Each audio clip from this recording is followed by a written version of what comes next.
Cara Emma, finalmente è tornata la pioggia. Ci sono state delle lunghe settimane di siccità. Il nostro mondo sta cambiando, ma io ho pensato ad una soluzione. Nella nostra azienda agricola, i prodotti sono coltivati solamente con tecniche sostenibili e rispettose dell'ambiente.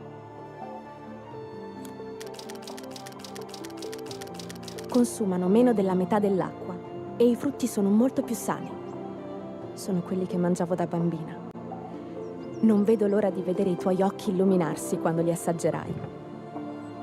Arrivare fin qui non è stato semplice, ma grazie all'aiuto dei miei soci e alla nostra perseveranza, la nostra frutta fresca e la sua lavorazione sono diventate la merenda preferita di tanti bambini. La amerai anche tu. Spero che in futuro tutti possano assaporare il gusto della nostra terra con un semplice click.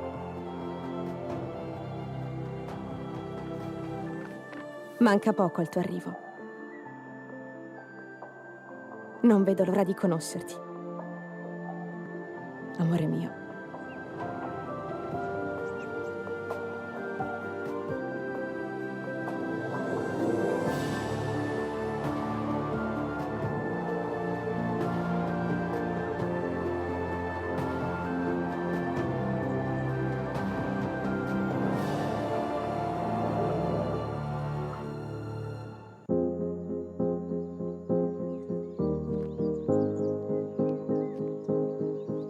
Voglio dedicare questo mio traguardo a mamma e papà, che hanno saputo ascoltare e sostenere i miei sogni.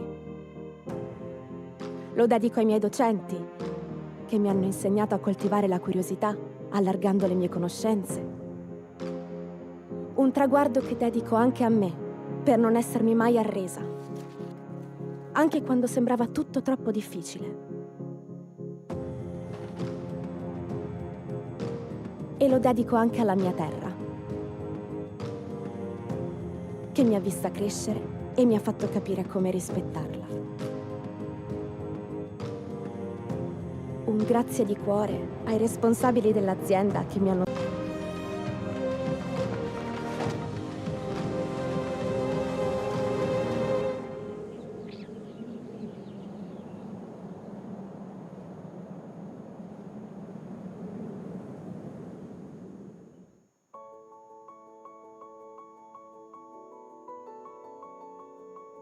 C'era una volta una bambina molto curiosa che amava la sua terra e i suoi frutti, proprio come te. Così decise di capire come prendersene cura. E poi cosa ha fatto?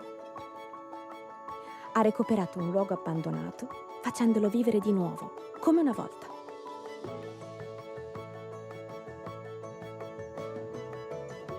Qui ha coltivato prodotti di qualità nel rispetto dell'ambiente. Ci sono anche le fragole e i mirtilli che mangiavi da bambina? Sì, amore, anche loro. Dai loro frutti ne ha ricavato dei succhi freschissimi, quelli che ti piacciono tanto. E poi questi succhi li ha messi online creando il suo e-commerce, per rinnovare la tradizione e metterla a disposizione di tutti. Così tutti i bambini possono berli. Esatto.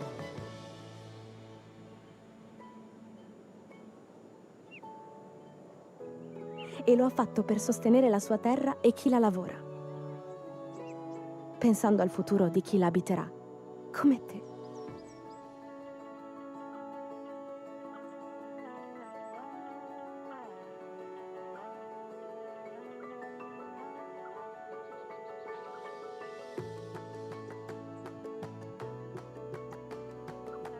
Mamma, ma è questo? Sì, amore. Qui è iniziato tutto.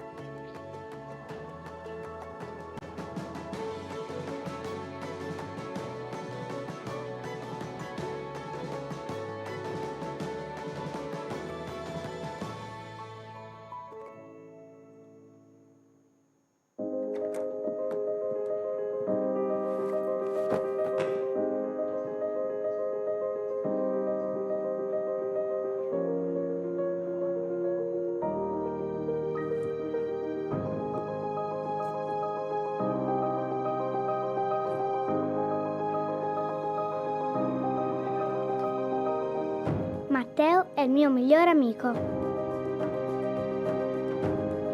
Lui abita in campagna. Insieme viviamo tantissime avventure.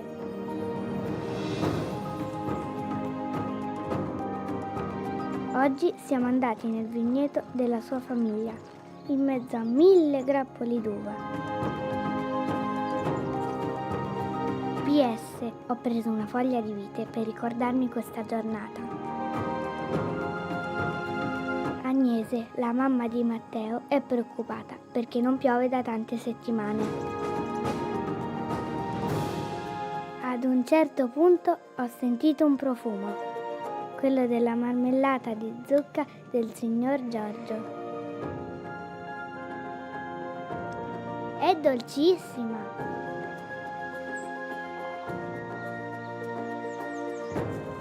Ho anche scoperto come si seminano le castagne. Crescono e diventano alberi molto grandi. E a fine giornata mi ha portato nel suo posto preferito, all'ombra del vecchio castagno.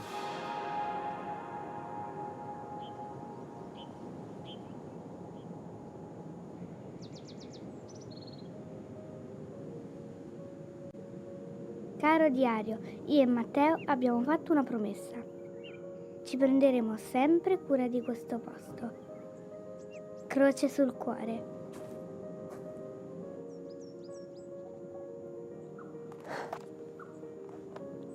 Matteo?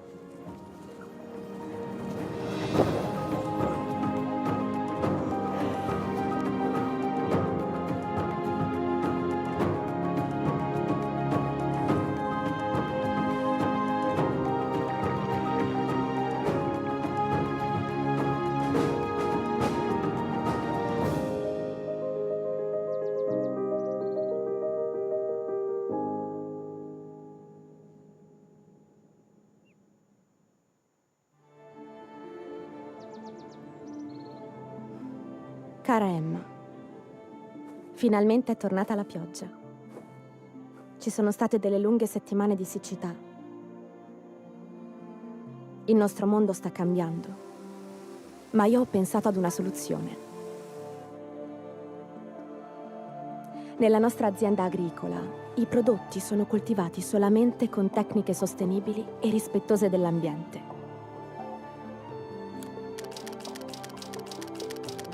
Consumano meno della metà dell'acqua e i frutti sono molto più sani. Sono quelli che mangiavo da bambina. Non vedo l'ora di vedere i tuoi occhi illuminarsi quando li assaggerai. Arrivare fin qui non è stato semplice, ma grazie all'aiuto dei miei soci e alla nostra perseveranza, la nostra frutta fresca e la sua lavorazione sono diventate la merenda preferita di tanti bambini. La amerai anche tu. Spero che in futuro tutti possano assaporare il gusto della nostra terra con un semplice click. Manca poco al tuo arrivo. Non vedo l'ora di conoscerti. Amore mio.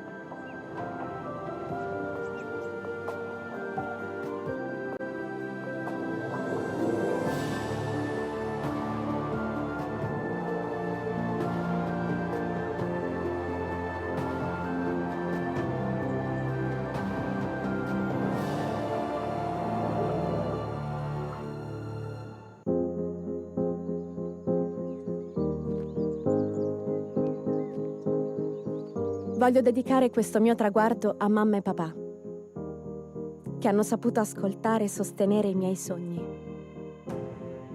Lo dedico ai miei docenti, che mi hanno insegnato a coltivare la curiosità, allargando le mie conoscenze.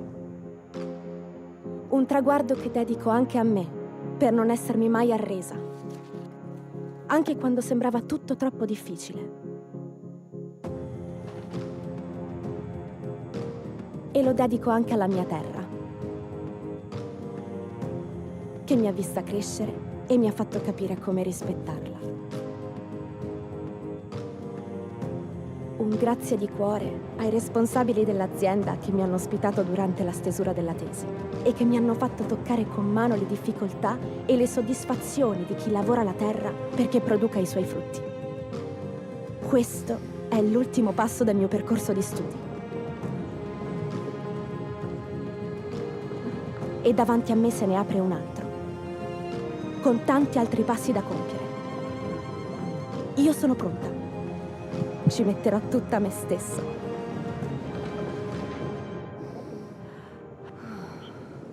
Croce sul cuore.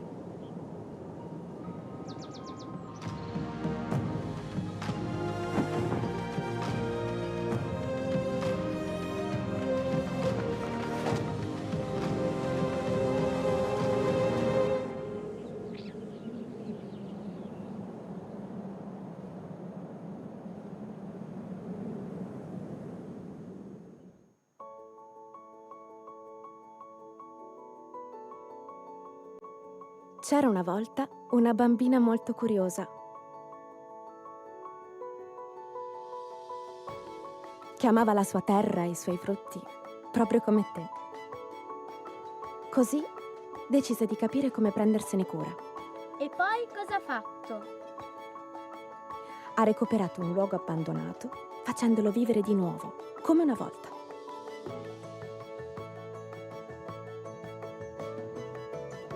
Qui ha coltivato prodotti di qualità nel rispetto dell'ambiente. Ci sono anche le fragole e i mirtilli che mangiavi da bambina? Sì, amore, anche loro. Dai loro frutti ne ha ricavato dei succhi freschissimi, quelli che ti piacciono tanto. E poi questi succhi li ha messi online creando il suo e-commerce, per rinnovare la tradizione e metterla a disposizione di tutti. Così tutti i bambini possono berli. Esatto.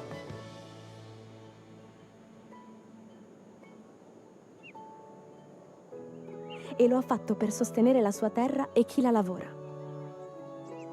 pensando al futuro di chi la abiterà, come te.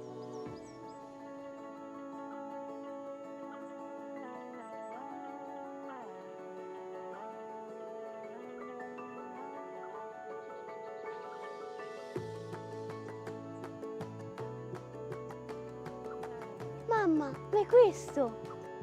Sì, amore. Qui è iniziato tutto.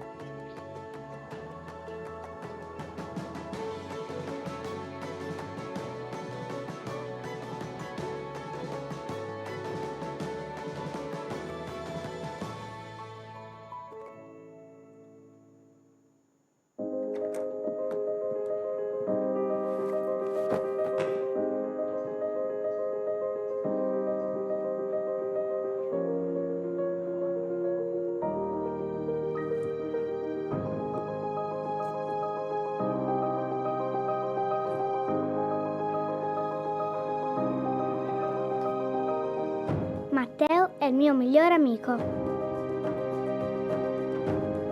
Lui abita in campagna. E insieme viviamo tantissime avventure.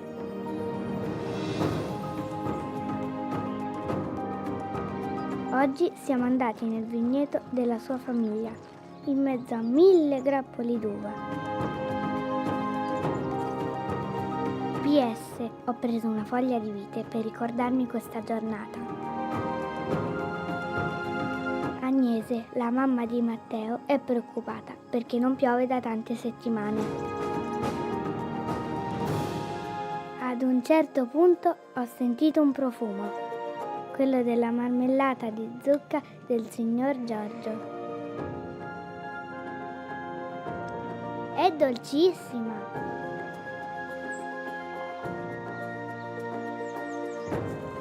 Ho anche scoperto come si seminano le castagne. Crescono, crescono e diventano alberi molto grandi. E a fine giornata mi ha portato nel suo posto preferito, all'ombra del vecchio castagno.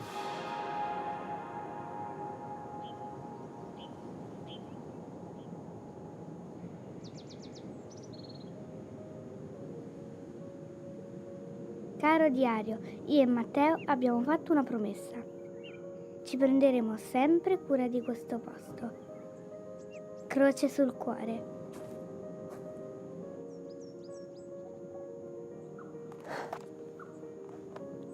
Matteo!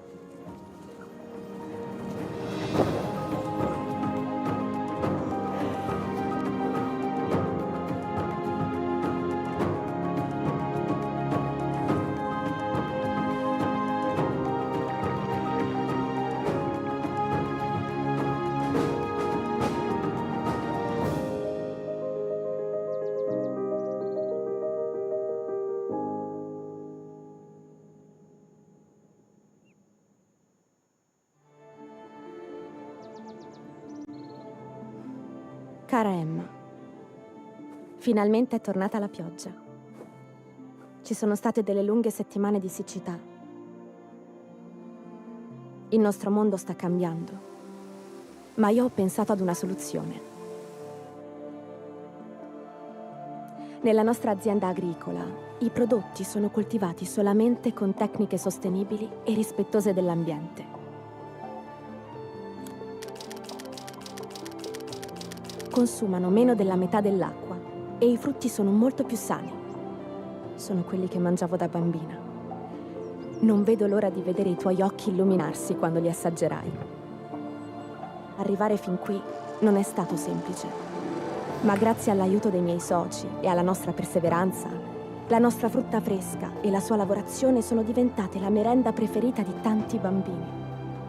La amerai anche tu. Spero che in futuro tutti possano assaporare il gusto della nostra terra con un semplice click. Manca poco al tuo arrivo. Non vedo l'ora di conoscerti.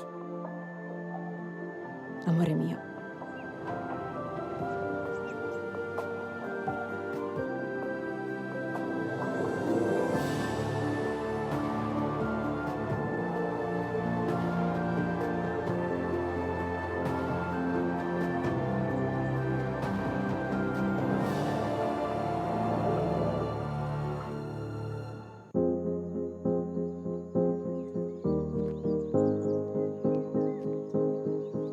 Voglio dedicare questo mio traguardo a mamma e papà, che hanno saputo ascoltare e sostenere i miei sogni.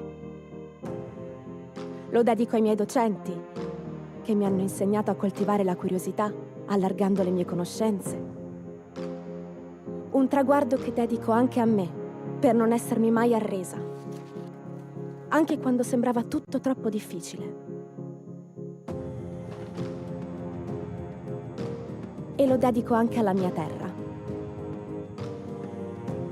che mi ha vista crescere e mi ha fatto capire come rispettarla. Un grazie di cuore ai responsabili dell'azienda che mi hanno ospitato durante la stesura della tesi e che mi hanno fatto toccare con mano le difficoltà e le soddisfazioni di chi lavora la terra perché produca i suoi frutti. Questo è l'ultimo passo del mio percorso di studi. E davanti a me se ne apre un altro, con tanti altri passi da compiere. Io sono pronta. Ci metterò tutta me stessa.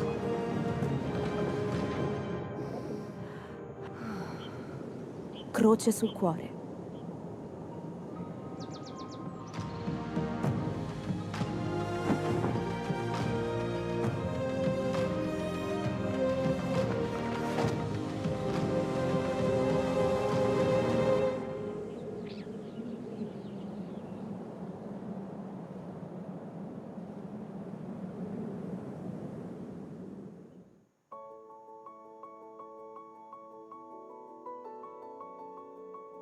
C'era una volta una bambina molto curiosa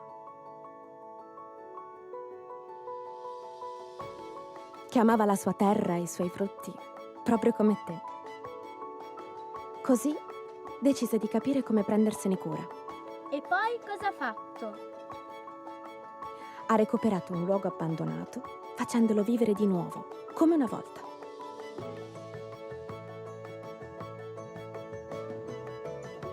Qui ha coltivato prodotti di qualità nel rispetto dell'ambiente, Ci sono anche le fragole e i mirtilli che mangiavi da bambina? Sì, amore, anche loro. Dai loro frutti ne hai ricavato dei succhi freschissimi, quelli che ti piacciono tanto. E poi questi succhi li ha messi online creando il suo e-commerce, per rinnovare la tradizione e metterla a disposizione di tutti. Così tutti i bambini possono berli. Esatto.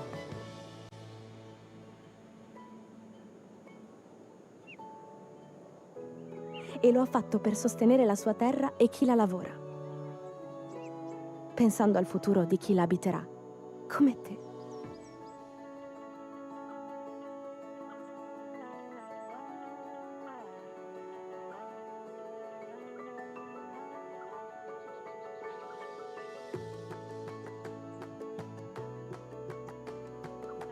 Mamma, ma è questo? Sì, amore. Qui è iniziato tutto.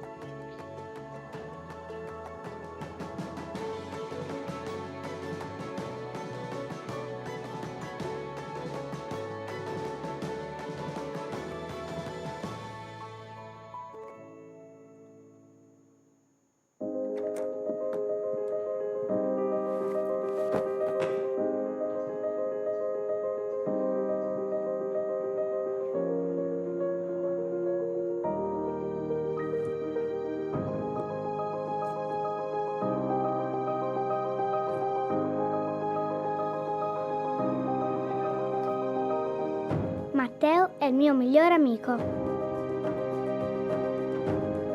Lui abita in campagna.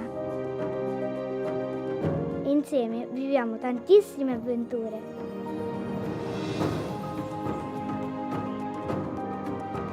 Oggi siamo andati nel vigneto della sua famiglia, in mezzo a 1000 grappoli d'uva. PS, ho preso una foglia di vite per ricordarmi questa giornata.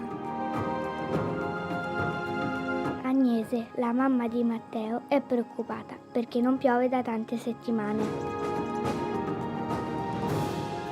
Ad un certo punto ho sentito un profumo, quello della marmellata di zucca del signor Giorgio.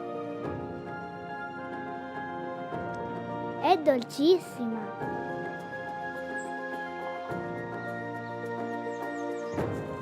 Ho anche scoperto come si seminano le castagne. Crescono, crescono e diventano alberi molto grandi. E a fine giornata mi ha portato nel suo posto preferito, all'ombra del vecchio castagno.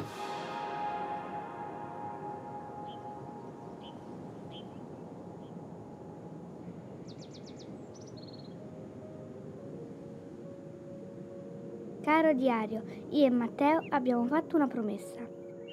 Ci prenderemo sempre cura di questo posto. Croce sul cuore.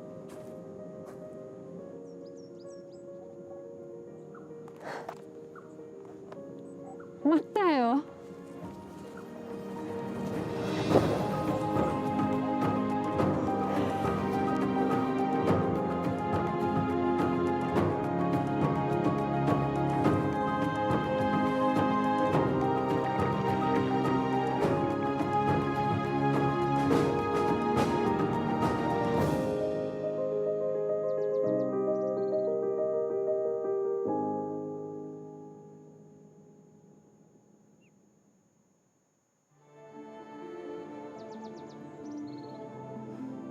Cara Emma, finalmente è tornata la pioggia. Ci sono state delle lunghe settimane di siccità. Il nostro mondo sta cambiando, ma io ho pensato ad una soluzione. Nella nostra azienda agricola, i prodotti sono coltivati solamente con tecniche sostenibili e rispettose dell'ambiente. Consumano meno della metà dell'acqua e i frutti sono molto più sani. Sono quelli che mangiavo da bambina. Non vedo l'ora di vedere i tuoi occhi illuminarsi quando li assaggerai. Arrivare fin qui non è stato semplice, ma grazie all'aiuto dei miei soci e alla nostra perseveranza La nostra frutta fresca e la sua lavorazione sono diventate la merenda preferita di tanti bambini. La amerai anche tu. Spero che in futuro tutti possano assaporare il gusto della nostra terra con un semplice click. Manca poco al tuo arrivo. Non vedo l'ora di conoscerti. Amore mio.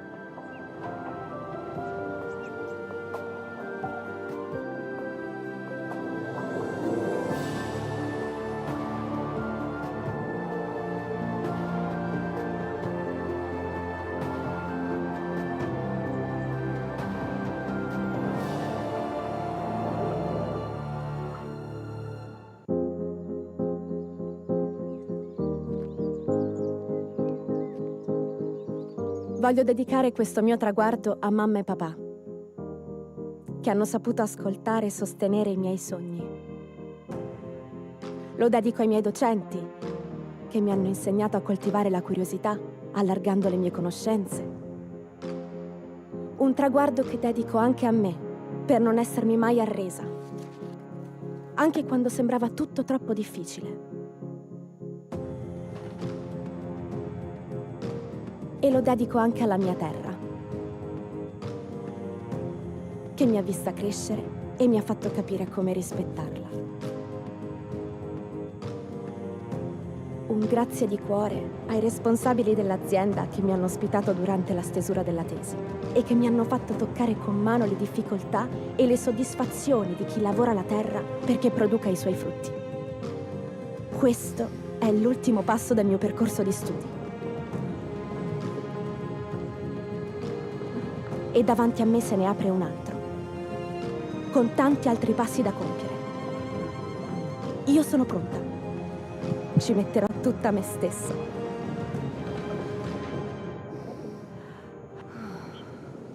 Croce sul cuore.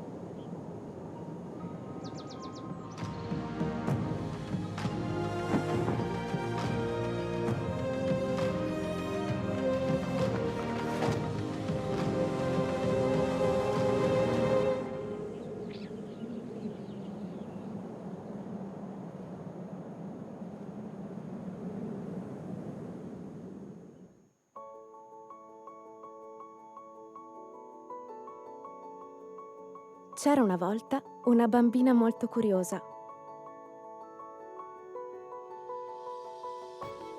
che amava la sua terra e i suoi frutti, proprio come te. Così decise di capire come prendersene cura. E poi cosa ha fatto? Ha recuperato un luogo abbandonato, facendolo vivere di nuovo, come una volta.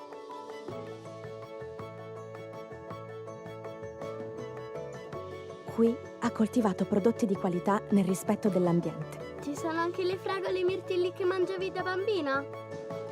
Sì, amore, anche loro.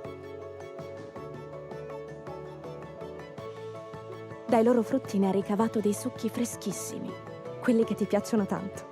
E poi questi succhi li ha messi online creando il suo e-commerce, per rinnovare la tradizione e metterla a disposizione di tutti. Così tutti i bambini possono berli.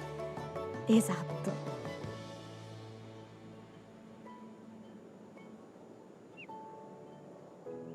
E lo ha fatto per sostenere la sua terra e chi la lavora, pensando al futuro di chi la abiterà, come te.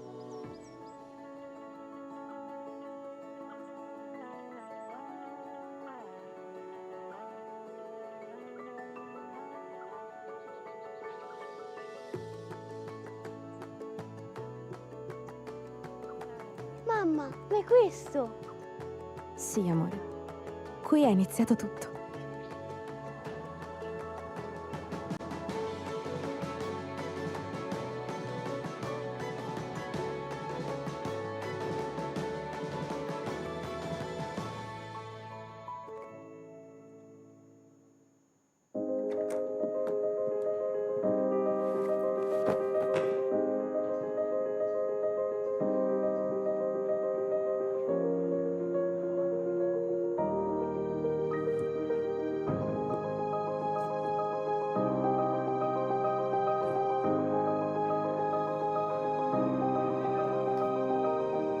Matteo è il mio migliore amico.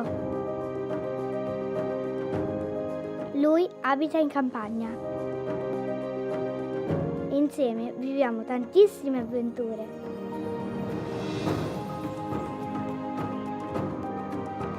Oggi siamo andati nel vigneto della sua famiglia, in mezzo a 1000 grappoli d'uva. PS, ho preso una foglia di vite per ricordarmi questa giornata. Agnese, la mamma di Matteo, è preoccupata perché non piove da tante settimane. Ad un certo punto ho sentito un profumo, quello della marmellata di zucca del signor Giorgio. È dolcissima!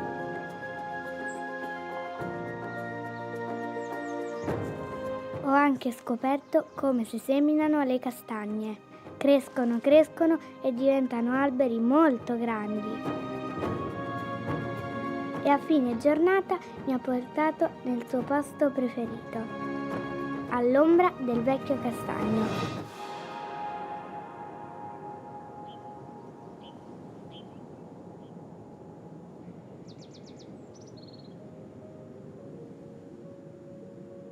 Caro diario, io e Matteo abbiamo fatto una promessa. Ci prenderemo sempre cura di questo posto. Croce sul cuore.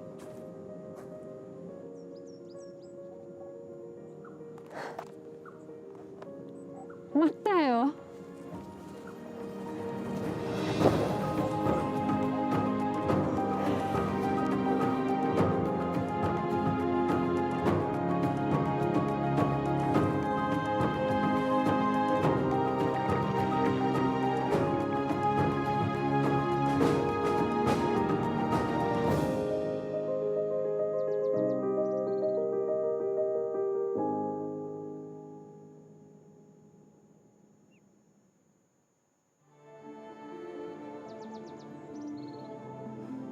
Cara Emma, finalmente è tornata la pioggia. Ci sono state delle lunghe settimane di siccità. Il nostro mondo sta cambiando, ma io ho pensato ad una soluzione. Nella nostra azienda agricola, i prodotti sono coltivati solamente con tecniche sostenibili e rispettose dell'ambiente. Consumano meno della metà dell'acqua e i frutti sono molto più sani. Sono quelli che mangiavo da bambina. Non vedo l'ora di vedere i tuoi occhi illuminarsi quando li assaggerai. Arrivare fin qui non è stato semplice, ma grazie all'aiuto dei miei soci e alla nostra perseveranza, la nostra frutta fresca e la sua lavorazione sono diventate la merenda preferita di tanti bambini. La amerai anche tu. Spero che in futuro tutti possano assaporare il gusto della nostra terra con un semplice click. Manca poco al tuo arrivo. Non vedo l'ora di conoscerti. Amore mio.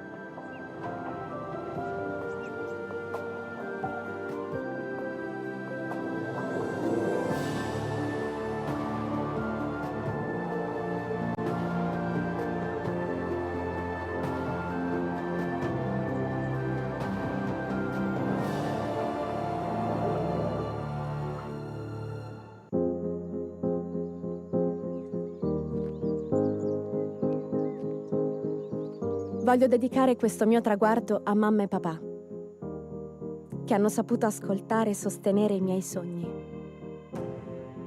Lo dedico ai miei docenti, che mi hanno insegnato a coltivare la curiosità, allargando le mie conoscenze. Un traguardo che dedico anche a me, per non essermi mai arresa, anche quando sembrava tutto troppo difficile.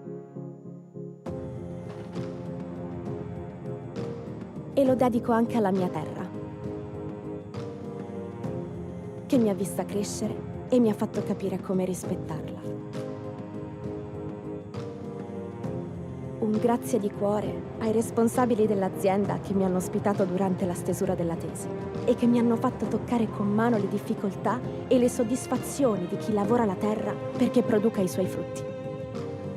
Questo è l'ultimo passo del mio percorso di studi. E davanti a me se ne apre un altro, con tanti altri passi da compiere. Io sono pronta. Ci metterò tutta me stessa.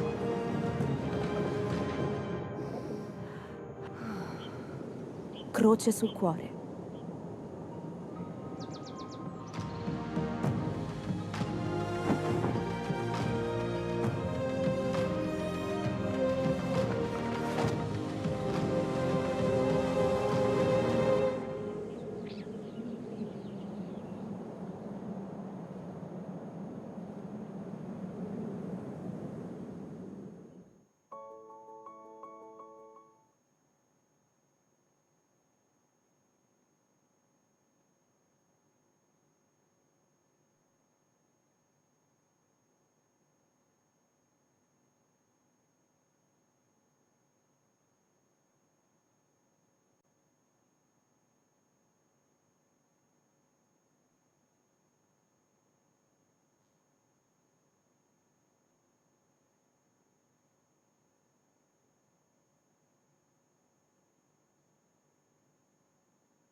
che amava la sua terra e i suoi frutti, proprio come te. Così decise di capire come prendersene cura. E poi cosa ha fatto? Ha recuperato un luogo abbandonato, facendolo vivere di nuovo, come una volta.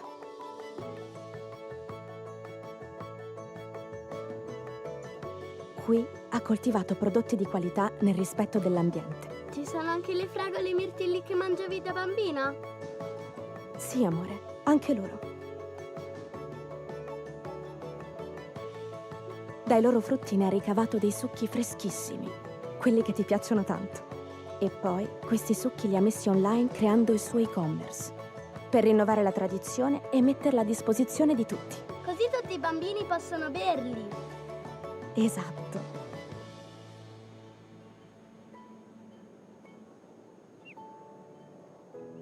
E lo ha fatto per sostenere la sua terra e chi la lavora, pensando al futuro di chi la abiterà, come te.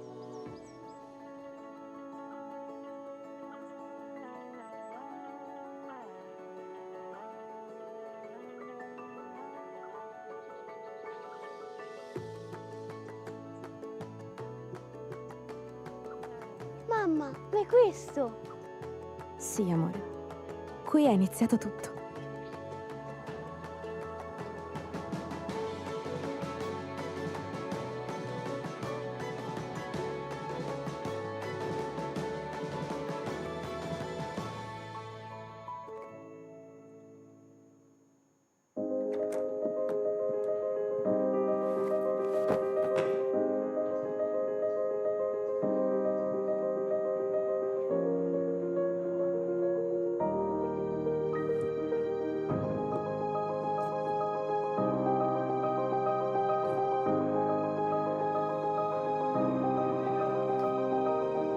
Matteo è il mio migliore amico. Lui abita in campagna. Insieme viviamo tantissime avventure.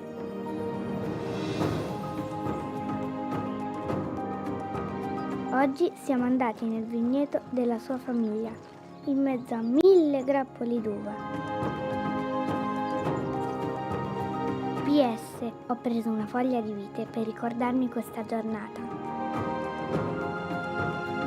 Agnese, la mamma di Matteo, è preoccupata perché non piove da tante settimane.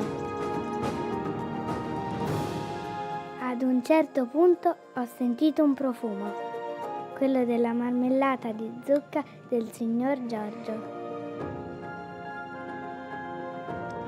È dolcissima!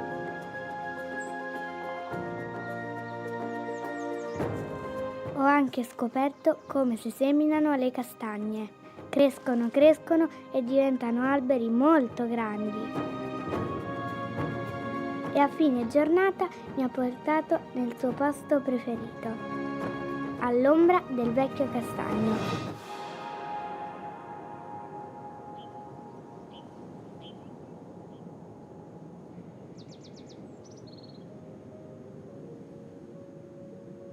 Caro diario, io e Matteo abbiamo fatto una promessa.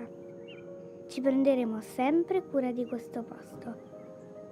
Croce sul cuore.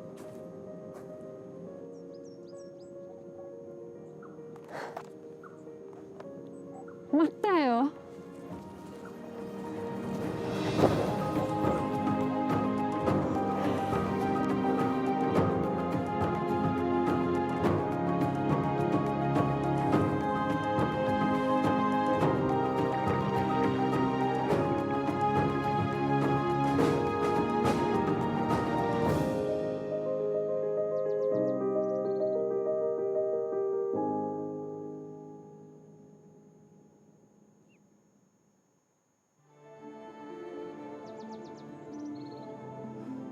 Cara Emma, finalmente è tornata la pioggia. Ci sono state delle lunghe settimane di siccità. Il nostro mondo sta cambiando, ma io ho pensato ad una soluzione. Nella nostra azienda agricola, i prodotti sono coltivati solamente con tecniche sostenibili e rispettose dell'ambiente.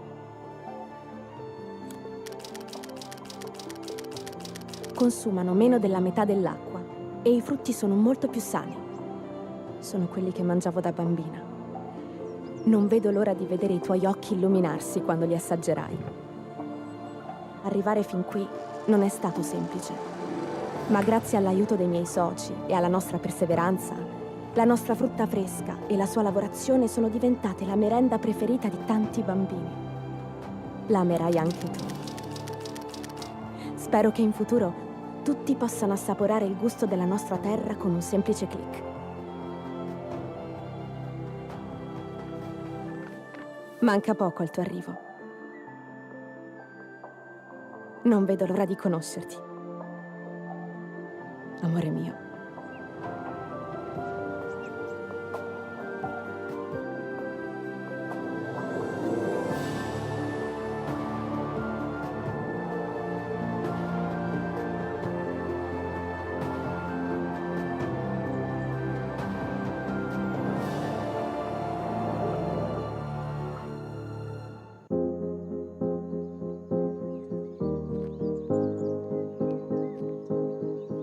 Voglio dedicare questo mio traguardo a mamma e papà, che hanno saputo ascoltare e sostenere i miei sogni.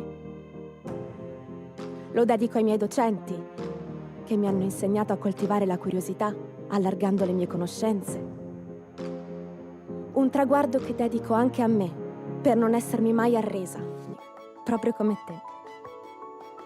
Così decise di capire come prendersene cura. E poi cosa ha fatto? Ha recuperato un luogo abbandonato, facendolo vivere di nuovo, come una volta.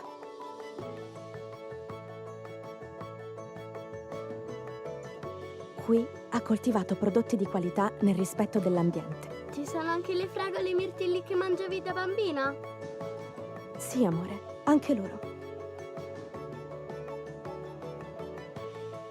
Dai loro frutti ne ha ricavato dei succhi freschissimi, quelli che ti piacciono tanto. E poi questi succhi li ha messi online creando il suo e-commerce, per rinnovare la tradizione e metterla a disposizione di tutti. Così tutti i bambini possono berli. Esatto.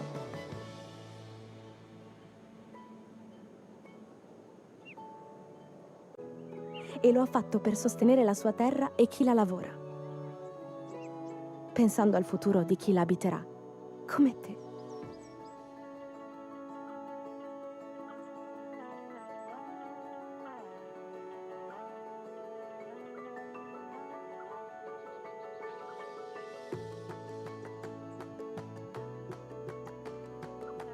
Mamma, ma è questo?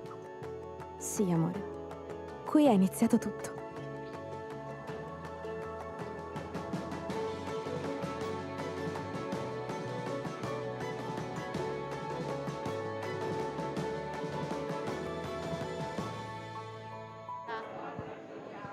Le ho lasciato sul tavolo.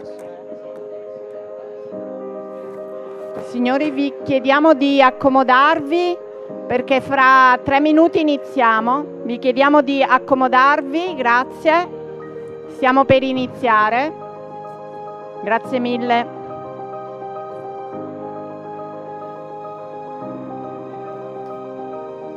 Matteo è il mio migliore amico. Lui abita in campagna. Insieme viviamo tantissime avventure.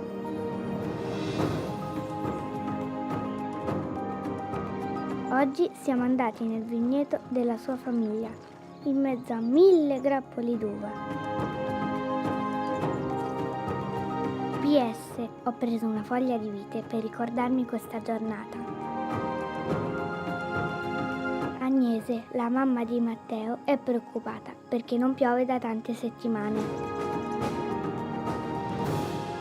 Ad un certo punto ho sentito un profumo. Quello della marmellata di zucca del signor Giorgio. È dolcissima!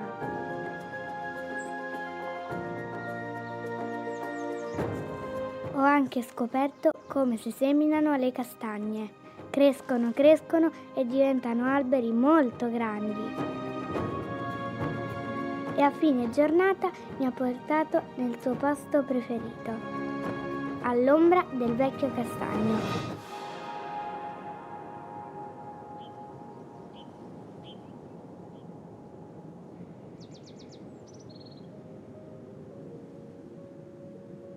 Caro diario, io e Matteo abbiamo fatto una promessa.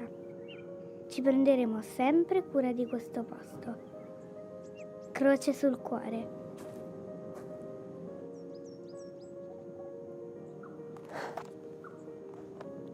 Matteo?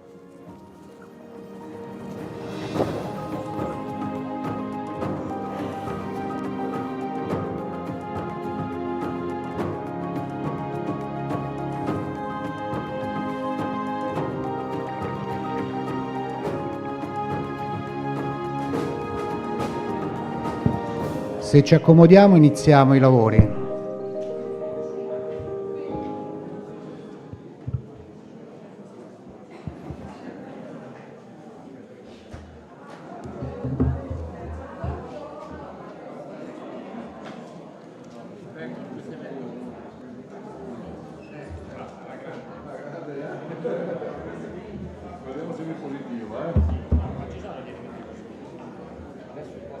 Adesso ti dico quello che ha detto il ministro ieri.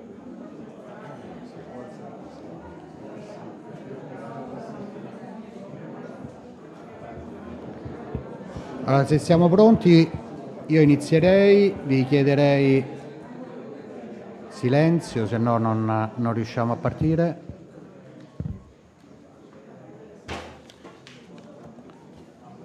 Allora, buongiorno a tutti. Buongiorno a tutti. Innanzitutto grazie alla Regione Veneto che ci ospita, ma grazie anche alle altre regioni che hanno contribuito all'organizzazione di questa iniziativa supportata da Rete PAC e dal Ministero per animare, no? È una delle tappe che ci siamo dati per animare la discussione sulla PAC che verrà. E quindi io ovviamente ringrazio anche per il coinvolgimento diretto dei colleghi nella richiesta di moderare questa giornata e per costringermi a essere attento dall'inizio alla fine, diciamo, per moderare i lavori al meglio. Io non mi perdo appunto in altre introduzioni perché avrò modo magari di interagire con voi durante la discussione, quindi do subito la parola all'assessore Dario Bond per i saluti iniziali dei lavori. Grazie a tutti. Devo sedermi perché è troppo... Ecco, non ci arrivo. Grazie a tutti, io sono felice di ospitarvi, siamo felici anche di ospitare questa bella iniziativa. Importante, non è solo un'iniziativa fatta di confronto, ma è anche un approfondimento tecnico in un momento particolare della programmazione futura. E devo subito dire che come Regione Veneto e come assessore devo ringraziare i grandi obiettivi, gli obiettivi che abbiamo raggiunto sia in termini di pagamenti con Avepa, sia in termini anche di obiettivi e di impegni con la Regione del Veneto. E qui davanti ho il dottor Franco Contarin, che devo ringraziare per tutta la struttura regionale, per quello che ha fatto e anche per i numeri che in questo momento dimostriamo come Regione. Regione molto precisa, che è un esempio per tutti noi. Ieri io ho incontrato il ministro Francesco Lollobrigida, e mi sono confrontato, il dottor Blasi l'ho incontrato sui corridoi, su questo appuntamento e anche sulle prospettive. E devo dire che ho visto un ministro tanto motivato, ma anche cosciente del futuro, dell'impegno futuro sul Fondo Unico, ma che assolutamente non è negativo neanche di fronte al concetto del Fondo Unico dal punto di vista proprio della ripartizione dei finanziamenti. Avremo un ministro che si batterà all'interno del Fondo Unico per ottenere tante risorse, ma abbiamo anche un ministro che ha delle idee molto chiare sulla ripartizione dei soldi regione per regione. Quindi io ho portato un contributo che il dottor Franco Contarin mi ha dato nel tempo, in questi mesi di lavoro, in questi 6 mesi di lavoro che ho e che sto svolgendo, ma devo dire che se i presupposti che ho sentito ieri sono quelli che saranno poi tramutati in numeri, francamente la preoccupazione non è più elevatissima e alta come l'avevo all'inizio, ma penso e pensiamo di avere e di ottenere un buon risultato anche come agricoltura italiana. Una considerazione su tutto questo passaggio, poi finisco, e lo chiedo alla Commissione ma anche al Dottor Blasi. Cerchiamo in questa prossima programmazione, in questa futura programmazione, di cercare di semplificare, non di aumentare gli adempimenti e la burocrazia all'interno del sistema. Cerchiamo di creare un rapporto bello e forte, importante e costruttivo con i soggetti che andranno poi a portare le varie istanze sul territorio delle aziende agricole. E poi, ultima questione, cerchiamo di creare delle misure e delle azioni che siano percorribili per le aziende agricole. Perché lo dico? Perché molte regioni hanno tanti soldi fermi ancora, e probabilmente faranno fatica a spenderli, e dovremmo, anche come coordinatore delle regioni italiane agricoltura, pensare ad un'azione straordinaria per riportarle in termini di attività e non essere in qualche maniera restituiti all'Europa. Questo in molti casi è derivato da misure ed azioni che non sono, diciamo, contemplate bene dalle aziende, capite bene dalle aziende agricole. I soldi che vengono restituiti o che non vengono spesi hanno una ragione e noi dobbiamo evitare questo, perché a pochi mesi dalla fine della programmazione la cifra che abbiamo ferma ancora in Italia è molto molto elevata, e l'assessore, che è coordinatore anche delle regioni italiane in materia di fondi agricoli e di attività, diciamo, del primario, è preoccupato, perché se non si comincia ora a porre un rimedio a questo si rischia di restituire dei soldi all'Europa senza nessun beneficio per noi regioni e anche per il territorio italiano.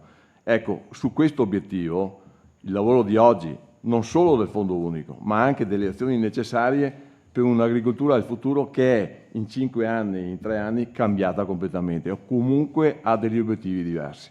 Ecco, con questi presupposti io vi auguro buon lavoro. Non posso rimanere qua tanto perché ho una serie di iniziative, una ogni mezz'ora, però insomma buon lavoro e soprattutto diamo seguito anche non solo a delle parole importanti ma anche a un documento che può essere trasmesso al nostro Ministro. Grazie ancora.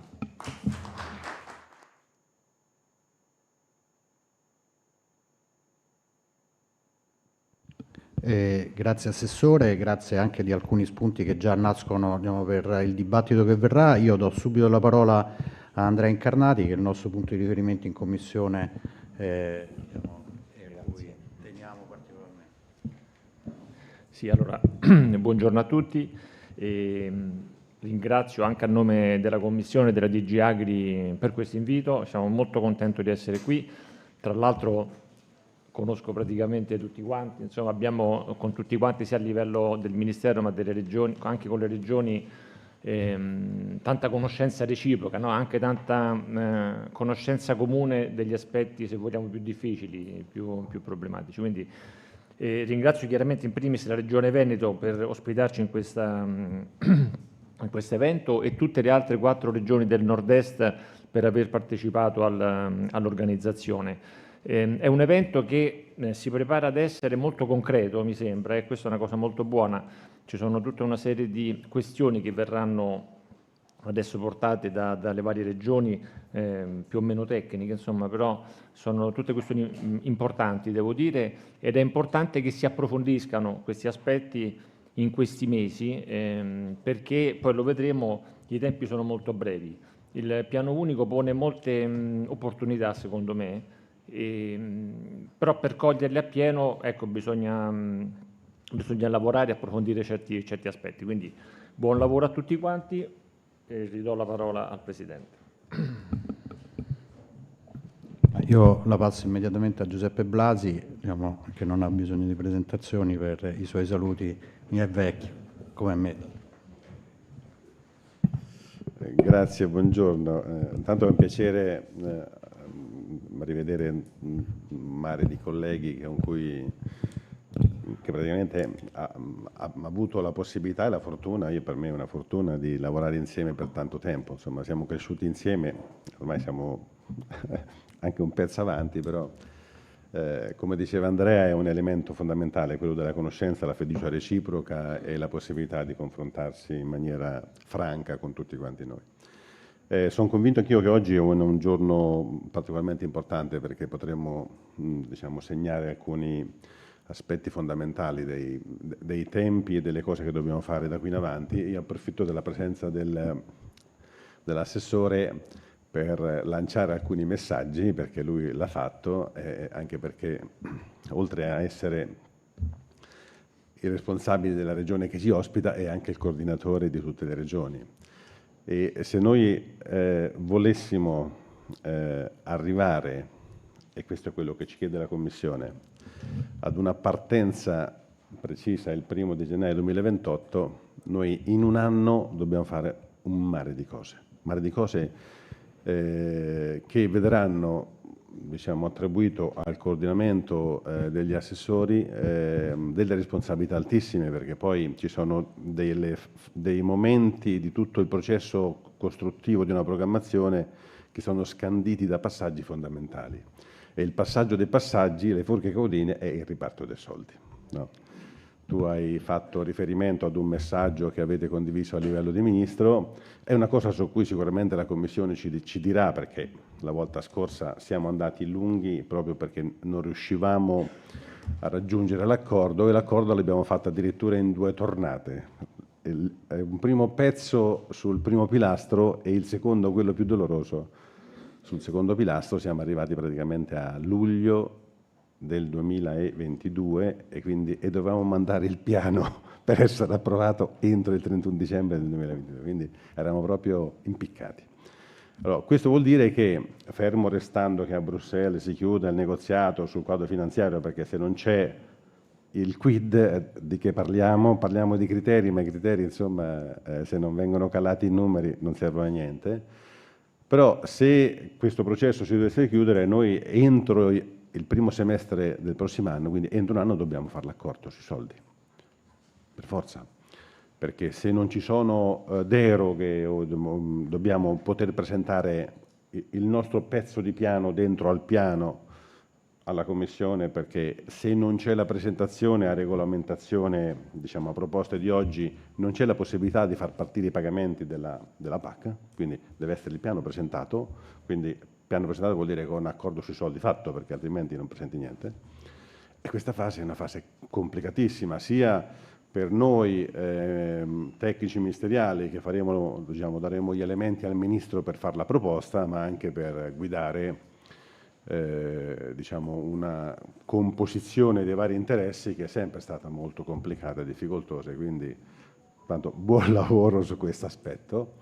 E come passaggio intermedio, lo hai citato già, è fondamentale il tema delle regole di condominio finanziarie sull'attuale programmazione, anche perché mi pare che sia abbastanza chiaro a tutti che le prossime regole di condominio le dobbiamo decidere prima, perché se no calandole dopo sulle realtà diventa complicatissimo applicarle. Mi pare di aver capito che alcune questioni sono comunque diciamo, fondamentali, nel senso che le ragioni su cui si sta andando in questa fase, parlo dell'attuale programmazione. La proposta ministeriale mi pare che non abbia avuto grande successo, perché era in qualche maniera forse troppo penalizzante rispetto delle situazioni. C'è una proposta che è nata nell'ambito delle regioni, che è quella di creare insomma, un overbooking in maniera tale da mettere tutti quanti nelle condizioni di esprimere il massimo della potenzialità della spesa. Quello che mi tengo e mi preme oggi dire è che non pensiate che quello che è successo nel 24-25 si possa ripetere, cioè che abbiamo rastrellato e mantenuto in piedi 850 milioni di euro con insomma, il giochetto della riprogrammazione, su cui ringraziamo la Commissione per la disponibilità ad aiutarci in questa fase. Ovviamente per noi l'elemento cruciale è stato il MEF, però non so se lo sapete, ma l'anno successivo si è ripetuto per i fondi strutturali, ma il risparmio se l'è preso il MEF e non l'ha lasciato alle regioni. Cioè la stessa operazione che abbiamo fatto noi con la legge di bilancio del 24, quindi siamo partiti un anno prima e abbiamo negoziato col MEF questa situazione, mi lasci la quota in più a condizione che la regione ci metta la quota, la propria, che era evidente, ce l'aveva già, era lì, quindi questa cosa che è stata stabilita per legge un anno prima, poi l'anno successivo, nel 2025, abbiamo fatto tutte le modulazioni, questa cosa non succederà più perché è successa per i fondi strutturali il 31 dicembre 2025, ma i soldi sono dati a finanziare i maggiori costi per le accise e tutto il resto, quindi sono stati tolti alle regioni che hanno meno soldi rispetto a quelli che avevano nella partenza. Quindi le regole di condominio a cui stiamo lavorando oggi, e speriamo di chiudere il prima possibile, devono essere regole di condominio che non possono trarre spunto da un'operazione come quella che abbiamo fatto nel 2025, perché molto difficilmente sarà possibile farla. Quindi ovviamente non è che ho la palla di vetro, però le condizioni sono profondamente cambiate e lo vedete anche dal fatto che stiamo cercando di far passare quella normetta per rendere diciamo, più elastica ancora la spesa oltre il 30 giugno e abbiamo grandi difficoltà anche perché siamo in un momento in cui qualsiasi soldo che gira c'è il rischio che venga preso per finanziare altre emergenze che sono ovviamente indubbiamente ugualmente importanti alle nostre. Però secondo me questi sono gli elementi importanti e oggi dobbiamo capire come ci organizziamo rispetto ad un quadro che è ancora in movimento, però alcuni punti fermi ce l'abbiamo e quindi su questo secondo me diventa assolutamente importante. Tanto buon lavoro a tutti quanti noi e in particolare all'assessore Bondo.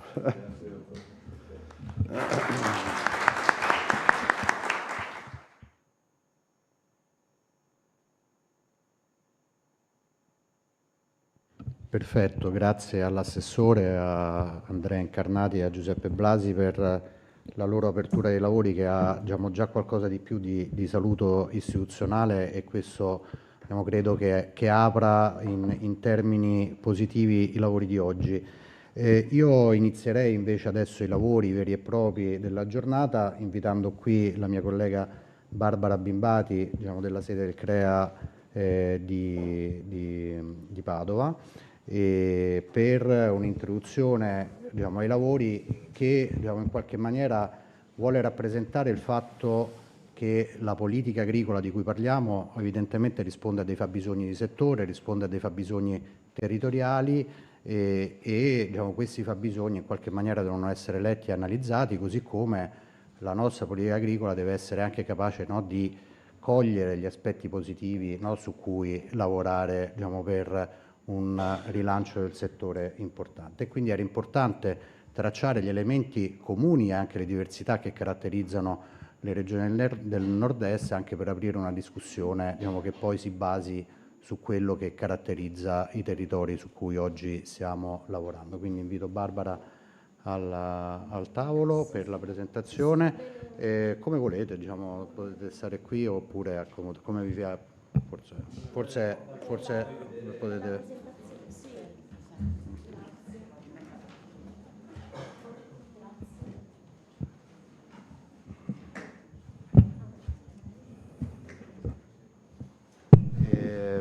Barbara, hai 15 minuti. Sì, adesso avvicino il microfono.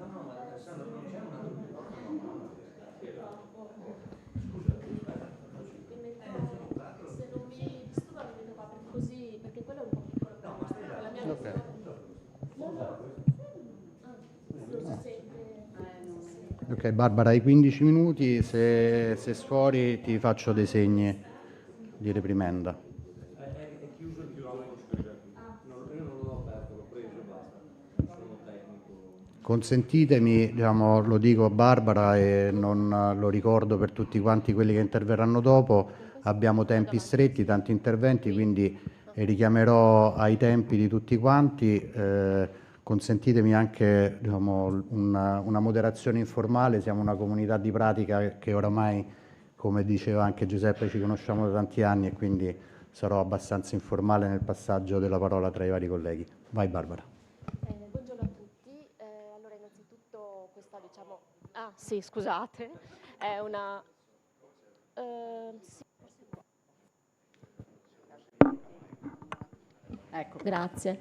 Buongiorno a tutti, questa è una presentazione che abbiamo, diciamo, preparato insieme con i colleghi del CREA delle altre sedi che sono presenti, ma che vuole semplicemente dare un quadro sintetico su quello che è, diciamo, il territorio in comune di queste quattro regioni, e che è un territorio, come possiamo vedere, diciamo, chiaramente diverso tra loro. Abbiamo una delle due regioni, per esempio Trentino Alto Adige, completamente montana, una delle due regioni italiane completamente montane. Le due province autonome infatti hanno una superficie, non hanno, diciamo, superficie ad alta altimetria, mentre e una densità abitativa, diciamo, abbastanza media, ecco. Mentre un confronto, per esempio, con vedo qua, ecco, confronto con le altre regioni dove l'incidenza della pianura è rilevante, e una particolarità invece del Friuli, dove anche lì la quota altimetrica per la montagna è abbastanza importante, e una densità di popolazione piuttosto bassa, rarefatta. E diciamo che tutte queste condizioni sono interessanti, devono essere di elemento poi per analizzare in qualche modo i sistemi agricoli che sono collegati appunto alle superfici. Se vediamo per esempio la SAU e le imprese agricole, le province autonome, le province, diciamo, di Trento e Bolzano riescono ad avere un'incidenza, pur essendo, diciamo, nelle zone di montagna, un'incidenza molto elevata di SAU, di zona montana, rispetto alle altre regioni dove la SAU in zona montana non supera il 10%. Chiaramente la SAU diciamo, è più rilevante nelle regioni dove la pianura è preponderante, quindi il Veneto, l'Emilia Romagna, ma l'aspetto interessante che è emerso è quella delle imprese agricole. Questi sono dati delle imprese attive registrate presso la Camera di Commercio per l'anno 2025. E quindi sono imprese attive, in valori assoluti abbiamo le due regioni più grandi, che sono più grandi anche da un punto di vista proprio di superficie territoriale, più grandi come il Veneto e l'Emilia Romagna, ma l'aspetto interessante che è emerso è proprio l'incidenza delle imprese agricole e silvicole. Qui diciamo, sono riportate le imprese nel settore primario, quindi agricole e silvicole, dove le silvicole hanno un'incidenza diciamo media tra il 2 e il 5%, il 5% nella provincia autonoma di Bolzano e il 2% per esempio nel Veneto. Ma l'incidenza delle imprese agricole e silvicole nelle due province autonome, quindi nelle province più montane, hanno un peso maggiore. Questo vuol dire che il settore primario in quelle due province è diciamo molto importante, e invece nelle altre regioni la diversificazione delle attività, diciamo, è quello che è l'aspetto più preponderante. Cosa altro dire qua? No, un'altra cosa riguardo invece il numero delle aziende, riguarda la dimensione media delle aziende. Sono sempre aspetti, diciamo, di tipo territoriali, però la SAU media diciamo, aziendale varia abbastanza tra le regioni. Come vedete l'Emilia, ma anche il Friuli Venezia Giulia, ha una dimensione media regionale piuttosto elevata rispetto al Veneto. La differenza sta invece per altitudine, quindi nelle aziende di montagna, per esempio, c'è un aumento del numero di aziende, della superficie media aziendale per il Veneto rispetto a pianura e collina, e questo significa che diciamo, le aziende sono inferiori, c'è una maggiore propensione a sistemi estensivi e anche a una, una concentrazione in qualche modo fondiaria, e anche nel Friuli per esempio, dove il numero delle aziende nelle zone di montagna è abbastanza contenuto. La dimensione media invece per l'Emilia Romagna è piuttosto interessante e importante, specialmente nelle aziende di pianura.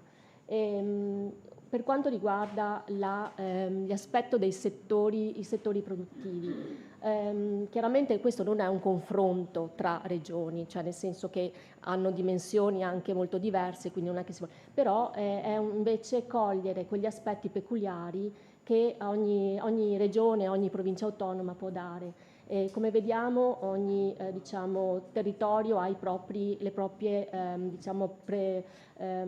caratteristiche. Nella provincia di Bolzano per esempio sono preponderanti le legnose agrarie, quindi fruttiferi, e il latte è troppo basso?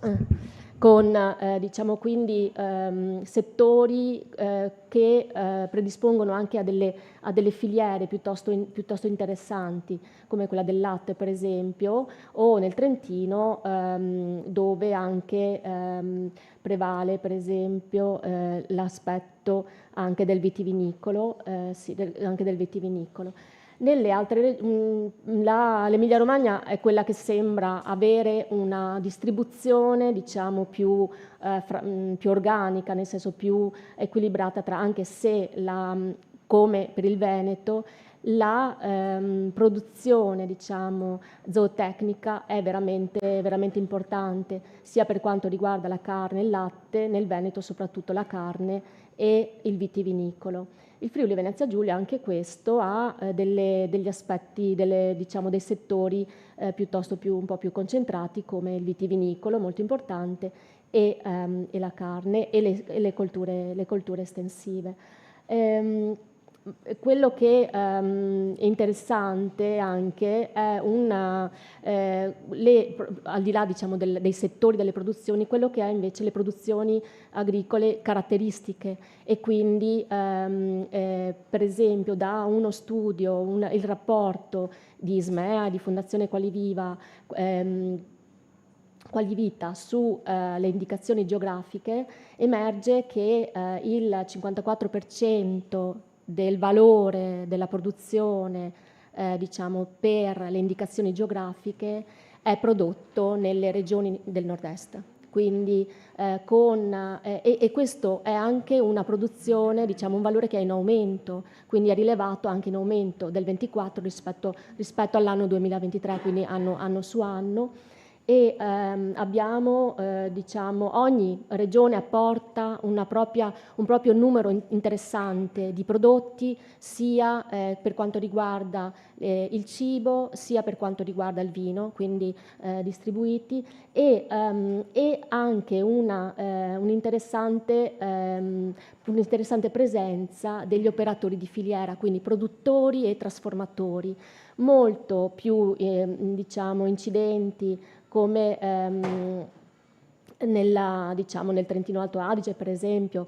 Qui lo studio viene fatto sulla regione, non sulle entrambe le province separatamente, ma chiaramente poi i prodotti sono analizzati singolarmente, ma diciamo, l'incidenza per esempio degli operatori di filiera nel Trentino è molto molto elevata rispetto al numero di produzione avuta, rispetto per esempio a un Veneto, dove la produzione è alta, anche il numero, però l'incidenza è molto maggiore. Abbiamo diciamo circa 240 adesso prodotti di indicazione geografica, e sono in aumento. Per esempio nel 2025 il Trentino Alto Adige ha avuto l'ultima, la carne salada, che è l'ultima, diciamo, IG certificata e insomma riconosciuta, ecco.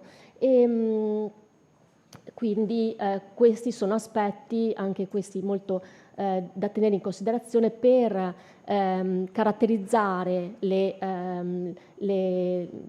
varie, diciamo, i vari settori agricoli e indice di filiere molto, molto importanti.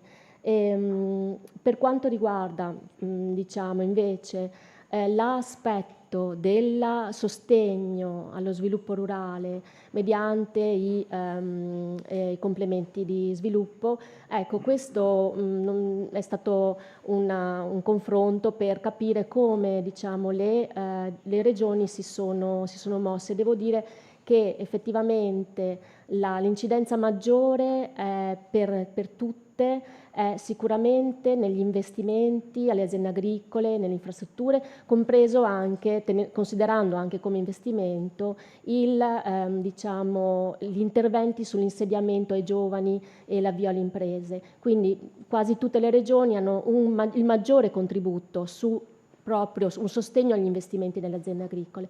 Poi per tutte le regioni sicuramente la parte relativa agli interventi sugli impegni agroambientali che sono diciamo vanno nella direzione appunto delle indicazioni sulla sostenibilità diciamo delle aziende agricole e infine una piccola differenziazione, una differenziazione che riguarda una peculiarità che è quella della provincia autonoma di Bolzano sulle indennità da vincoli e da svantaggi territoriali, ma anche vorrei dire un'altra peculiarità che è quella relativa alle ACHIS, comprese, cioè io le considerate sia quelle relative alla formazione, consulenza e trasferimento di conoscenze, ma anche quella relative a ricerca e sviluppo e quindi cooperazione, dove alcune regioni hanno un po' puntato di più, come Veneto ed Emilia Romagna,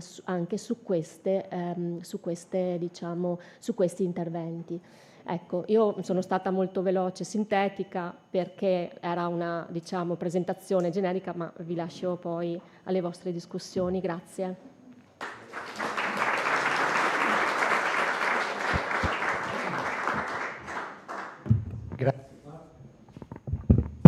Grazie Barbara, anche per essere stata perfettamente nei tempi e di aver tracciato delle cose che chiaramente sono importanti per appunto la nostra agricoltura e le differenze territoriali. Entriamo ora nel vivo, diciamo, della giornata. Diciamo, lo spirito di questa giornata è uno spirito, diciamo, di lavoro comune in qualche maniera, dove diciamo, le regioni coinvolte in questa attività si sono e ci hanno posto delle domande, no, rispetto a quello che potrà essere l'approccio che dovremmo avere, diciamo, in vista della prossima programmazione. La sfida del piano unico è sicuramente una sfida importante, come evidenziava anche il dottor Incarnati, è una sfida che sicuramente ci pone con aspetti amministrativi anche nuovi, ma può anche rappresentare per altri versi, no, delle opportunità di cogliere, diciamo, nell'ambito di una strategia comune delle opportunità che oggi non abbiamo evidentemente colto dalla separazione delle politiche. È evidente che in questo momento, diciamo, nel sistema agricoltura, nel sistema politiche agricole, individuiamo, no, alcuni punti di debolezza che sono figli evidentemente del complesso percorso che ha caratterizzato la fase di programmazione 23-27, diciamo, il lungo percorso che ci ha portato a fare una programmazione comune regionalizzata con, no, tutta una serie di inciampi legati al fatto che era un modello nuovo che la Commissione europea ci proponeva. Oggi ci viene proposto un modello, diciamo, rinnovato rispetto a quello che abbiamo conosciuto, su cui ovviamente sta a noi cercare, diciamo, in una fase ancora di proposte regolamentari, trovare sia, diciamo, i punti su cui poggiare la nostra futura programmazione evidenziare le difficoltà, capire diciamo, che cosa dobbiamo negoziare più fortemente, ma anche le soluzioni che ci dobbiamo trovare in casa per programmare in maniera efficiente ed efficace. Quindi diciamo, la giornata di oggi sicuramente porrà diciamo, dei dubbi, delle domande, ma diciamo, l'aspettativa che noi abbiamo diciamo, anche dalla discussione è di individuare delle possibili soluzioni, no, al percorso che dovremmo intraprendere, sia in termini di strumenti, ma anche in termini, come evidenziava anche Giuseppe Blasi, in termini di tempistiche, per arrivare diciamo, in tempo rispetto a una scadenza che per il sistema ha maggiore sensibilità. E quindi ti do la parola su governance e contenuti del piano unico e del capitolo PAC. Posso rubarti il microfono? Per una questione di vista. Allora, buongiorno, perfetto. Già richiamato all'ordine prima di partire. Allora, intanto ringrazio, ecco, si sente meglio. Allora, intanto ringrazio per l'opportunità di questo momento di confronto, visto che siamo in un quadro normativo che è in evoluzione abbastanza importante rispetto a quello che cui eravamo abituati. Io appunto cercherò di dare degli spunti di riflessione rispetto al tema della governance e ai contenuti del piano e dei capitoli nell'ambito della... Eccolo qua. Partiamo dalla governance. Allora, il primo dubbio che è venuto a noi come... Si sente? Alzo la voce. Provo a alzare la voce. Allora, il primo tema su cui ci siamo scontrati nell'analisi dei documenti è quello relativo all'articolazione del piano, quindi il regolamento, la bozza di regolamento 565, articolo 4,4, parla che il piano unico deve essere articolato a specifica sfida, uno specifico settore, una specifica politica oppure una specifica. Non è casuale l'evidenziazione perché ci siamo fatti delle domande. Allora, intanto specifico settore o specifica politica, a nostro giudizio, sono due termini equivalenti e sinonimi, quindi la PAC potrebbe rientrare nel settore o nella politica. Questo tipo di impostazione però ci lascia un dubbio, se l'articolazione è alternativa oppure può essere complementare, quindi se possiamo ragionare di una specifica politica in un ambito regionale specifico e se l'ambito regionale ne discende potrebbe essere quello regionale o delle province autonome. Ovviamente da questo discende quello che è il ruolo delle autorità responsabili del piano e in particolare delle regioni nell'ambito di capitoli unici oppure di capitoli tematici come l'attuale organizzazione del piano strategico. Una piccola rivendicazione, visto che siamo provincia autonoma, la regione ha competenza primaria in materia di agricoltura e quindi è una cosa che ci piace sottolineare sempre. Facendo una sintesi, quindi, a nostro giudizio, la PAC, la politica agricola comune, ha tutta la dignità per avere un proprio capitolo all'interno della politica comune e questo garantirebbe anche di mantenere una coerenza a livello di Unione Europea di quelle che sono, ovviamente italiano, ma anche a livello di Unione Europea, di quello che è l'intervento sul settore primario. Immaginandoci il modello di governance, potremmo avere due modelli che sono tra di loro alternativi e molto distanti. Un modello centralizzato dove abbiamo lo Stato membro che parte dalla programmazione e arriva fino all'attuazione. Potremmo avere invece un modello multilivello che a noi piace molto di più come regioni evidentemente, dove avremo un coordinamento a livello nazionale e poi avremo un'attuazione che viene demandata alle regioni o alle province autonome. È evidente che tra questi due modelli estremi è possibile anche ragionare di una combinazione dei due, quindi potremmo avere anche dei modelli intermedi e ragionando su quelle che sono state le programmazioni precedenti, quindi la 14-22 appena terminato, il PS PAC in corso, noi potremmo scegliere tra due modelli che sono vicini ma abbastanza distanti. Allora, nella programmazione 14-22 noi in realtà avevamo già un coordinamento di tutti i fondi strutturali attraverso un accordo di coordinamento che definiva quelli che erano gli ambiti strategici dove doveva operare il fondo e definiva delle demarcazioni, quello che faceva uno lo faceva l'altro. Oppure il modello potrebbe essere quello attuale del piano strategico della PAC, declinato però anche a livello locale, perché attualmente noi abbiamo un'autorità di gestione nazionale che poi si raffronta con le regioni per l'attuazione, per la messa a terra dei singoli interventi.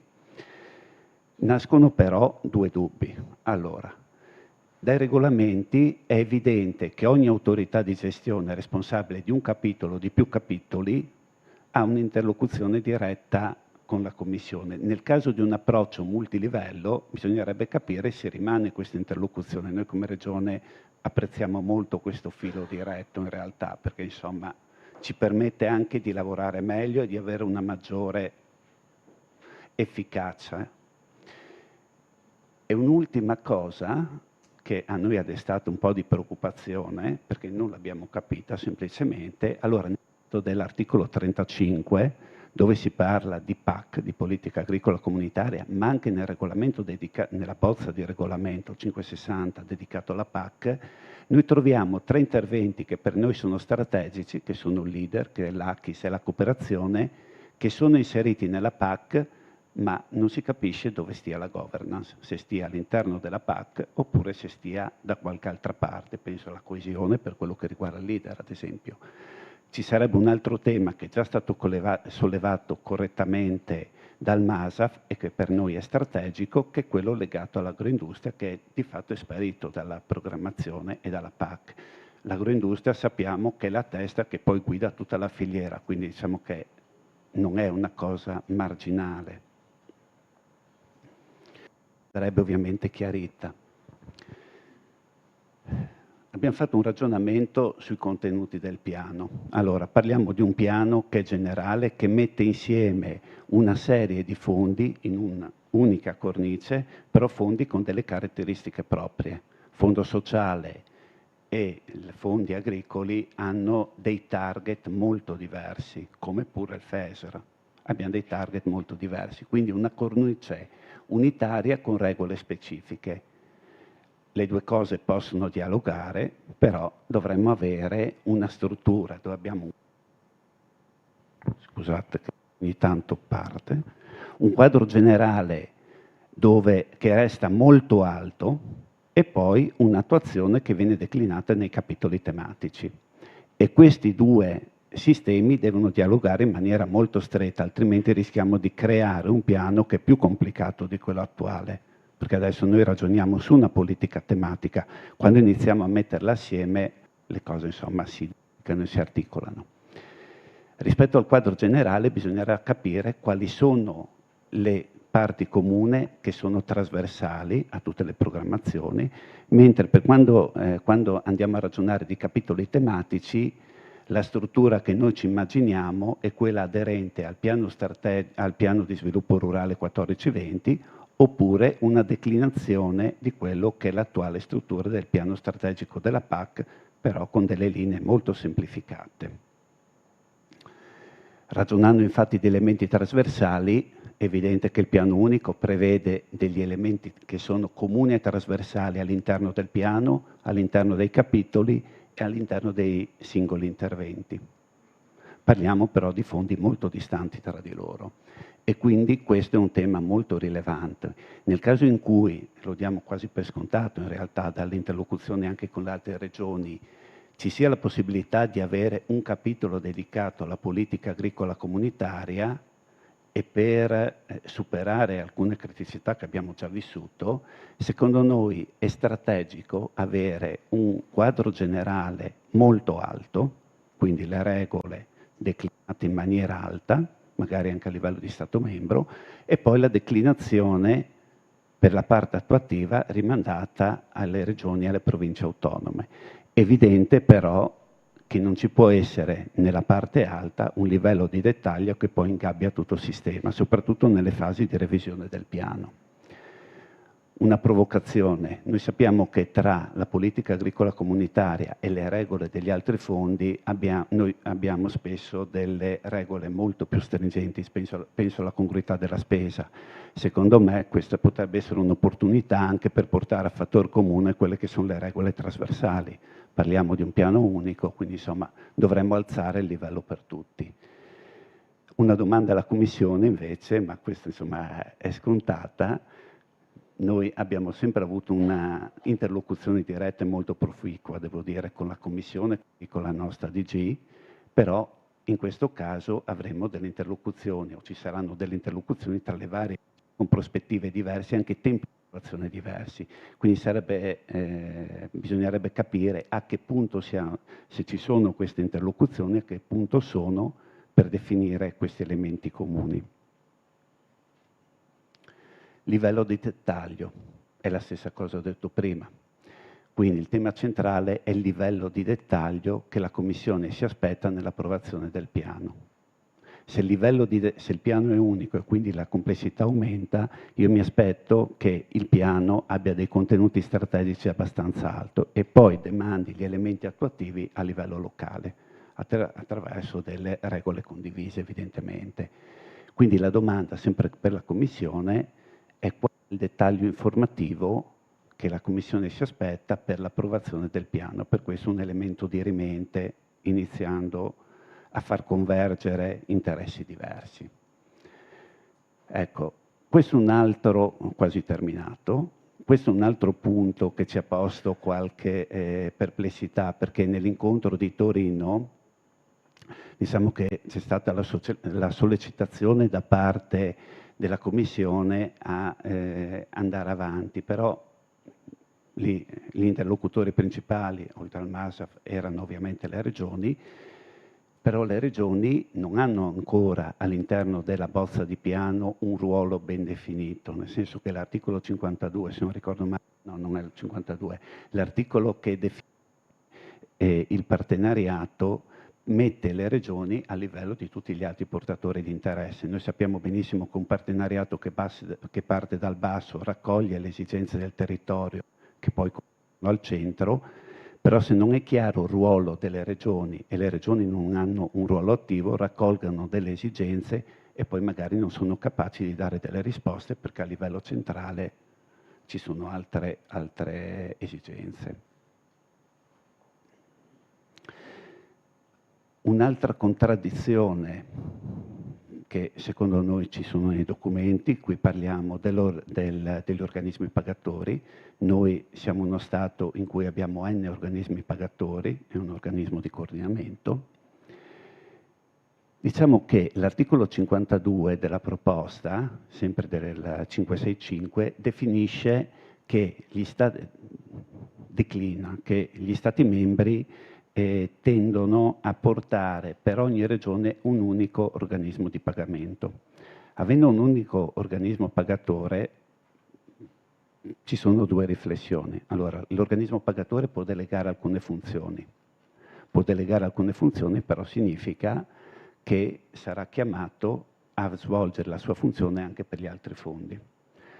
La seconda considerazione invece è un po' in contraddizione rispetto alla tendenza a una governance centralizzata. L'organismo pagatore svolge anche alcune funzioni di autorità di gestione rispetto ad alcuni interventi agricoli, tutta la parte delle superfici. Quindi noi ci troveremo in Italia a avere N organismi pagatori e quindi N autorità di gestione. Quindi la tendenza, secondo me, porterebbe automaticamente verso una governance multilivello. L'ultima slide, che è semplicemente una considerazione che però secondo me è importante. Ci sono alcune cose che derivano dalle esperienze precedenti e quindi sarebbe meglio già partire mettendo dei paletti, evitare una frammentazione normativa. Quando ragioniamo di strumenti finanziari noi ragioniamo almeno su 2 regolamenti, quando ragioniamo di leader ragioniamo su 2 regolamenti, quindi avere una dispersione delle regole in regolamenti diversi che potrebbero creare confusione. una ripetizione delle regole, perché nel momento in cui ci sono delle modifiche poi magari ci dimentichiamo di aggiornare un pezzetto qua, un pezzetto là, e poi evitare un eccessivo dettaglio. Stiamo accorpando i fondi, stiamo alzando il livello, cerchiamo di darci delle regole comuni di principio e poi declinare quella che è l'attuazione agli elementi locali. Grazie mille, spero di essere stato nei 10 minuti. Grazie.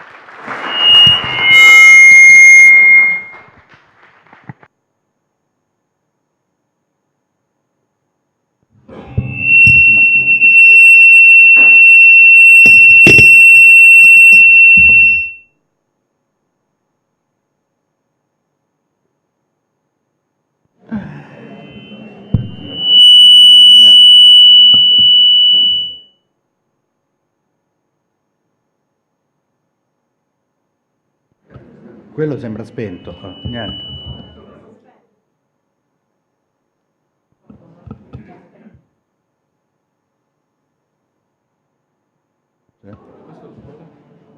Questo adesso l'ho acceso e adesso non fischia. Adesso non fischia. Facciamo così. Ok.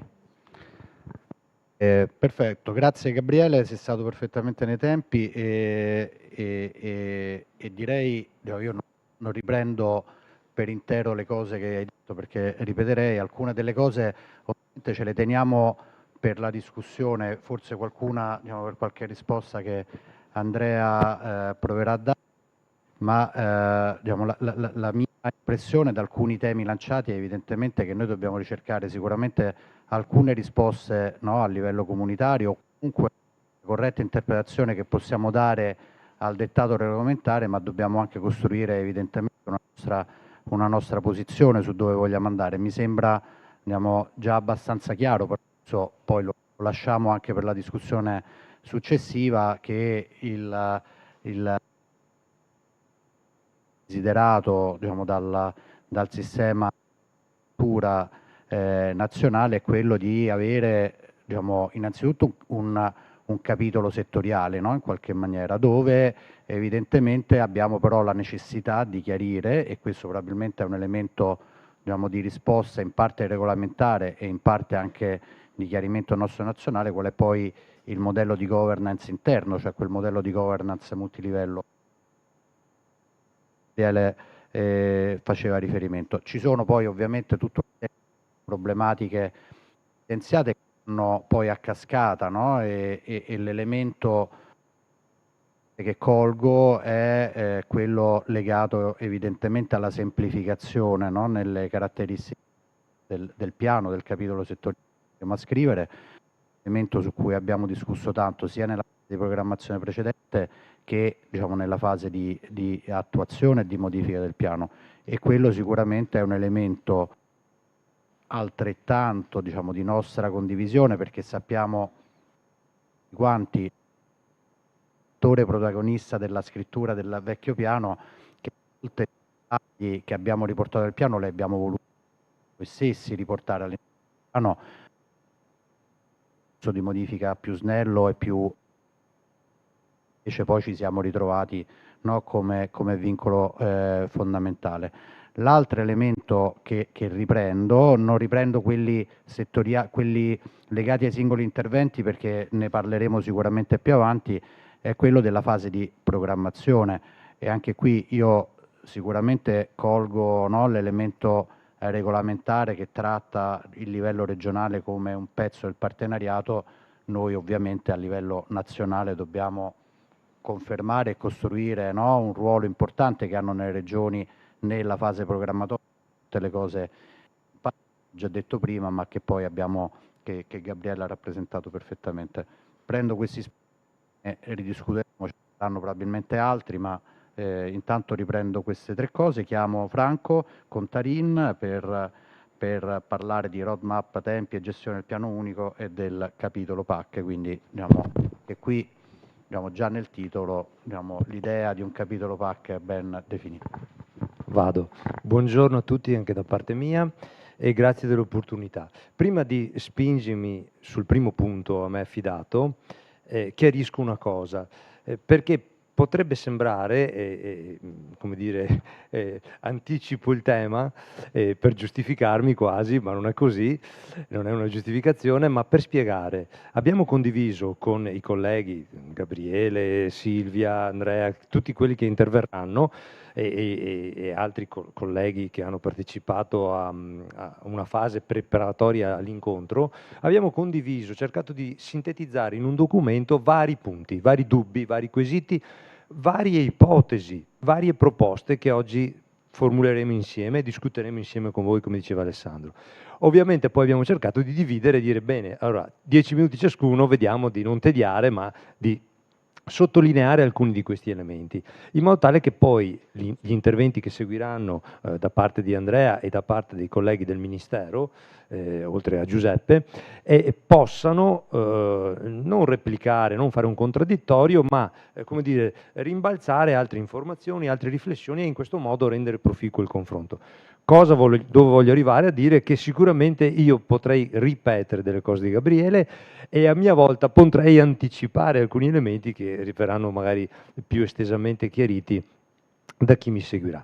Fatta questa premessa che spiega un po' anche la consecutio e il legame che c'è tra i nostri punti che presentiamo, il primo punto che a me è affidato è questo, cioè allora, andando con ordine, c'è un tema, no? Vedete, ci sono delle tempistiche di approvazione.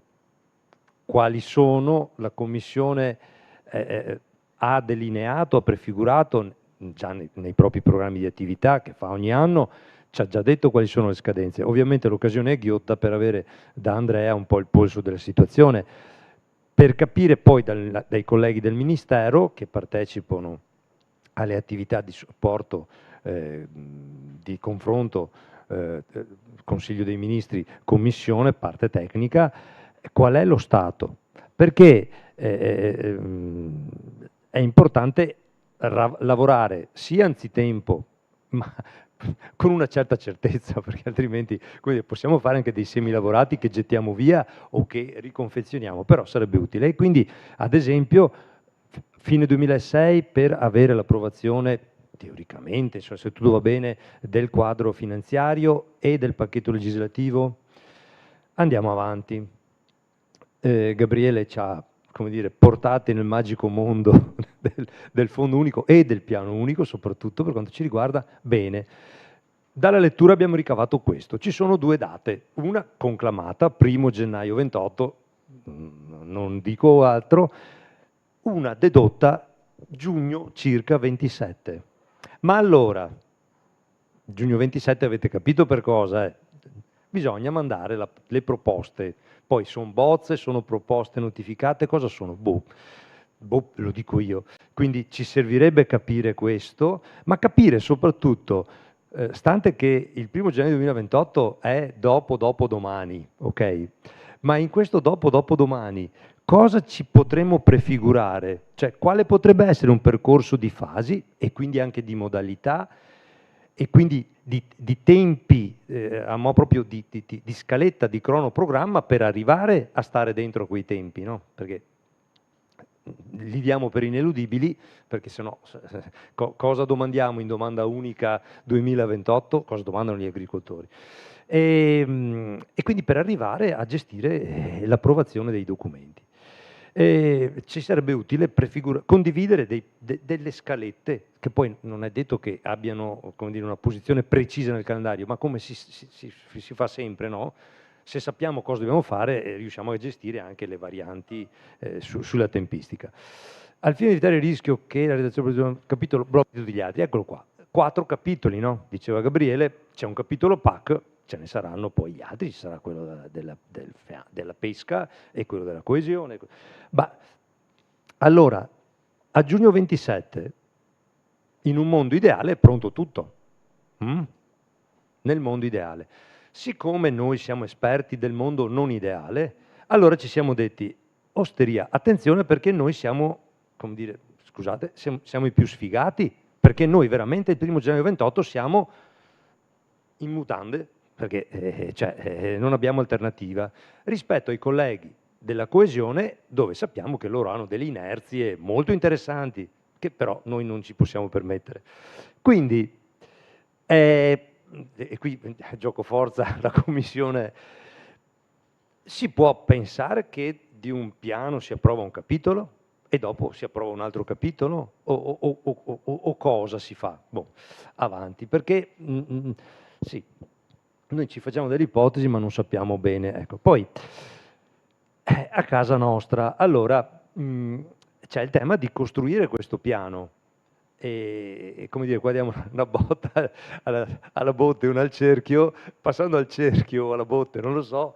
È ovvio che qui è coinvolto Giuseppe e Simona e dire ma lascio perdere Damiano che sappiamo il suo lavoro è più proiettato all'esterno, ma ragazzi e gli altri, perché noi abbiamo la percezione dei nostri colleghi della coesione e ci preoccupa questa percezione, non poco. Detto questo, vorremmo cercare delle rassicurazioni, no? E già uno ride, quindi non so che pensare. Però attenzione, quindi c'è questo tema. In più, può essere utile, probabilmente la risposta è scontata, no? È retorica la domanda, ma serve per affermare che per noi è utile l'esperienza tanto faticosa e tanto sofferta che abbiamo fatto e che stiamo tuttora facendo sul piano strategico.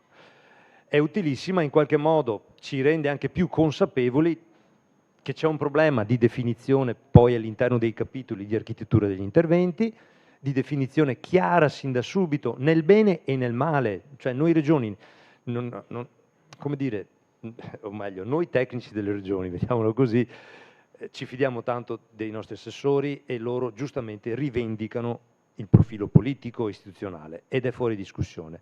Noi che siamo più beceri, perché poi dobbiamo far quadrare le cose, ci sta bene che ci venga detto cosa ci aspetta, cosa dobbiamo fare. Nel bene e nel male, ripeto, non è che abbiamo in mente di gestire come facevamo col PSR 1422 e da lì non ci scostiamo, no. Stiamo già lavorando su un PSN, non temiamo di lavorare su un capitolo, però vada chiarito prima e le regole di funzionamento. Adesso sarò ridondante addirittura con me stesso. Ci sono dei dubbi, perché se abbiamo ragionato di capitoli, se c'è un piano unico, se la bozza di regolamento prefigura l'autorità di coordinamento e le autorità di gestione dei capitoli e poi soggetti intermedi e quant'altro, ma allora l'interlocuzione come avverrà? Avverrà con dei passaggi, dei nodi ineludibili? Cioè, se guardiamo oggi, no. Allora, uno di noi, regioni, ha necessità di una modifica, passa l'emendamento, si apre la finestra, si negozia, si ragiona col Ministero, si approfondisce, si confeziona, si manda a Bruxelles. Ma col piano unico si aggiunge un passaggio, cioè noi regioni, l'autorità di gestione del capitolo, mi capite, l'autorità di coordinamento, a Bruxelles ci sarà il simmetrico. Noi auspicheremo, ovviamente, quindi sono tutte domande retoriche che in realtà prefigurano le nostre opzioni, che abbiamo ben in testa su alcune cose. Cioè noi prefigureremo, al di là della semplificazione che ha ben spiegato Gabriele prima, rapporti diretti, cioè l'interlocuzione diretta, capitolo su capitolo, ma proprio anche formalmente, perché cioè, che ci mettiamo il postino in mezzo nella relazione tra Ministero e DG Agri, cioè non so se mi spiego, anzi due postini. Quindi ecco queste domande, sto veramente concludendo. Semplificazione, orientamento e risultato, ecco, attenzione, cioè dietro alle affermazioni di Gabriele, io lo dico più esplicitamente, c'è un tema di proceduralizzazione che esplode come tema nel momento in cui dentro al capitolo del piano unico non saremo alti, ma andremo a dettagliare fino all'ultimo foglio di carta o all'ultimo micro requisito che chiederemo al giovane agricoltore, al vecchio agricoltore, all'impegno agroambientale, a quello che è. Un macello. Quindi il tema è questo.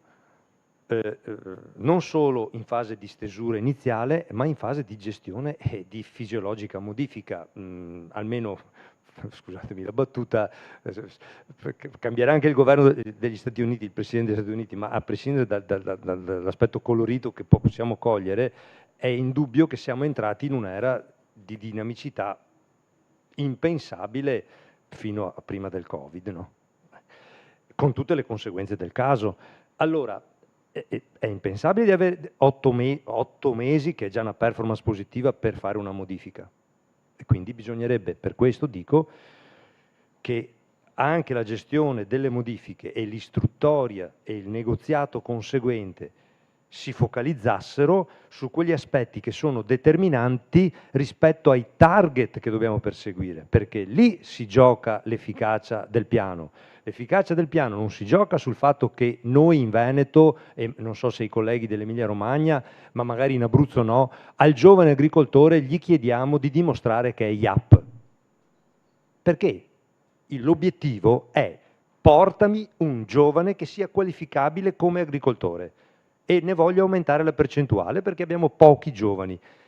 Ma se questo è il target, lasciamo perdere, come diceva Gabriele, tutti i dettagli amministrativi. Cioè, perché sennò dovremmo mettere anche che noi chiediamo la certificazione antimafia, che noi in base al codice unico degli incentivi dobbiamo chiedere anche dell'altro dal febbraio 2026.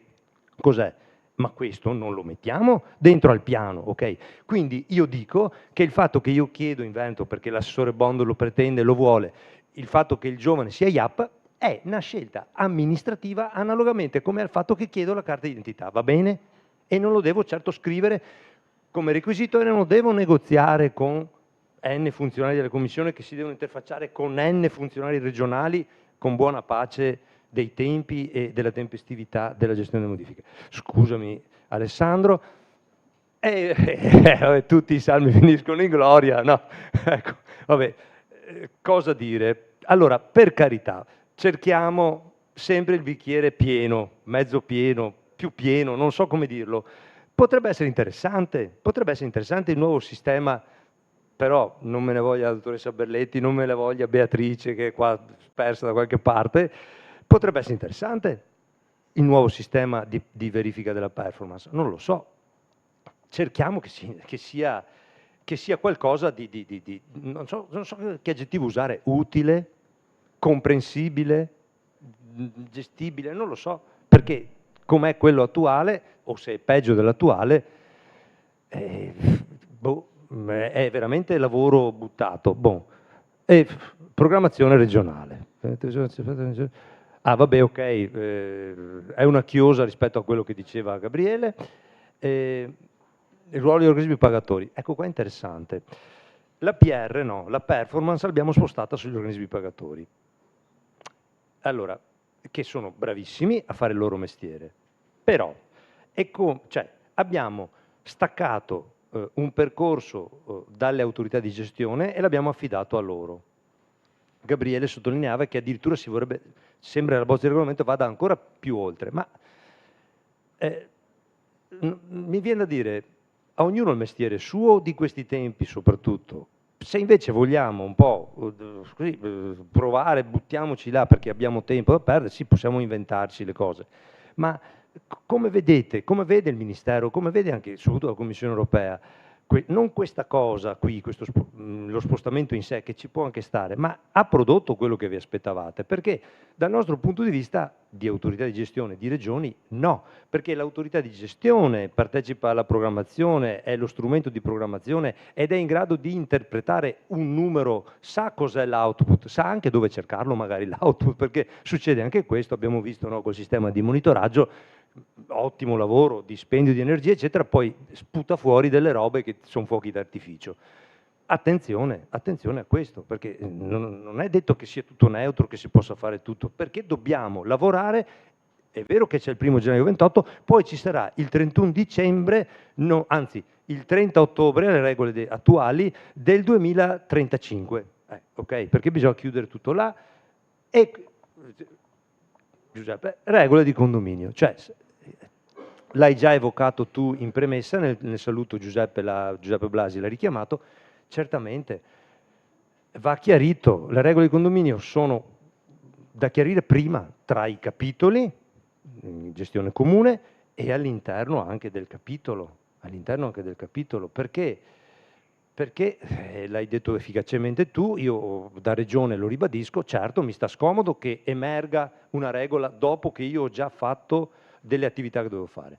Diverso è, anche se non la condivido, se quella regola emerge prima, perché mi consente, nel rispetto di lealtà istituzionale, mi viene da dire, mi consente di adeguarmi e mi consente anche di adottare tutte quelle come dire, attività che non vanno a inficiare magari la declinazione che io devo fare rispettando le prerogative del mio territorio, che è, come dire, a pari dignità agli altri territori che invece magari si ritrovano di più in quelle regole, ma devo avere il tempo di poter digerire e attrezzarmi, quindi dichiarare prima, gestione, vabbè, tutte queste robe qua, insomma, le vedete scritte, non sto qua a leggerle. E con questo chiudo e vi ringrazio.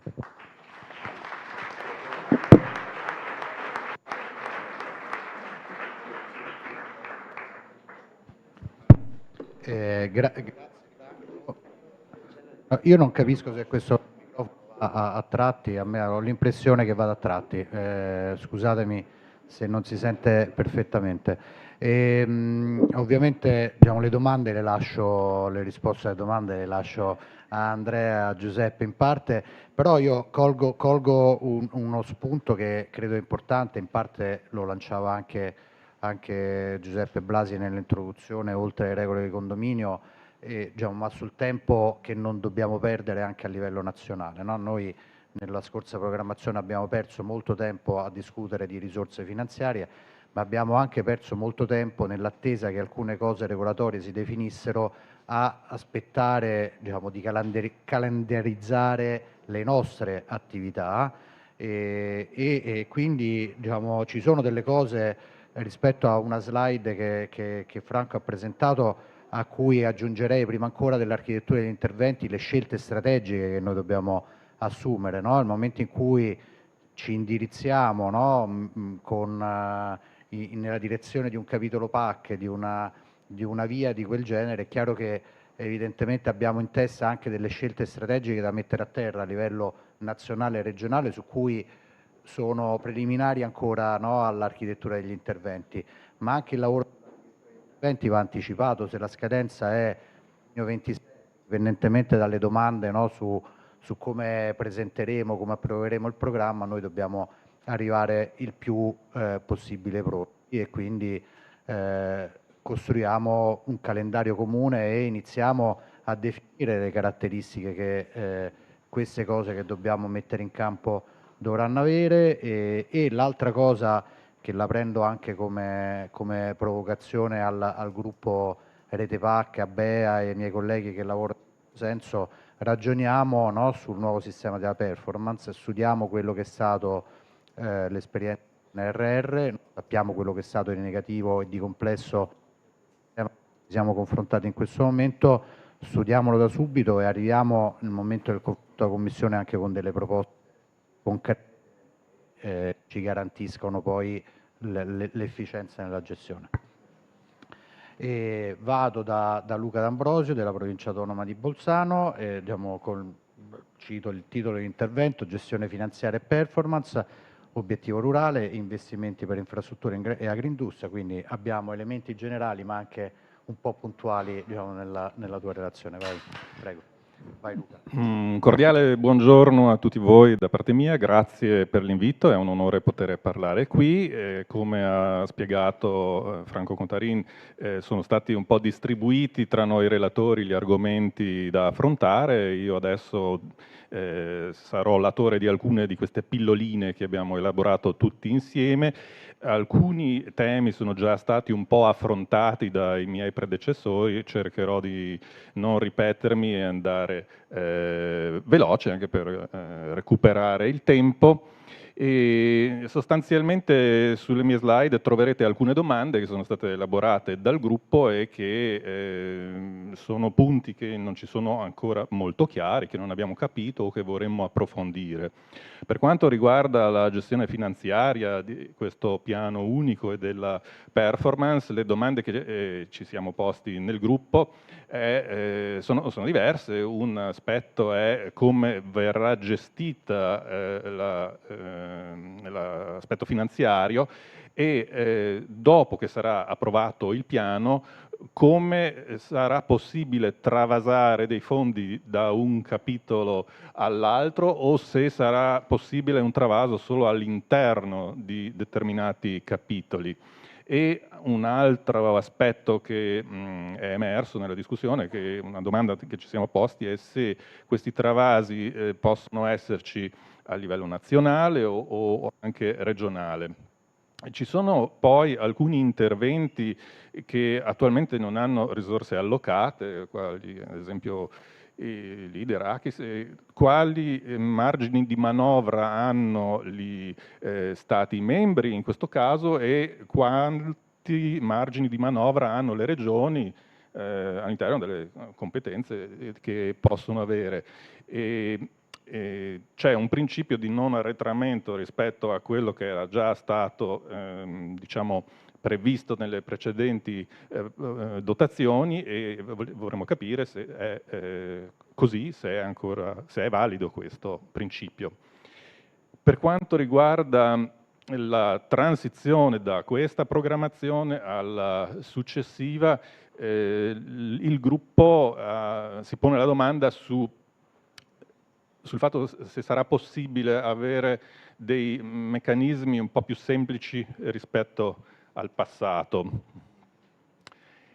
E adesso passerei a un altro punto che ha fatto alzare molte sopracciglia all'interno dei nostri gruppi.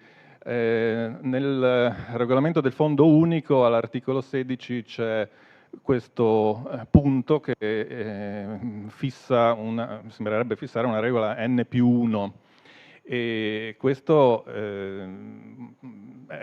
insomma, ci preoccupa soprattutto in vista del fatto che alcuni interventi hanno dei tempi naturalmente molto lunghi, molto dilazionati, per cui se questo N+10 si riferisce a un obiettivo di spesa è poco immaginabile che sia realizzabile.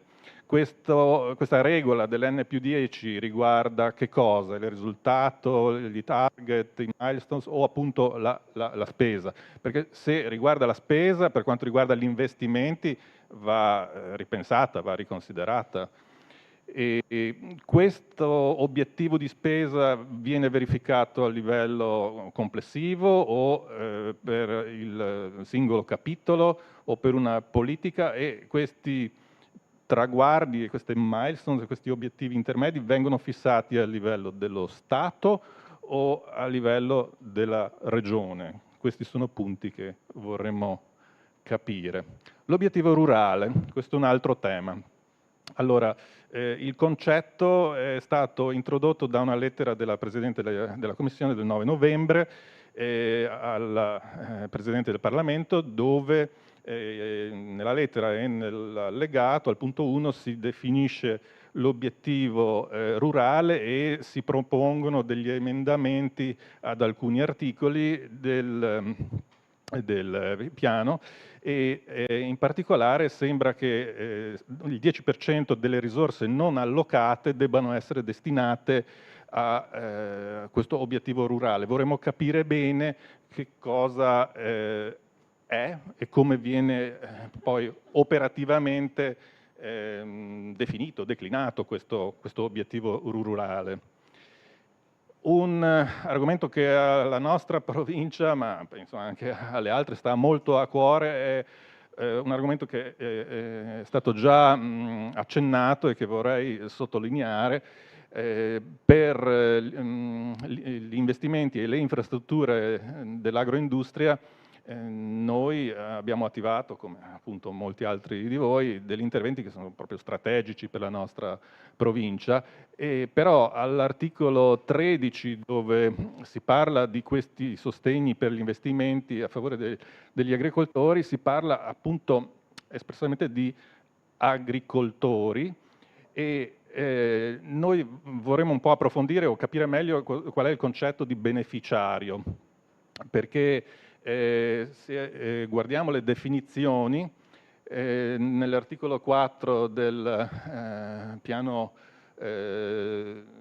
unico c'è all'articolo 4 una definizione che dice che appunto nel contesto della PAC un agricoltore è una persona fisica, eccetera, eccetera, eccetera, che comunque ha come attività principale l'attività agricola e chiaramente un'industria di trasformazione non rientra necessariamente in questa dimensione, quindi vorremmo capire se il concetto di beneficiario al quale noi siamo abituati dalla PAC abituale e da quelle precedenti rientra in questa categoria o no, cioè le industrie che trasformano gli alimenti sono per noi attualmente beneficiari e ci auguriamo che possano esserlo ancora perché i settori principali della nostra agricoltura, avete sentito nel primo intervento, sono essenzialmente una frutticoltura di diciamo, elevato valore, una viticoltura è una produzione di vini diciamo, anche di elevato valore, anche se l'Alto Adige produce l'1% forse dei vini italiani, ha una percentuale di denominazioni di origine protette che arriva oltre il 95%, quindi sono vini assolutamente molto pregiati. È anche una viticoltura spesso eroica. Noi abbiamo il 3% del territorio a fondovalle, il resto è territorio abbastanza ripido, spesso non meccanizzabile, quindi è una viticoltura eroica che appunto richiede però anche una trasformazione di un certo livello per fare non vini appunto di basso costo ma tendenzialmente pregiati. E poi abbiamo, soprattutto nel territorio montano, il territorio soprattutto vocato per motivi geografici, perché non cresce altro oltre a certe quote, alla produzione di fieno e quindi poi di latte. In tutti questi settori dove appunto avviene la trasformazione nel nostro territorio, gli attori principali sono quasi sempre, anzi nella parte preponderante, cooperative. Abbiamo una lunga tradizione più che secolare del movimento cooperativo e queste cooperative sono da sempre i nostri beneficiari. Vorremmo che continuassero ad esserlo perché quello che fanno queste cooperative va direttamente a beneficio degli agricoltori perché in questo modo, traendo valore aggiunto dai prodotti, riescono a pagare il litro di latte più che altrove. Tanto per fare un esempio, questo solo limitato al settore lattiero-caseario, queste sono le cooperative che abbiamo sul territorio, sono credo in parte abbastanza note anche a livello nazionale e sono ditte, sono aziende che sono molto cresciute grazie ai fondi comunitari. Un ultimo aspetto, è già stato accennato prima, per cui vado veloce, all'articolo 5 della proposta di regolamento della PAC c'è un elenco di interventi che possono essere attivati, c'è il leader, ma anche nel caso del leader il concetto di beneficiario di cui sopra ci fa alzare un po' di sopracciglio perché anche qui non è così chiaro, a noi perlomeno, se tra i beneficiari ci sono solo le aziende agricole o possono continuare ad essere beneficiari anche quelli che lo sono attualmente per noi, che vanno dal comune a una start-up, eccetera, eccetera, che aumentano il benessere delle zone rurali, che da noi spesso sono difficilmente raggiungibili dai grossi centri urbani e sono molto molto utili per mantenere la popolazione in queste zone rurali svantaggiate. E con questo io avrei concluso di essere stato abbastanza nei tempi. Grazie.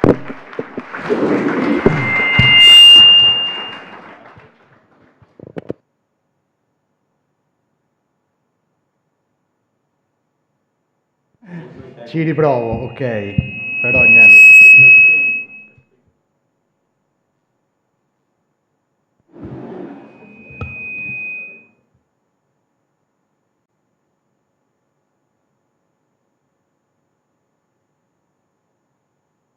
Ma quello va a tratti.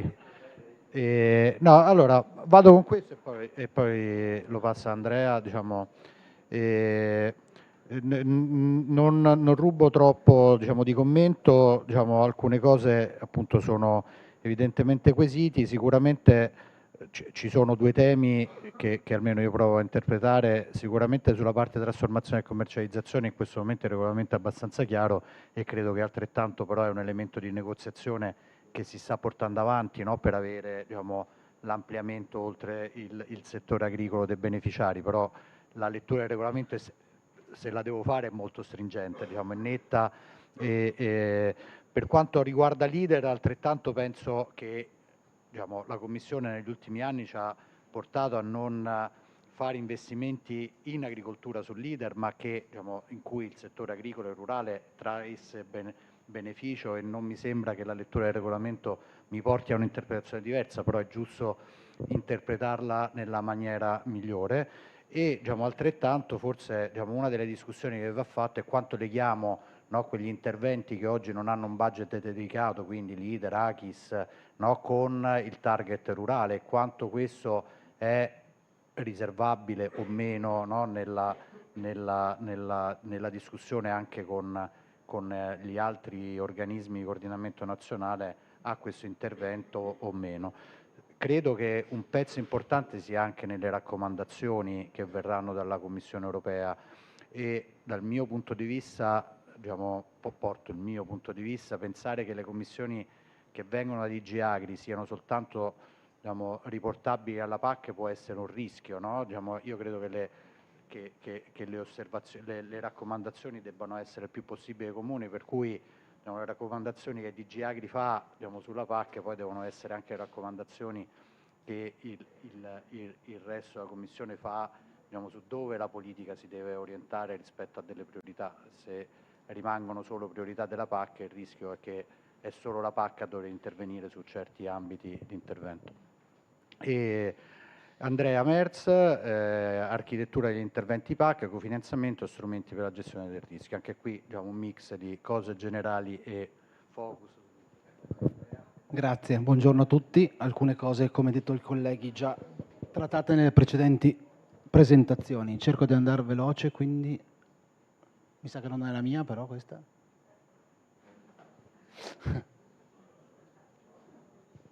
Questa non è la mia.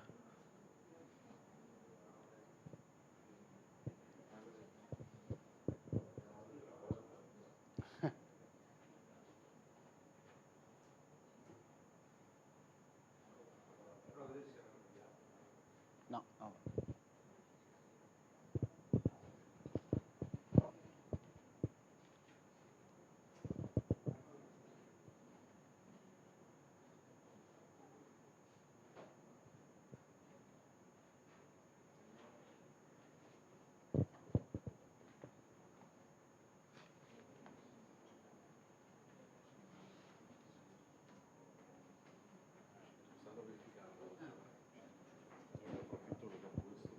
Sganciare.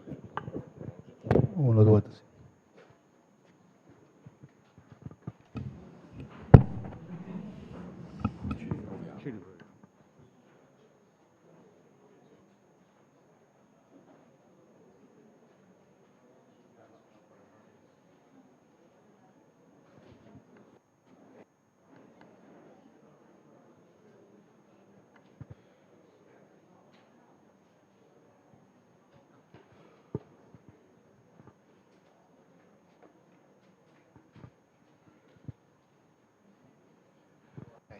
A posto.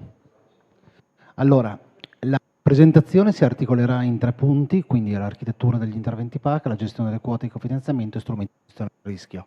Alcune cose già dette dai miei colleghi, quindi cercherò di andare molto veloce. Anche noi ci siamo immaginati quale sarà la struttura per i nuovi NPR sostanzialmente e siamo partiti dalle due situazioni, diciamo così, ma agli antipodi. Una, quella che potrebbe prevedere 21 capitoli, 21 programmi operativi regionali con interventi specifici legate a peculiarità regionali e quindi per il raggiungimento di obiettivi che sono molto, diciamo così, incentrati sui territori.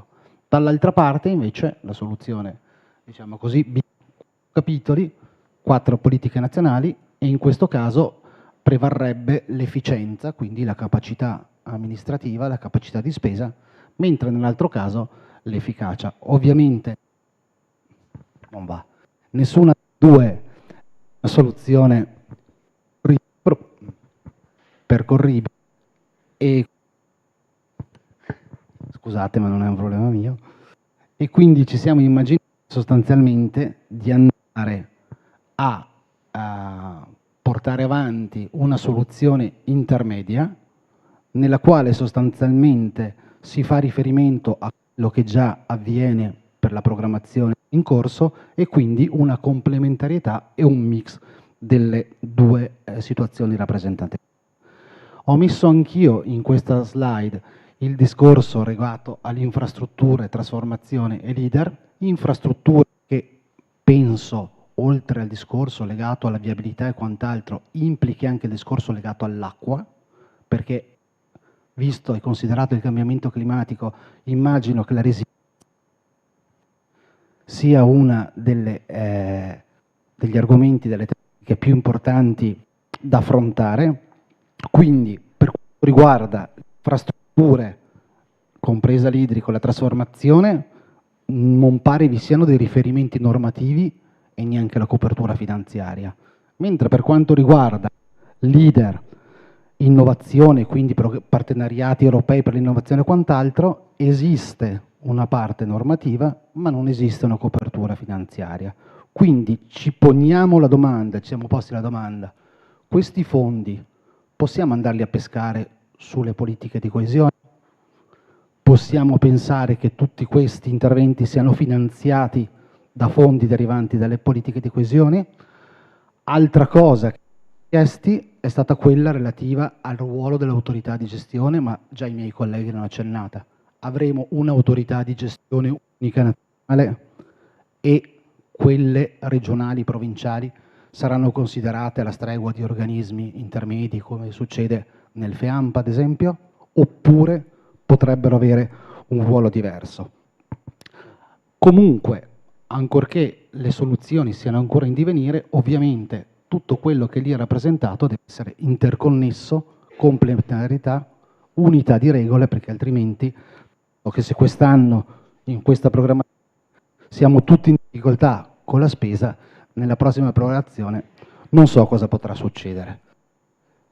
Quindi, come possibilmente migliorare? Anche qui siamo stati molto banali, nel senso che la PAC uguale al PSP attuale, le politiche di coesione e quant'altro, semplificazione. Qualcuno l'ha detto prima, forse Franco, quant'altro, forse Gabriele.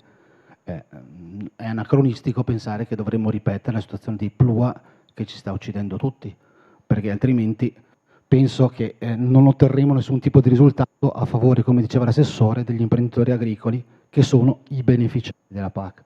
Quindi riduzione del numero di interventi e la specificità degli stessi, forse l'ha detto anche Montevole prima, li mettiamo nelle schede o quant'altro, e le regole di modifica non possiamo attendere mesi sicuramente per una modifica del piano di sviluppo della PAC, come è stato detto. Quindi procedure più flessibili e procedure più adattabili, anche in una logica di complementarietà con gli altri 3 pilastri che dovrebbero fare da spalla alla PAC futura. Allora, quote di cofinanziamento nazionale. Qua in una tabella che non riveste sicuramente la volontà di essere esaustiva, abbiamo cercato di mettere a confronto quello che succede ora e quello che potrebbe succedere. Quindi pagamenti diretti, finanziamento dell'UE, quindi quote di cofinanziamento nazionali non previste né adesso né dopo. Settoriali. In questo momento qui tutta UE, Io ho partecipato con l'assessore mio a alcuni incontri a Bruxelles, si dice che ci dovrà essere probabilmente una quota minima di cofinanziamento del 30% dello Stato membro, però anche lì minima. L'Italia mette il 30, qualcun altro mette il 40, qualcun altro mette il 50, siamo in un mercato unico, parliamo di regole comuni, ma questa sarebbe una concorrenza forse sleale, o comunque le regole del gioco non uguali per tutti. E poi, ad esempio, noi abbiamo un caso nella nostra provincia, OP transnazionali. Se cofinanziamo al 30 e l'altro cofinanzia un'altra cifra, cosa succede? Sono domande che ci poniamo e di cui al momento non abbiamo risposta.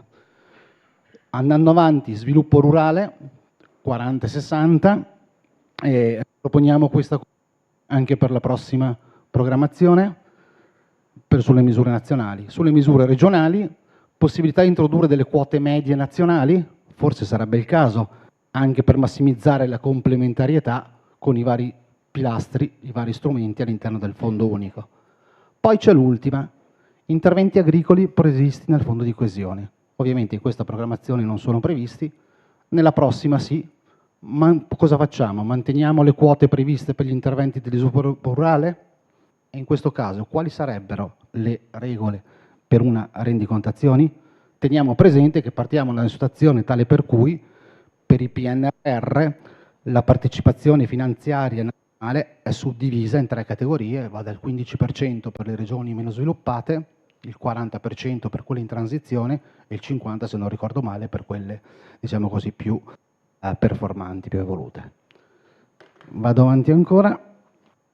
E vabbè, la seconda ipotesi fatta già prima il dottor Blasi l'ha cassata perché dice che non è riproponibile. Siamo interrogati su come potrebbero essere le modalità di utilizzo delle risorse. Possiamo pensare a un modello PNRR, quindi a un'anticipazione della quota UE nei primi anni di programmazione e poi, arrivata verso la fine, il pagamento con le quote di cofinanziamento? Oppure la seconda ipotesi, che è quella che appunto volevamo riproporre, ma Blasi prima ha detto che non è realizzabile, massimizzare la quota dell'Unione Europea riducendo al minimo la quota di finanziamento nazionale, 30%, garantendo la storicità della spesa pubblica totale attraverso gli utili top-up, che è quello che è stato fatto. Gestione del rischio quantitativo. Allora, viviamo in un contesto fatto di cambiamenti climatici, di situazioni estreme, lo straordinario sta diventando purtroppo ordinario e quindi anche gli strumenti a nostra disposizione penso si debbano un attimino aggiornare ed adattare.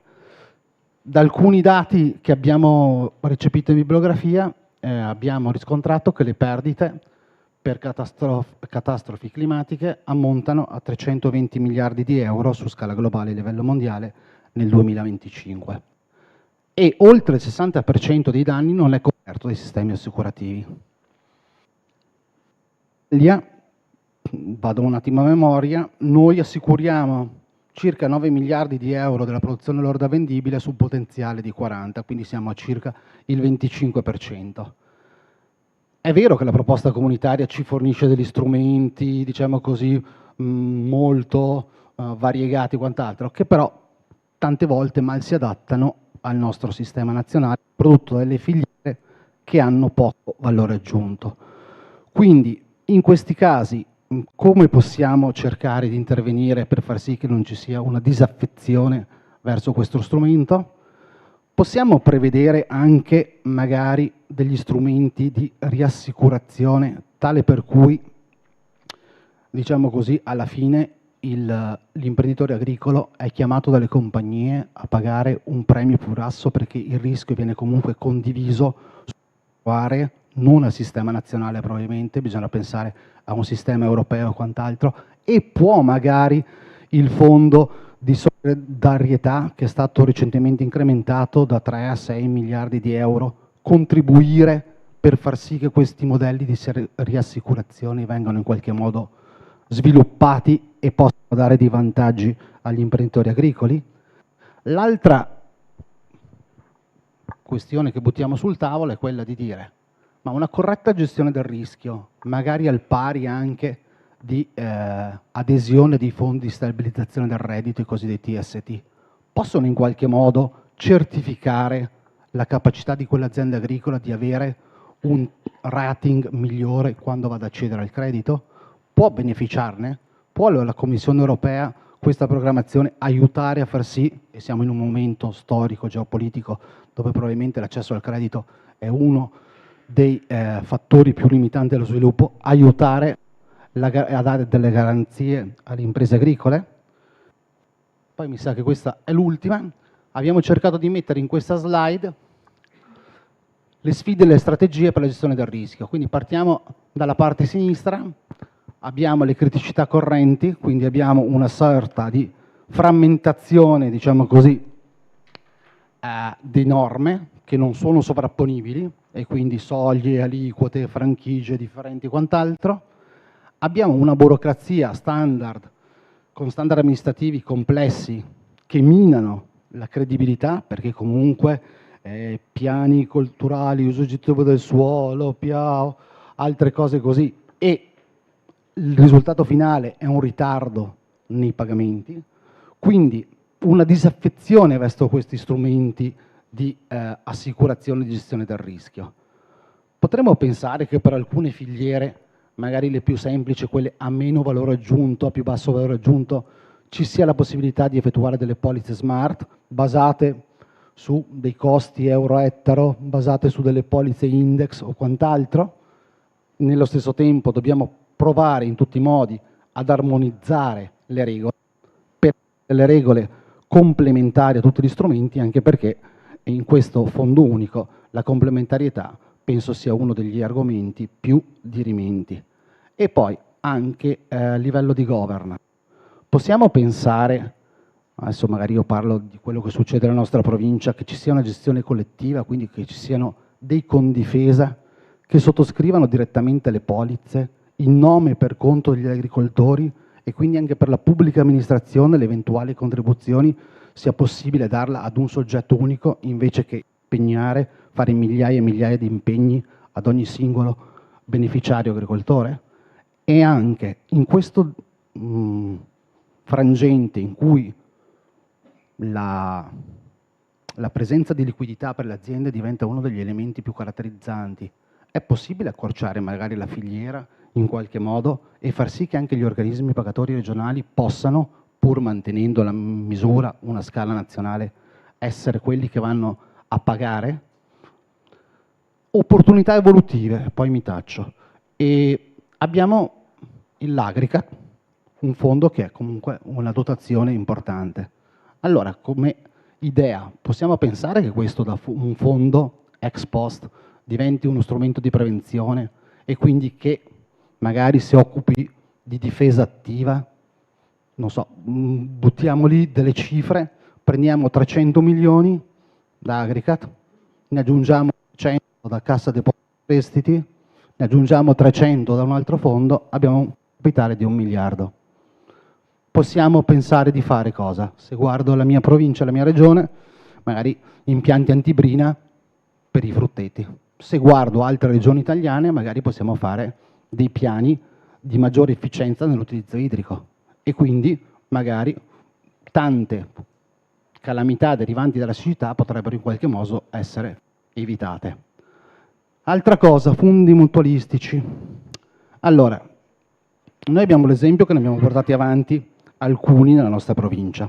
Abbiamo un capitale, abbiamo dei fondi abbastanza interessanti.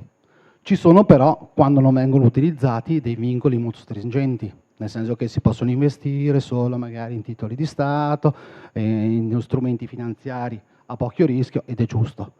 Ma possiamo fare un ragionamento per capire se almeno la parte di quota privata, il 30%, potrebbe essere destinata a degli strumenti, come abbiamo scritto lì, che possano garantire in futuro una parte della pensione dell'imprenditore agricolo, di assicurazioni sanitarie o quant'altro, che così possiamo non andare a pesare sul sistema pubblico, anche in una logica del fatto che siamo messi nel fondo unico insieme a politica di coesione, sviluppo sociale e quant'altro. Basta, faccio.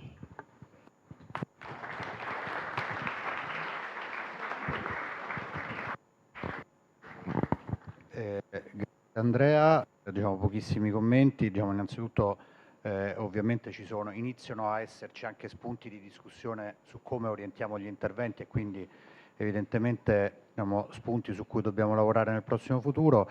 Sicuramente ci sono delle cose anche che toccano gli elementi delle regole comuni diciamo, che abbiamo richiamato precedentemente, che poi riaffronteremo diciamo, nel corso della discussione.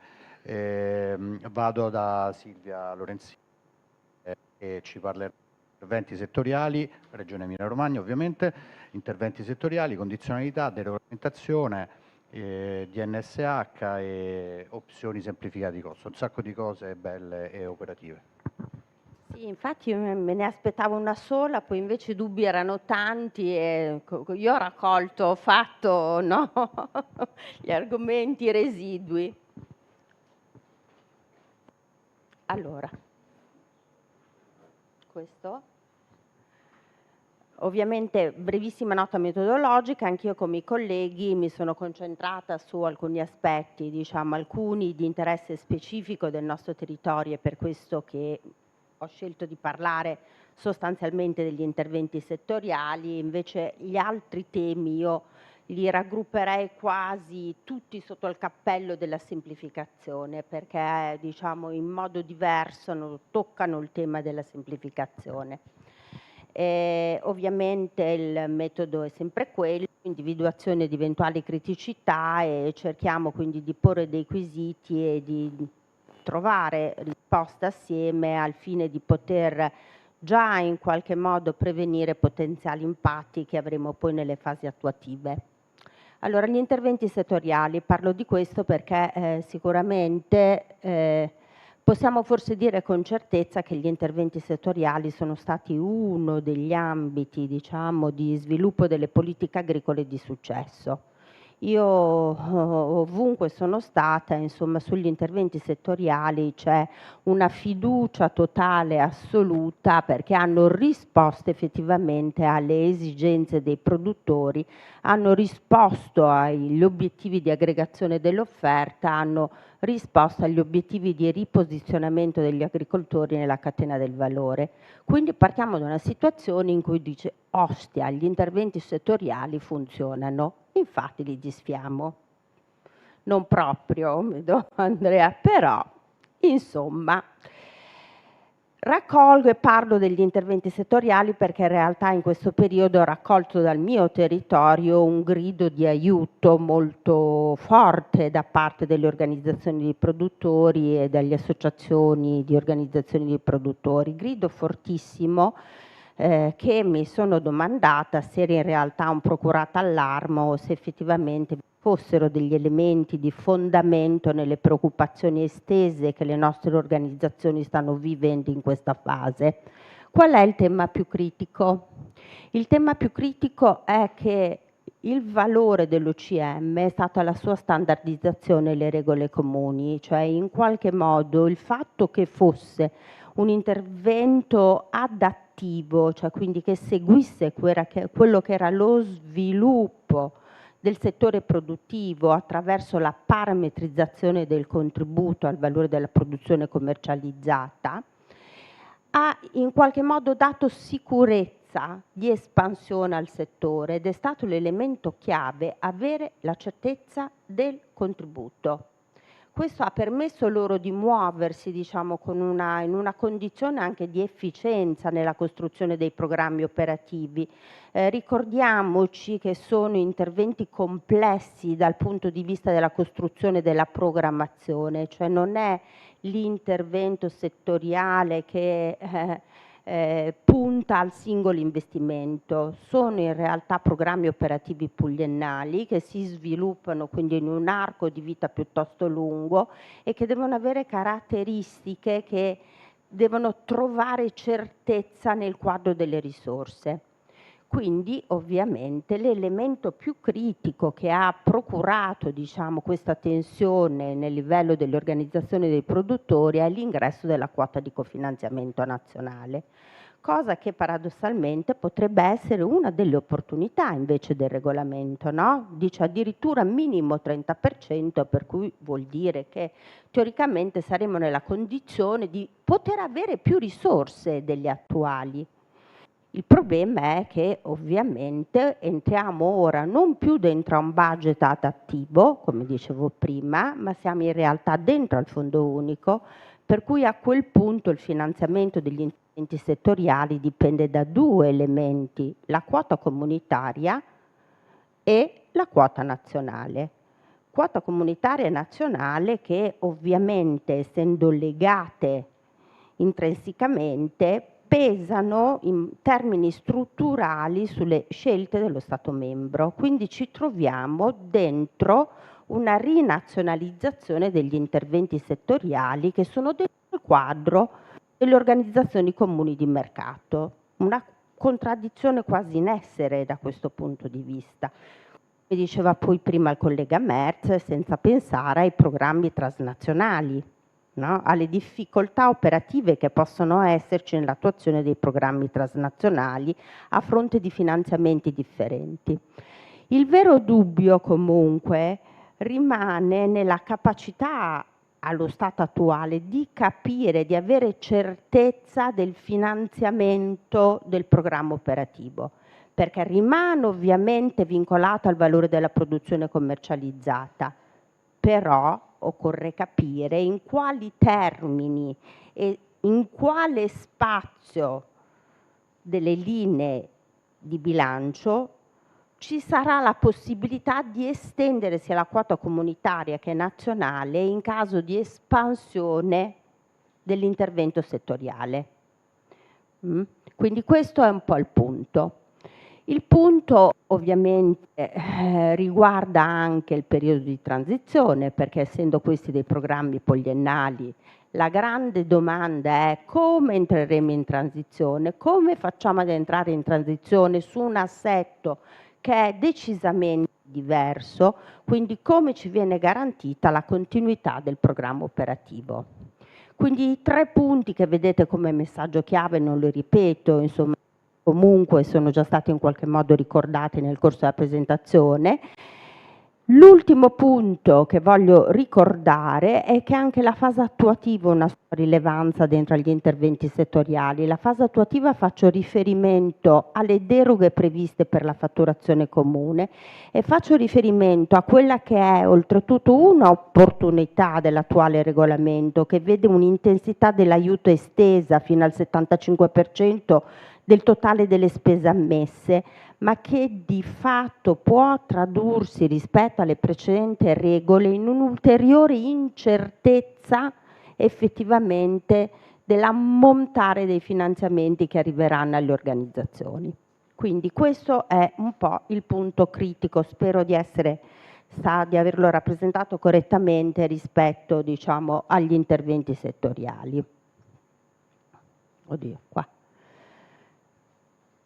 Slide 2, il principio di non arrecare un danno significativo. Il principio di non arrecare un danno significativo, intanto chiaramente non stiamo discutendo la rilevanza del principio che è assolutamente condivisibile. Ecco.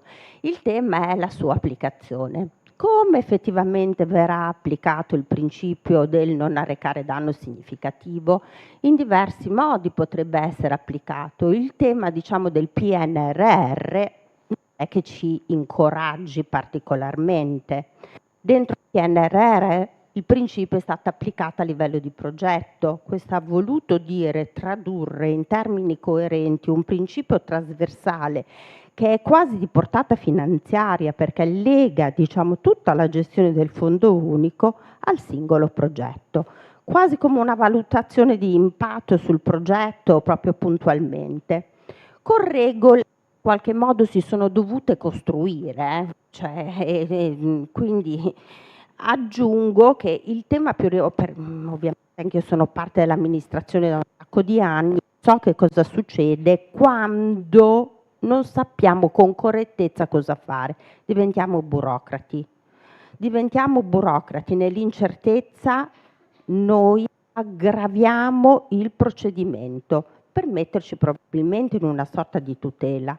Quindi su questo principio è fondamentale capire a quale livello applicheremo il principio di non arrecare danno significativo. La proposta è di non spingerci sul livello dei singoli progetti, ragioniamo in una logica di intervento, se non addirittura di programma, applichiamo il principio ad un livello più alto come elemento trasversale, orizzontale di una base comune di interventi, ma non portiamolo veramente dentro ad ogni singolo progetto. Non riusciremmo, non riusciremmo. Costi semplificati. Allora, sui costi semplificati sicuramente è apprezzabile lo sforzo che si sta facendo di andare verso un sistema che porta realmente semplificazione. Sui costi semplificati dobbiamo oggettivamente puntare se vogliamo semplificare. Per puntare sui costi semplificati, scusatemi insomma se mi ripeto da questo punto di vista, abbiamo l'assoluta esigenza di costruire un processo che ci renda chiarezza sulla struttura di costruzione del costo, ma soprattutto sulla struttura di controllo dei costi semplificati, perché non c'è pezza, il tema della congruità della spesa continua a essere un tema centrale. Voi pensate nel controllo dei costi semplificati tutto il mondo del doppio finanziamento. Come va trattato? Come dobbiamo trattarlo a fronte dei costi semplificati? Il problema del doppio finanziamento. Allora, io dico, iniziamo a lavorare, questo è rivolto più probabilmente al nostro interno, al Ministero, al CREA, alle diverse autorità che sono oggi presenti, mettiamoci già al tavolo, iniziamo a costruire il nostro sistema di gestione e di controllo del costo semplificato. Questo è fondamentale. Ovviamente i fronti su cui abbiamo più criticità sono i fronti dove la spesa non è elevata ma eterogenea, cioè la costruzione del costo semplificato è lì. Cioè se vogliamo oggettivamente dare anche corpo al leader, dobbiamo trovare dei processi di spesa più agili, più semplici. Questo vale per il principio precedente del DHNS, va bene, del non arrecare danno, diciamo, e vale anche per i costi semplificati, cioè immaginiamo il principio precedente applicato a livello dei progetti e dei leader, cioè l'abbiamo sepolto in via definitiva, cioè ci facciamo il funerale al leader e basta, ecco. Condizionalità, anche questo era un tema di semplificazione, in questo senso dico che li ho raggruppati un po' in un'ottica di semplificazione, non ci sono particolari quesiti, se non in realtà vorrei ricordare a tutti noi di procedere alla definizione di regole chiare stabilite fin dall'inizio. Io ricordo quello che è stato il dramma di questa programmazione, insomma, perché poi in realtà è ancora in corso, che cos'è stata l'applicazione della BCA 7 e di quello che dell'instabilità che ha creato anch'esso come principio orizzontale e trasversale la condizionalità. Per cui anche su questo è auspicabile che le scelte che dobbiamo mettere in campo possano essere chiarite sin da subito, perché questo dà stabilità ai produttori, è uno degli elementi che consente ai produttori di poter vedere, diciamo, bonariamente il futuro. Questo è un tema conclusivo, cioè nel senso che sono gli ambiti non più regolati, diciamo, dal quadro unionale. Gli ambiti non più regolati dal quadro unionale sono gli ambiti nostri, sono stati già ripresi diciamo in più interventi, ma in particolare riguardano quegli aspetti della fase attuativa che sceglieremo internamente, che dobbiamo capire qual è il livello a quale livello di applicazione intenderemo definirne le discipline, cioè vi porto un esempio, mi vengono in mente, diciamo, gli atti su sistema di controllo e sanzioni. A quale livello lo applichiamo? Cioè, questo è un fronte enorme. Ogni capitolo avrà il proprio sistema di controllo e sanzioni, saranno applicati in termini trasversali, saranno applicati in termini in realtà verticali. Quindi il punto è questo. Tantissime incertezze non sono date dai contenuti delle proposte regolamentari, ma sono date da ciò che le proposte regolamentari non dicono più. Moltissime incertezze. Per cui è chiaro che l'attenzione è su due fronti, su che cosa in realtà può essere migliorato dentro le proposte regolamentari e che cosa deve essere introdotto al fine di restituire certezza e chiarezza ai processi poi attuativi. Finito, credo. Grazie.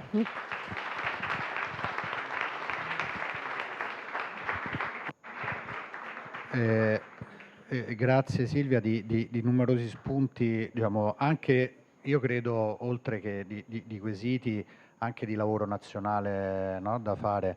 Riprendo le questioni sui costi standard, diciamo, dove vecchia rete rurale, ma anche questa rete PAC hanno sempre lavorato, però sempre per mettere una pezza a delle cose in corsa. Invece richiamo, no, il fatto che bisogna lavorare prima per costruire delle regole comuni a cui poi tutti applichiamo. Quindi ovviamente l'invito è ai miei colleghi CREA, ai miei colleghi SMEA, di probabilmente progettare in questa fase con voi anche quelli che sono gli ambiti di costruzione comune. È evidente che su questo anche Commissione ci deve dare degli orientamenti chiari, su dove andare a lavorare per le cose che poi Silvia ci evidenziava, no? Rispetto alla congruità, ai doppi finanziamenti, che sono cose su cui abbiamo bisogno di letture, evidentemente, altrimenti poi commettiamo l'errore noi a livello nazionale. E a questo punto do la parola a Andrea, che ringraziamo ovviamente. Sicuramente Andrea non ci darà tutte le risposte, ma sicuramente sarà nostro alleato, ci accompagnerà nel percorso, siamo certi, sia per quello che ha fatto in questi anni, no, di vicinanza comunque a quello che è l'interesse perché la nostra programmazione sia efficiente, e sicuramente continuerà a fare, quindi sicuramente ci aiuterà quantomeno se non ci darà le risposte. Grazie Andrea. Provo a usare questo, vediamo se funziona. Funziona? Sì, va bene. Allora, grazie a tutti. Mi avete messo in una posizione abbastanza complicata, insomma, abbiamo qua una lista della spesa, però è tutto fatto con spirito costruttivo e non, sicuramente non per mettere in difficoltà la Commissione. Quindi vi ringrazio comunque di questa cosa, credo che sia utile effettivamente, e quello che io dirò adesso, innanzitutto mi sono voluto anche preparare un po' perché comunque mi erano arrivate dal MASAF, da Franco, i quesiti, la maggior parte delle cose che avete chiesto oggi, non proprio tutti, però insomma ho potuto comunque un pochino già rifletterci. Però ecco, considerate che queste cose sono per condividere con voi dei pensieri, delle riflessioni, però non le prendete come la posizione della Commissione, perché io non sono titolato a dare interpretazioni per conto della Commissione, okay? Quindi ci sarebbe un processo di validazione molto più complesso, che insomma però non è questo il punto. Il punto adesso è che ci dobbiamo tutti quanti preparare effettivamente a questa nuova PAC e quindi riflettere e capire bene anche che cosa fare dopo. Quindi in questo spirito, in questo spirito lavoriamo. Allora, io adesso cerco di andare molto velocemente. Avevo preparato anche, non proprio preparato, ma messo insieme una presentazione per fare un po' da recap delle cose essenziali della futura PAC, però direi di saltarla, se siete d'accordo, perché non ci stanno i tempi. Comunque è una presentazione che traeva dalle presentazioni che sono state fatte già in Piemonte, e per cui molti di voi credo che l'abbiano già vista. Poi potete senz'altro comunque condividerla con tutti, quella che... Ok, allora, quindi cominciamo dalla parte del dottor Iacolettici, quindi il Friuli Venezia Giulia, che ha presentato sulla questione della governance. Allora, innanzitutto qui, ecco, la Commissione lo sta dicendo ripetutamente che c'è veramente la massima libertà sulla governance, quindi lo Stato membro può stabilirla come meglio ritiene, fatto salvo che ci devono stare però un'autorità di coordinamento, no? Per tutto il piano e un comitato di coordinamento. Quindi ci sono delle novità da questo punto di vista, ad esempio le dichiarazioni di spesa le deve mandare l'autorità di coordinamento, eccetera, eccetera. Quindi ci sono però al di là di quello c'è una grandissima libertà. Quello che, anche parlando con alcuni di voi, ne parlavamo anche ieri con il dottor Blasi, il mio suggerimento è di cercare di preservare la struttura che avete adesso, perché comunque è una struttura che avete testato, avete fatto esperienza, a differenza ad esempio degli altri fondi, no? Sappiamo che negli altri fondi molto spesso hanno ancora dei programmi regionali, invece con il fatto del piano strategico nazionale del 23-27 si è acquisita un'esperienza, quindi c'è stata anche questa dialettica, questo confronto sicuramente non facile anche, però direi che quello è un punto senz'altro di partenza, quindi questo è un aspetto. Quindi il capitolo PAC sì, assolutamente ci può stare il capitolo PAC con componenti regionali. La questione, ecco, chi saranno gli interlocutori, no? Quindi se ci sarà ancora un'interlocuzione tra la Commissione europea, quindi per esempio tra la DG Agri e il MASAF, tra la DG Agri e le regioni, questo senz'altro sì, non vedo problemi a questo. Questo era venuto fuori anche in altri interventi. È chiaro che ci sarà un livello di coordinamento ulteriore, no? Perché saranno varie, allo stato di come è organizzata oggi la Commissione, ci saranno varie direzioni generali che dovranno diciamo, attuare le varie politiche e quindi ci sarà chiaramente un coordinamento, però credo che ci sarà anche una grande delega, no? Se le cose rimangono così, per cui la DG Agri continua a resistere in quanto DG Agri, ci sarà una delega alla DG Agri per il capitolo agricolo, poi il capitolo agricolo rimane sempre un capitolo molto specifico. Vedete che anche nei regolamenti hanno fatto dei regolamenti specifici proprio per la PAC, no? Ce ne sono 3 addirittura, perché ci sta quello sulla PAC, quello sugli OCM e quello sulle scuole sostanzialmente, per cui voglio dire è chiaro che viene riconosciuta, comunque viene vista da tutti un po' questa specificità, quindi questo continuerà a esserci. Il dialogo che ci può stare tra i vari interlocutori, no? Quindi regioni allora, secondo me non dobbiamo neanche porci troppi limiti, nel senso che anche nella programmazione attuale, in cui c'è un piano unico nazionale e chiaramente per la Commissione l'interlocutore principale è il Ministero, però secondo me non c'è assolutamente niente di male che anche una regione parli con la Commissione, purché però ci sia la circolarità dell'informazione, cioè se la regione ha un dubbio, di questo dubbio deve essere messo a conoscenza in primis il Ministero, quindi non è, perché poi è chiaro che quel dubbio può riguardare anche altre regioni, quindi la cosa importante secondo me è che ci sia questa circolarità di informazione. Allora, c'era quest'altra questione sul leader. Ah sì, se il leader, se ho capito bene, se il leader ACHIS e cooperazione potevano essere continuate ad essere gestite nell'ambito della PAC e dalle strutture PAC. Allora, sicuramente sì, ed è una cosa anche secondo me naturale che sia sostanzialmente, questo mi sembra abbastanza logico, cioè non vedo, ripeto, sono più questioni interne dello Stato membro queste che cose che stabilisce la Commissione. Quando parliamo invece di agroindustria, quindi, perché l'agroindustria in realtà se ne è parlato spesso oggi, non è che non si può proprio finanziare quella fatta non da agricoltori o da silvicoltori, si può finanziare però non attraverso diciamo, quegli strumenti, quegli interventi che sono previsti nell'articolo 35 lì. Però si può finanziare come un altro intervento a favore dell'industria sostanzialmente. Ecco, io quello lo vedo un po' più difficile, che se le cose continuano a essere così vengano gestite poi effettivamente da chi fa agricoltura oggi, insomma, ecco, quello potrebbe essere, mi sembra un pochino più, però anche questa è una scelta nazionale.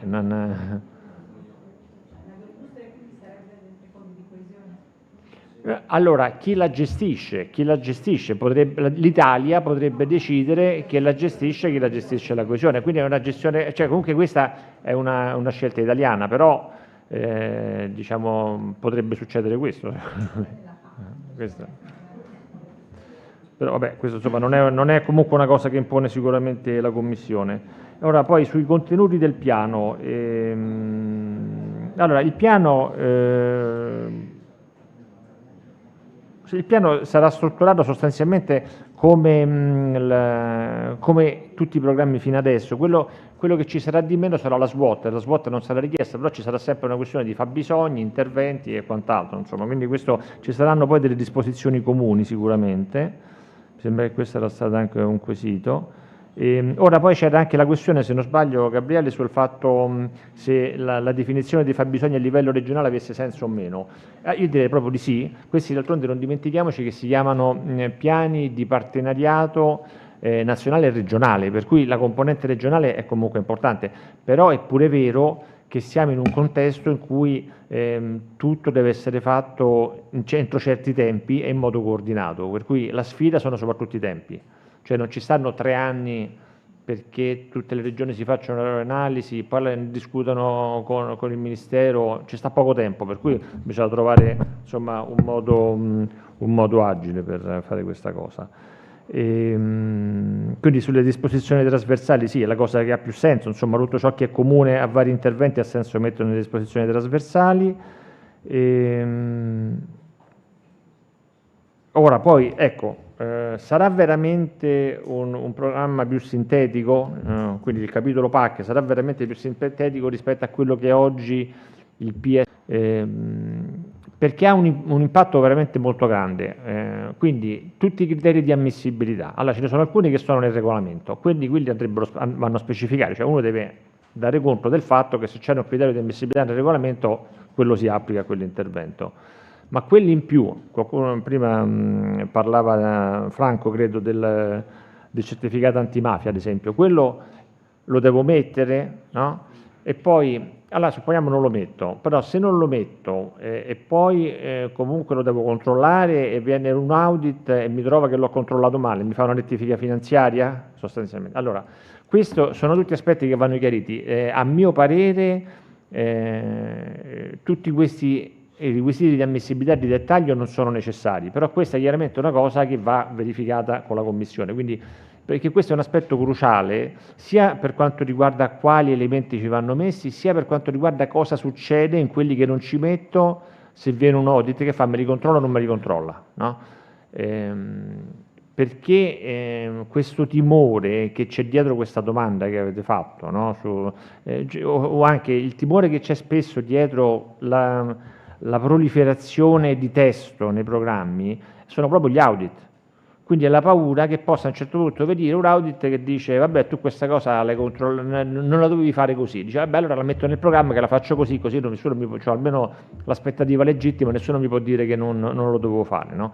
Quindi questo è un tema che ritorna in tante delle cose che avete detto oggi e secondo me questo è un tema molto importante, cioè bisognerebbe cercare di rasserenarsi dal punto di vista degli audit. Per rasserenarsi non è che è uno stato mentale personale, dice mi rassereno, vabbè, no, non è questo, però bisogna secondo me cercare di avere quelle risposte, no? Quei chiarimenti anche dalla Commissione che consentano poi effettivamente di operare con un buon grado di certezza, perché ripeto questo ha un effetto molto pernicioso, cioè poi si riflette sull'ipertrofia del testo sostanzialmente, quindi questi aspetti qua secondo me su questi sarebbe giusto sollecitare la Commissione da subito, perché poi questo si rifletterà chiaramente in quanti interventi, in quanto descrittivo ci sarà sugli interventi. Scusate, mi sto dilungando troppo, poi ho un po' di tempo ancora. Allora, quindi questo sui dettagli. Ora, il ruolo delle regioni nella programmazione, no? Questo è quello che dicevo prima, è chiaro che è un ruolo che ci deve stare, però va coniugato con la questione dei tempi. Un organismo pagatore per tutti i capitoli, lo stesso organismo pagatore non credo che sia nella bozza di regolamento sostanzialmente. Qua parliamo cioè voi potete lasciare gli organismi pagatori così come sono per il capitolo agricolo, non mi sembra che ci sia scritto da nessuna parte che dovete fare l'organismo pagatore che copra anche le altre politiche, insomma, quindi su questo state abbastanza tranquillo. Sul fatto che vada, ecco questa è un'altra cosa che aveva detto il dottor Iacoletti, cioè la razionalizzazione del piano, sì, questo certo, in fase di stesura bisogna cercare di evitare insomma contraddizioni e quant'altro, però anche qui ci sta un elemento temporale, cioè è chiaro che se uno le cose le deve fare con molta fretta rischia di più di avere un testo meno omogeneo. Ora, questa domanda è importante. Quali sono i tempi? No? Questa è la parte quindi, adesso che aveva sviluppato il dottor Contarin Franco. Qui la questione è che bisogna veramente sbrigarsi. Allora, innanzitutto partiamo da quando deve entrare in vigore il piano, dal 1° gennaio 2028. No? Poi che cosa prevedono i regolamenti? Prevedono che la Commissione, quando riceve ufficialmente la richiesta di piano, ha 4 mesi per fare l'assessment e poi dopo c'è il Consiglio, perché sapete che adesso sarà poi il Consiglio che farà l'adozione, ha un altro paio di mesi, quindi sono 6 mesi, quindi vuol dire che la Commissione dovrebbe ricevere inizio luglio la notifica, se ci sarà ancora SFC, immaginate in SFC, del piano. Okay? Quindi vorrebbe dire che dovremmo ricevere le bozze, se vogliamo evitare poi di dover mandare subito una lettera di osservazione, dovremmo ricevere le bozze già i primi mesi del 2027. Okay? Quindi questa è una tempistica molto, molto serrata. Vuol dire che ci sta questo semestre, sostanzialmente, cioè quest'anno che finisce, no? Dice, vabbè, ma è troppo poco. Secondo me però se entriamo in una logica per cui non dobbiamo necessariamente aspettare tutti gli step per avviare i processi, ma li avviamo in parallelo, secondo me ci si può fare, cioè ci sta questa possibilità di farlo, no? Però è chiaro che i tempi sono stretti e che bisogna cominciare a lavorarci su vari ambiti. Insomma. Quando verranno approvati i regolamenti? Necessariamente entro la fine dell'anno? Probabilmente no. Probabilmente no, perché comunque da quello che ho capito i triloghi dovrebbero iniziare all'inizio dell'anno prossimo, per cui parliamo più che altro della fine del primo semestre 2027. Okay? Però è pure vero che questo fatto pure non vi deve bloccare nella redazione del piano, perché comunque gli elementi più o meno si conoscono, no? Gli elementi stanno lì, poi se ci sarà da fare qualche ritocco si farà, bisogna necessariamente lavorare in parallelo. Ora che cosa succede se non ci si fa ad approvare entro il 2027? Questa è la domanda, no? Allora, innanzitutto bisogna vedere, è chiaro, è solo un paese che non ce la fa ad approvare entro il 2027 o sono vari stati membri, no? Quindi questo sarà un po' una cosa, però se dovesse essere una situazione più o meno generalizzata sicuramente si troverà poi una soluzione legislativa che consenta di non interrompere la PAC, insomma questo sicuramente. Poi queste altre cose.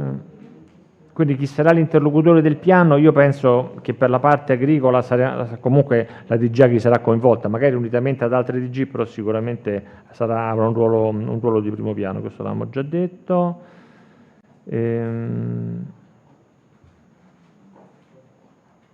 Ora, non so se ne avevi parlato questa cosa, però me l'avevi scritta Franco, dei sistemi informativi? C'era anche una questione su quello, come fare a renderli?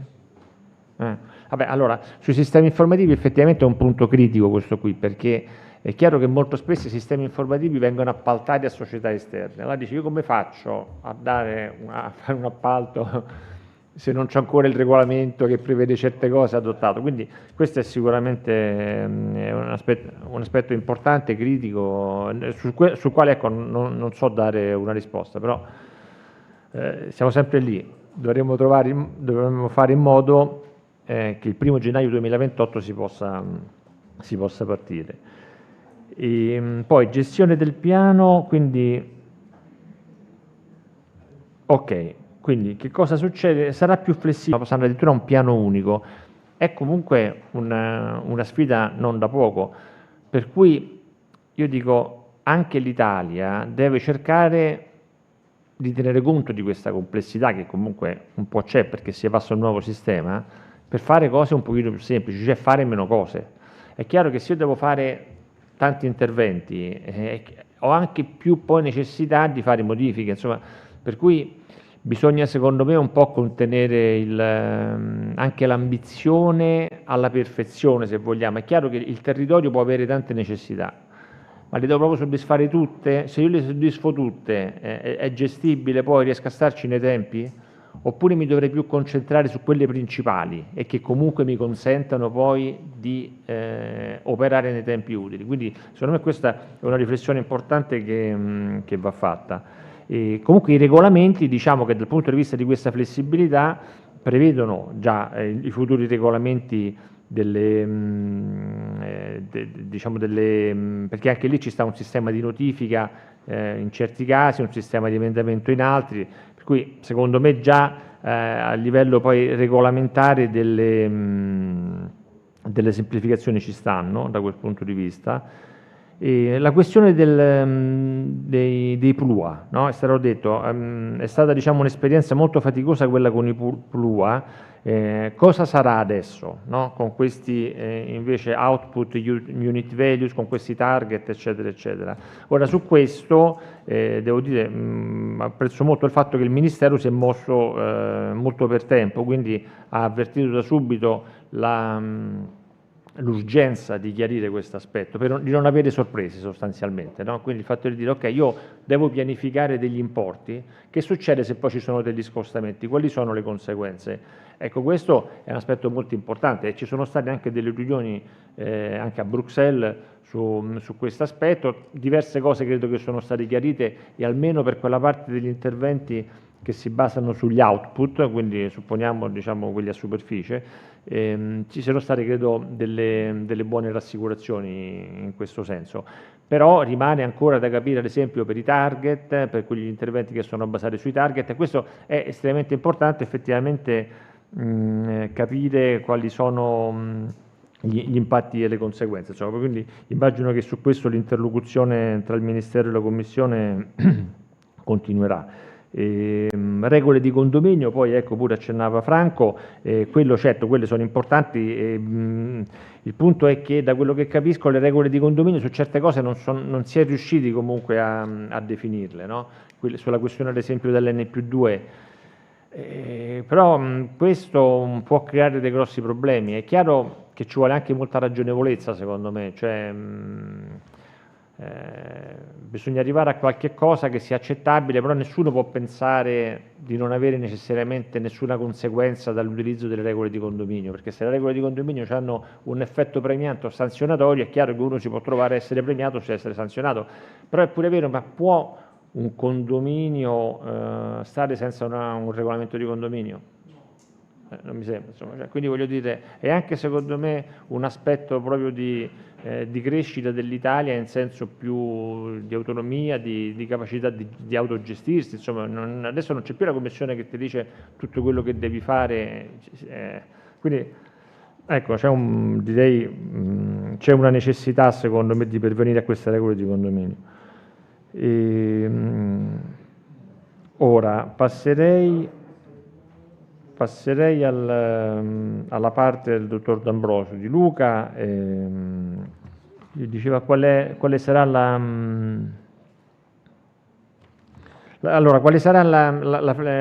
questione, quindi si potranno spostare importi da un capitolo all'altro, no? Ora, ci sono delle regole di possibilità di spostare, eccetera. Io non sono un esperto di questo, però quello che posso dire è che il capitolo, da quello che mi hanno detto, il capitolo non è rilevante.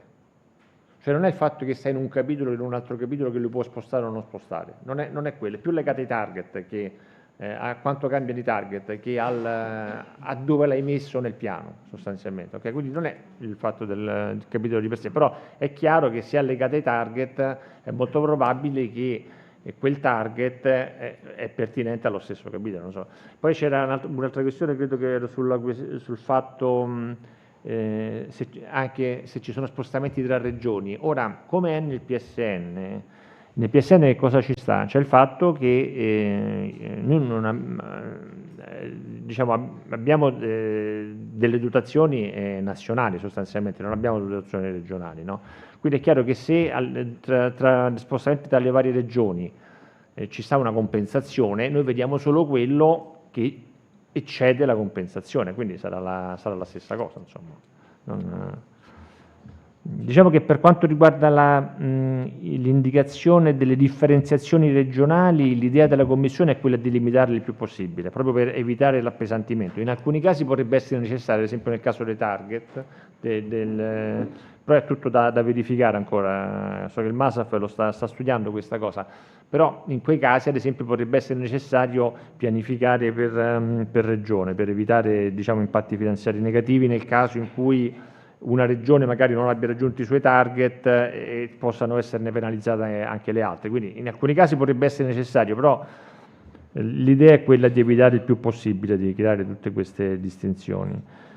Ora poi, altro aspetto che diceva, sulla questione dei trascinamenti, ora è giusto che i trascinamenti, come avverranno i trascinamenti dal 23-27 al 28-34, venga chiarito prima possibile, no? Cioè, sarebbe irrituale trovarlo nelle linee guida di chiusura, uno lo dovrebbe sapere da prima, quindi questo mi sembra un'aspettativa assolutamente legittima, e comunque so che la Commissione, ecco, questo mi hanno detto che dovrebbe emanare, quindi non in tempi lunghi, però delle linee guida proprio sui trascinamenti, quindi mi auguro che questa cosa possa essere risolta. Poi sull'N+10, allora innanzitutto l'N+10 al momento, da come si capisce, è a livello di piano, quindi non è a livello né di capitolo né di... Questo comporta chiaramente che poi bisogna fare regole di condominio anche con altri fondi e quant'altro, insomma. Dice, com'è possibile però che possiamo fare la N+10? Allora, diciamo che questo fatto della N+10 mesi non è che nasce come un'ulteriore ambizione, cioè sicuramente la volontà è quella di velocizzare l'esecuzione del bilancio, no? È chiaro, che uno vuole fare, però la Commissione ritiene di aver concepito i piani in modo tale che questo possa avvenire, quindi di aver creato i presupposti affinché ci sia questa velocizzazione, no? E questo come? Soprattutto nelle misure a investimento, prevedendo dei pagamenti anticipati rispetto alla realizzazione dell'opera sostanzialmente. Quindi questo è però ecco, è chiaro che ogni Stato membro si deve fare le sue analisi, no? Ok, che cosa prevede la PAC? Ce la faccio effettivamente, perché state ancora in una fase di negoziazione dei regolamenti, per cui è importante chiaramente queste cose analizzarle nella fase in cui i regolamenti non sono stati ancora approvati. Sul leader anche aziende non agricole assolutamente, quindi leader non solo per aziende agricole, quindi rimane il concetto del leader che conosciamo sostanzialmente. E passerei a questo punto ai quesiti che ha posto il dottor Mers, Andrea. Dunque,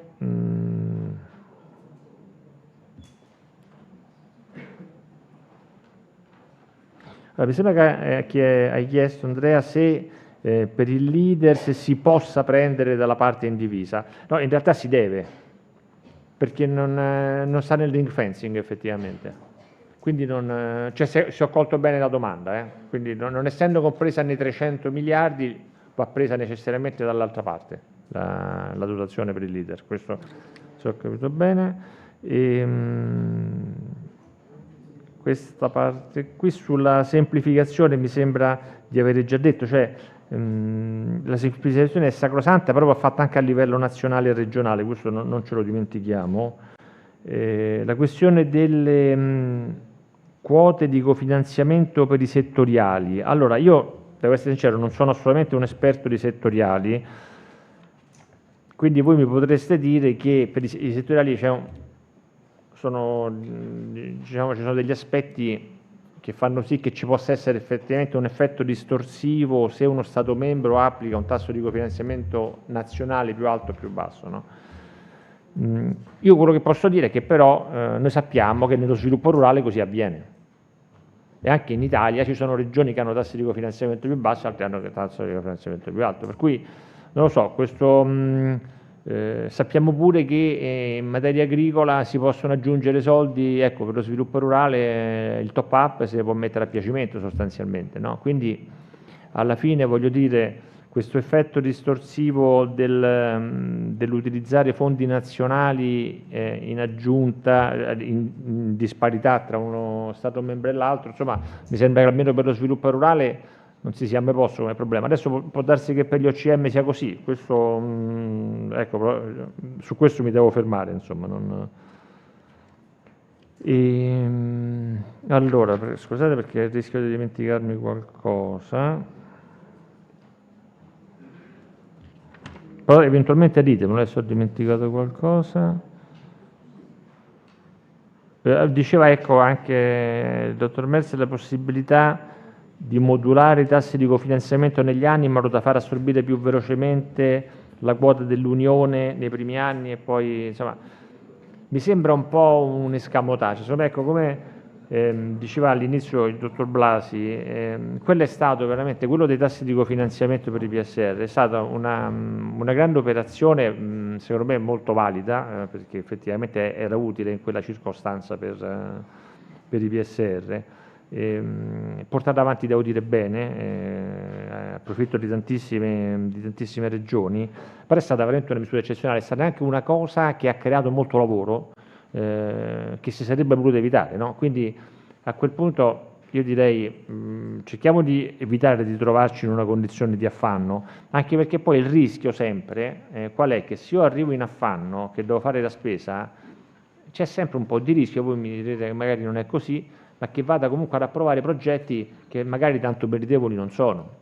Quindi voglio dire, il ritardo rischia, non dico che questo sia successo, però rischia di riflettersi anche sulla qualità degli interventi che vengono fatti. Insomma, quindi l'importanza decisamente di fare le cose molto per tempo, quindi sia nella programmazione corrente che poi nella futura. Insomma.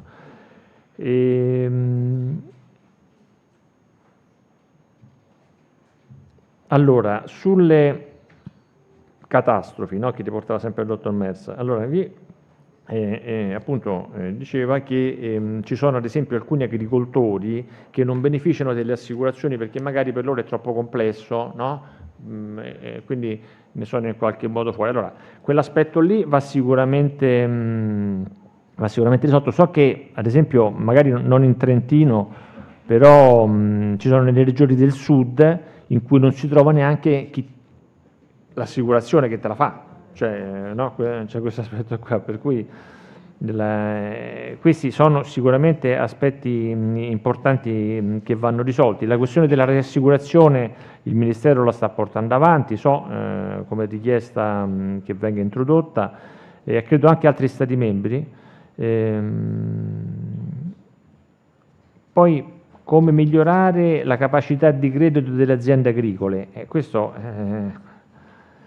diciamo anche in teoria anche gli strumenti finanziari, no?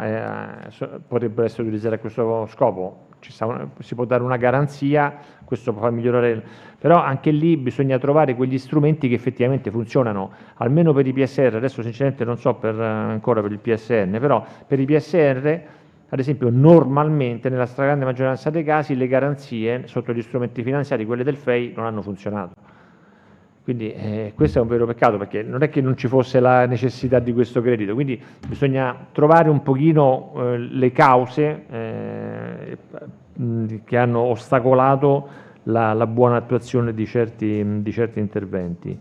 Diceva poi, sempre il dottor Merz parlava della difesa attiva, quindi se si poteva usare una parte dei soldi della gestione del rischio per la difesa attiva, quindi per pratiche di prevenzione. Ora, questo probabilmente no, nel senso che non rientrano una misura, che ne so, dipende un pochino l'intervento, se è un intervento tipo 5.1 sì, chiaramente, se è un intervento tipo ex misura 17 no, questa cosa qui no. Però il dottor Merz metteva in risalto un aspetto importante, e cioè che non c'è solamente l'aspetto risarcitorio, quindi ci sono danni da catastrofi, ok, un sistema è risarcire, no? Però sappiamo pure che il risarcimento è comunque una perdita, cioè voglio dire, è una perdita che sarà divisa con i soldi dei contribuenti o magari degli stessi agricoltori che hanno messo insieme i soldi, no? Però c'è una perdita secca. Se io riesco a fare prevenzione e quindi a evitarlo quel danno, a quel punto è chiaro che a livello di sistema ci sta un guadagno. È chiaro che la prevenzione non mi deve costare più del danno, perché questa è un'altra cosa che va pure tenuta in considerazione, però ecco, sono aspetti importanti che vanno giustamente analizzati, no? Quanto mi costa fare prevenzione, mi conviene, non mi conviene? È chiaro che se la prevenzione ha un costo ragionevole, mi evita che ci sia il danno, è una cosa logica questa qua, direi, insomma, perché non è che per il fatto che c'è il risarcimento non c'è qualcuno che paga, perché dietro c'è sempre qualcuno che paga, insomma, magari non paga l'agricoltore, però paga qualcun altro. E ora siamo arrivati alla dottoressa Lorenzini, alla parte, ad esempio, comincio dalla parte del principio di non arrecare un danno significativo. Ora, su questo la dottoressa Lorenzini ne parla in particolare relativamente agli investimenti, perché sappiamo che ad esempio per altri interventi, tutti quelli in cui si applicherà la nuova condizionalità, no? Sapete quella che si chiamerà gestione responsabile, si daranno per assolti, per gli investimenti. Allora, quello che posso dire è che la Commissione il Ministero sta portando avanti anche questo tipo di interlocuzione su questo, no? E la Commissione comunque ha presente la criticità, cioè che cosa può implicare aggiungere un ulteriore livello di controllo, no? Quindi questo era poi quello che Silvia indicava come un aspetto problematico, che si creerebbe un'ulteriore cosa da controllare, un appesantimento delle procedure, per cui la Commissione ha sicuramente intenzione di trovare il giusto equilibrio su questo, e appunto quello che posso dirvi è che prevede di pubblicare delle linee guida su questo, quindi ci saranno, diciamo, ulteriori istruzioni, però resta sempre salva la possibilità di continuare in questa dialettica con la Commissione su questo aspetto.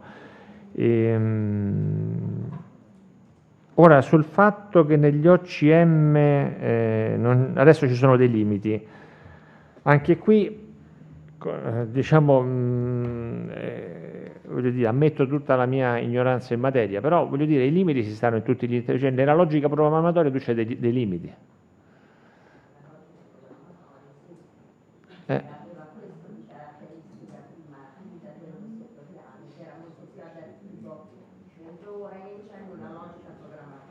Questo lo posso capire, però allora pensiamo a una misura che vuole diciamo, andare contro, che vuole, come si dice, soddisfare in caso di rischio, no? In caso in cui un rischio di crisi si materializza un danno, un evento, anche lì tu non lo sai da prima, quindi dici come faccio a programmarlo? Però devi avere da qualche parte i soldi per poterlo fare, insomma ci sarà nel bilancio una flessibilità che consente quindi bisogna creare quella flessibilità, però mi sembra un concetto sacrosanto anche nella gestione dei bilanci regionali e nazionali, che tu c'è sempre un limite, tu non puoi non mettere un limite a una spesa, secondo me, quindi questo secondo me va risolto, chiaramente trovando poi quelle flessibilità necessarie per poterlo fare. Quindi sul tasso di cofinanziamento avevamo già detto. Ora sui costi semplificati, allora da un certo punto di vista, la prima cosa che mi viene da pensare è che l'Italia non parte da zero, no? Quindi c'è sicuramente adesso questa maggiore enfasi sui costi semplificati, che è una cosa di per sé molto buona nella regolamentazione, però l'Italia insomma ha creato con la rete eccetera tutto un savoir-faire, no? un know-how per i costi semplificati. Ora, quello che mi sembra di capire però dietro la preoccupazione di Silvia è più legata sempre, torniamo al discorso degli audit, no? È questo, cioè dice vabbè noi l'abbiamo fatti, però poi mi è venuto un audit e me l'ha messa in discussione Ed è un problema obiettivamente questo. Questo io riconosco, è un problema, perché bisognerebbe operare in un clima di relativa serenità, insomma, no? Quindi, per questo secondo me vi invito comunque, ecco, a cercare di risolvere in via preventiva i dubbi che potete avere nel come vengono calcolati, no? In modo tale che poi si possa arrivare a un'operatività che effettivamente uno possa avere delle aspettative normali e non lavorare con ansia. Questo è importante, insomma. Però questo riguarda vari aspetti, secondo me, riguarda appunto tante cose, cioè tutti i casi in cui la Commissione fa degli audit e fa correzioni finanziarie. Normalmente sono sempre per alcuni tipi di motivi, no? Quindi sostanzialmente, però è importante secondo me che arriviate a entrare in una dialettica con i servizi competenti della Commissione per arrivare a un modo più sereno di operare, ecco questo. E quindi io avrei ripercorso tutto, però se ho dimenticato qualcosa ditemelo.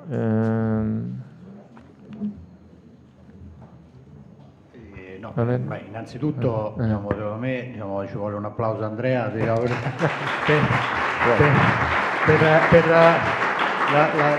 la disponibilità e diciamo, anche l'attenzione che ha mostrato diciamo, nei nostri confronti nel cercare appunto di darci delle risposte, dei suggerimenti ai nostri quesiti. Io credo che abbiamo riformulato, come sempre accade, il programma dei lavori per dare anche lo spazio corretto a tutti quanti e ad Andrea di darci alcune risposte. Abbiamo ancora un quarto d'ora diciamo, di discussione, per cui più che essere io a richiamare delle cose magari che volete approfondire, io direi partirei con un paio di quesiti eventuali, così abbiamo tempo anche delle eventuali risposte e poi vediamo se c'è spazio, riprendiamo le cose. C'è subito Franco e quindi...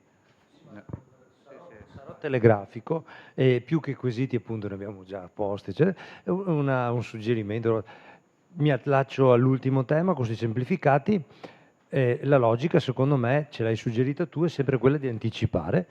Si potrebbe anche ipotizzare un'approvazione da parte della Commissione a latere del programma, perché il costo semplificato perché il tema è quello che ha posto Silvia, ma il tema è anche che alcuni articoli proprio sui progetti piccoli, che sono i più, obbligano. Quindi a quel punto io dico, la Commissione, siccome il tema della congruità, se mi emerge in sede di audit, a quel punto mi suicido e non perdo neanche tempo, perché poi è pesante anche replicare, scrivere, eccetera, meccanismo lodevole, ma irrisolvibile su certe situazioni.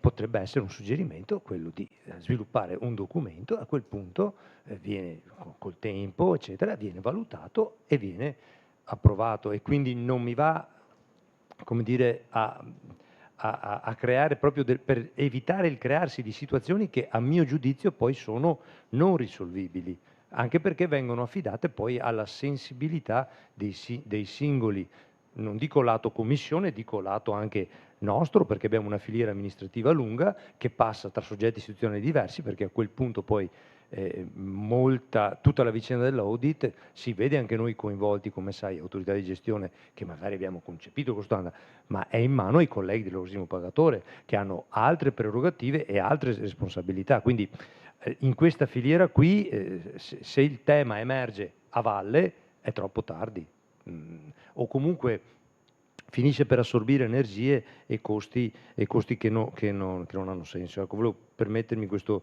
suggerimento. Grazie. No, aggiungo sempre sui costi.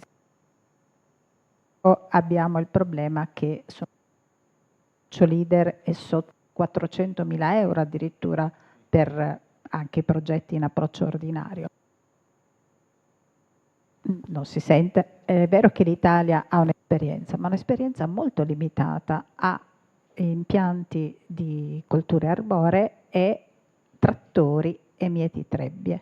Quindi o piccoli materiali. Noi stiamo parlando di progetti che possono avere una grande eterogeneità di spesa, sia nella parte ordinaria che nell'approccio leader, poi non ne parliamo, laddove addirittura sotto 20.000 euro sono obbligatorie. Lì il meccanismo dei costi standard, secondo me, non è applicabile. Ci vuole un salto diverso nel concetto di costi forfettari rispetto a un obiettivo raggiunto, perché non saremo mai in grado di elaborare costi standard per la singola spesa che può rientrare in questi piani di investimento. Sarebbe, diciamo, ci vuole l'intelligenza artificiale per farla decisamente, quindi noi non abbiamo quella capacità. Ecco. Se posso, Alessandro, una cosa che adesso mi viene in mente, al di là di questi aspetti, è che comunque i costi standard sono una delle problematicità da risolvere prima del 1 gennaio 2020. Ci sono alcune cose, secondo me, che richiederanno molto lavoro. Una è questa, sicuramente. Un'altra è la definizione, proprio il calcolo dei target. Nella pianificazione bisognerà indicare il costo unitario, l'output. Ora, in alcuni casi sarà magari solo indicativo, in altri sarà invece, potrebbe avere un impatto finanziario, però in tutti i casi la Commissione vorrà che sia ragionevole, quindi perché anche se poi non ci dovessero essere conseguenze finanziarie, tu metti pianifichi un importo, devi in qualche modo giustificare perché hai messo quell'importo. Ecco, questo secondo me sarà un grosso lavoro, quindi ci sono secondo me degli ambiti nella preparazione che bisogna fare adesso dei piani dove c'è veramente tanto lavoro da sviluppare. E questo, ecco, i costi semplificati sono uno, quello appunto dei target, degli output, dei costi unitari è un altro.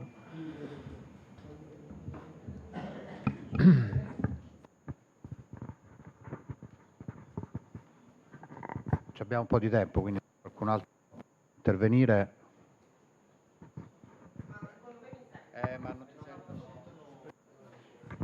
Scusi, facevo solo una domanda, un chiarimento sul tema dell'intervento agroindustria. Non mi è ben chiaro il concetto del, se ho capito bene, non verrà più finanziato all'interno della PAC, ma all'interno dei finanziamenti che prevedono i finanziamenti industriali tout court, però lo Stato membro può valutare poi a livello di attuazione, applicazione regolamentare, immagino, e di gestione di lasciarlo all'interno della PAC?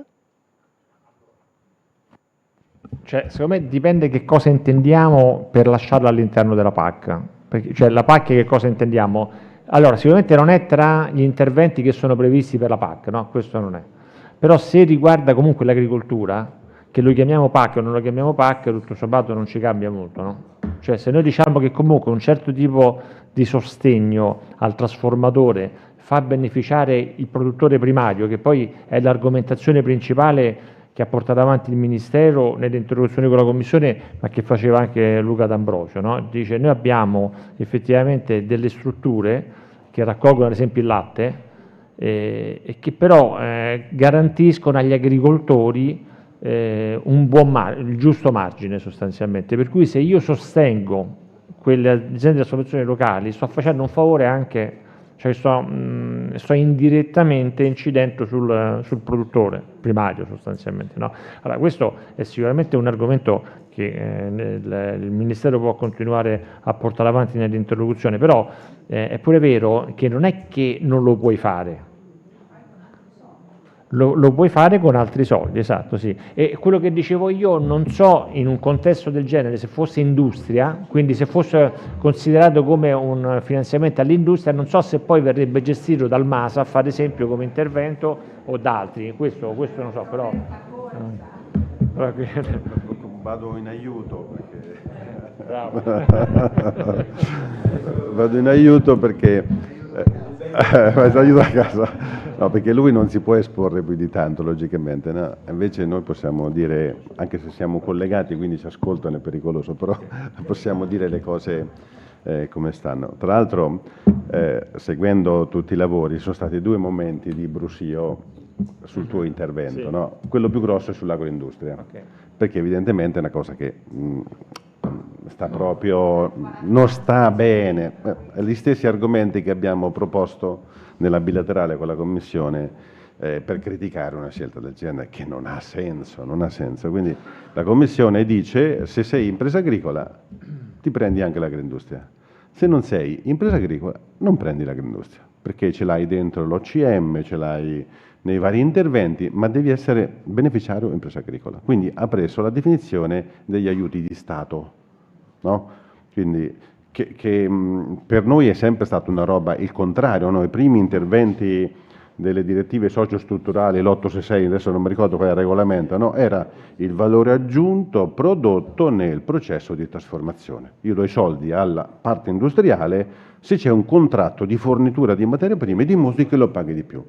È un concetto fondamentale perché nella comunicazione della Commissione c'è il miglioramento della posizione della parte agricola nella distribuzione del valore.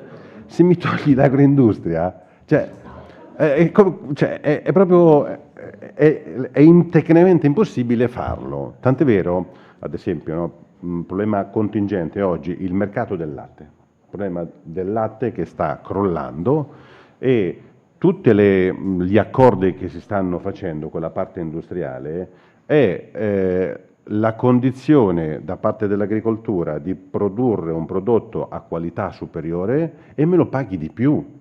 No? Qui siamo sul prezzo, ma nel processo di trasformazione è la stessa cosa. Quindi per la nostra visione è fondamentale che l'agroindustria continui ad essere finanziata e sarà un elemento negoziale su cui ci sarà anche uno scontro politico, perché poi queste cose qui ovviamente vanno a livello sempre più alto e poi si deciderà se questo tema è un tema di negoziato agricolo o addirittura negoziato di vertice, perché questo problema sta oggi nel regolamento quello generale. Quindi è un tema su cui, ma anche altri paesi stanno cominciando a rompere le scatole pesantemente, perché non ha molto senso obiettivamente rispetto a tutto l'approccio. Poi, visto che sono venuto qui, è una cosa banalissima sui costi semplificati.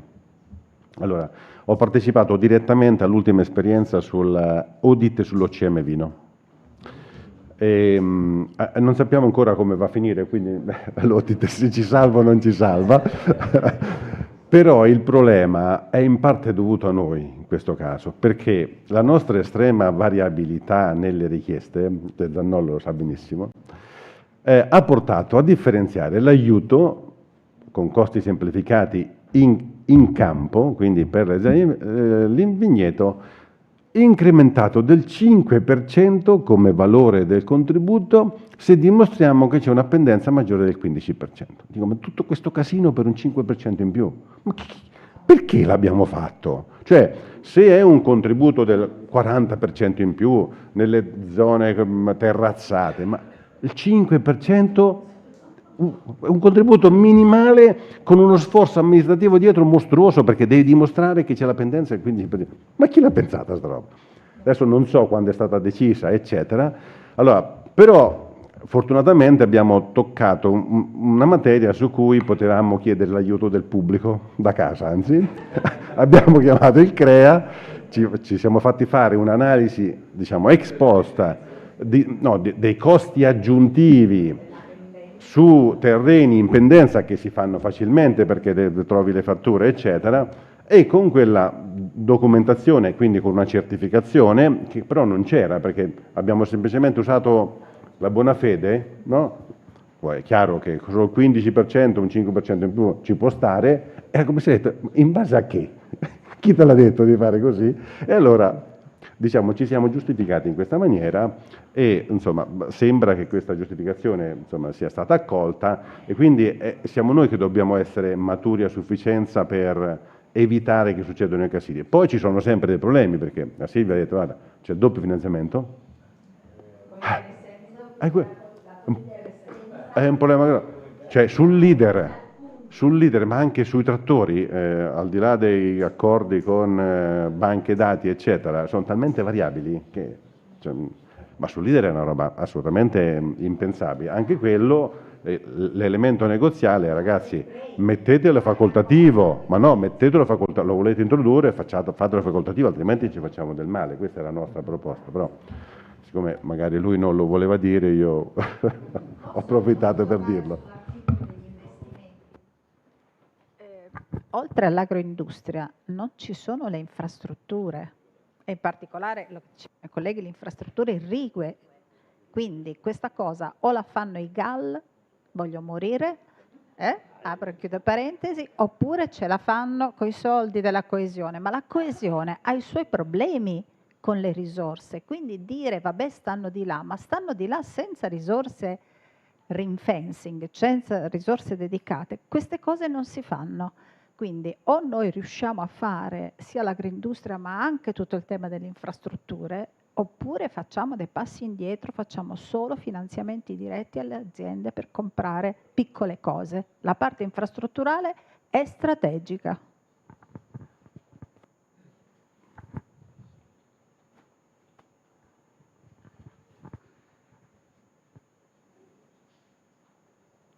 Mi hanno dato 13 e 20, non un minuto di più. Abbiamo ancora qualche minuto di Camillo Zaccarini.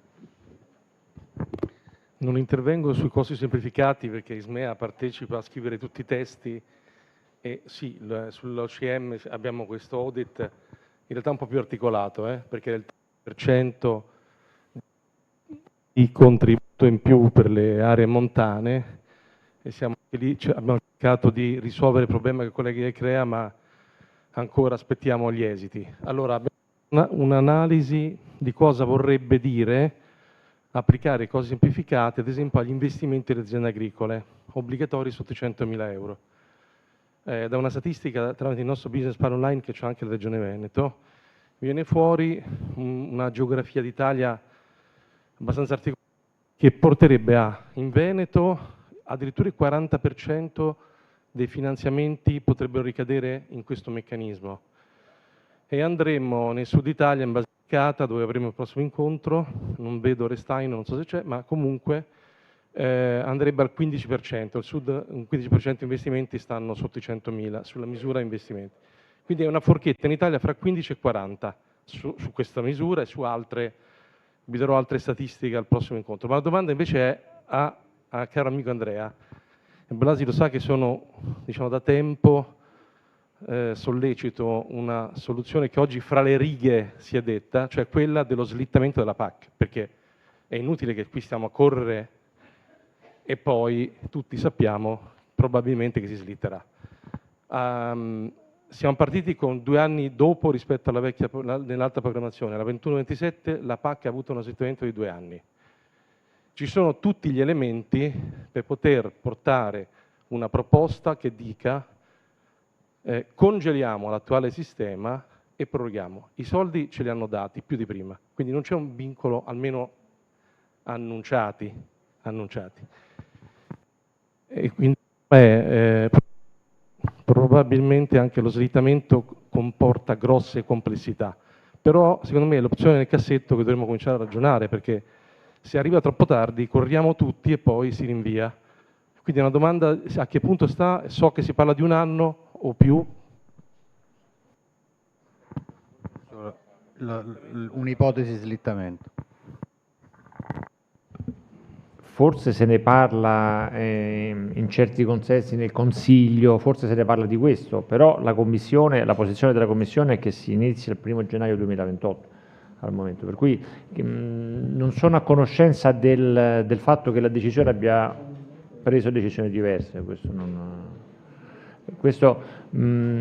Ora, secondo me, però la cosa che vorrei dire è un po' questa. Dobbiamo stare anche attenti poi a non rimandare cose che potremmo non rimandare. Cioè il fatto di lavorare adesso in funzione di una data, che è il 1° gennaio 2028, non è comunque tempo perso secondo me. Scrivere, io non credo che l'impalcatura cambierà molto. Allora se la scriviamo prima, se cominciamo a scrivere prima, se ci prepariamo, non è tempo perso secondo me. Quindi in ogni caso io cercherei di anticipare i tempi. Poi dopo chiaramente l'Italia, come Stato membro importante, può chiaramente portare avanti ogni richiesta di questo tipo, ad esempio di prolungamento della PAC corrente o di creare uno strumento eccezionale in caso di ritardo dell'approvazione dei piani. Questo chiaramente è una prerogativa dell'Italia, però la Commissione, che io sappia, la posizione è quella, si inizia il 1° gennaio 2028. Questa è ancora la proposta della Commissione, non mi risulta che la Commissione abbia fatto una proposta diversa al riguardo, però forse Camillo tu ti riferivi a qualcos'altro che io non conosco. Allora, io chiuderei diciamo, la mattinata a questo punto e ringrazio Andrea, ringrazio tutti quelli che sono intervenuti e riprenderemo direi tassativamente alle 14:30, non un minuto di più, anche perché poi credo che ci siano problemi con i treni da parte di diversi ospiti, però abbiamo già fatto una bella discussione, quindi ci siamo portati avanti. Un pezzo della discussione con Giuseppe l'abbiamo già fatto questa mattina, quindi lo interroghiamo bene. Quindi, buon pranzo a tutti.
Matteo è il mio migliore amico. Lui abita in campagna. Insieme viviamo tantissime avventure.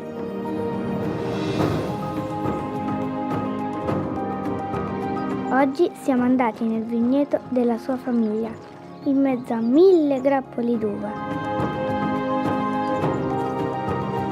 PS, ho preso una foglia di vite per ricordarmi questa giornata. Agnese, la mamma di Matteo, è preoccupata perché non piove da tante settimane. Ad un certo punto ho sentito un profumo, quello della marmellata di zucca del signor Giorgio. È dolcissima!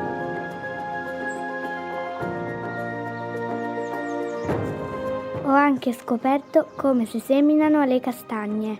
Crescono e diventano alberi molto grandi. E a fine giornata mi ha portato nel suo posto preferito, all'ombra del vecchio castagno.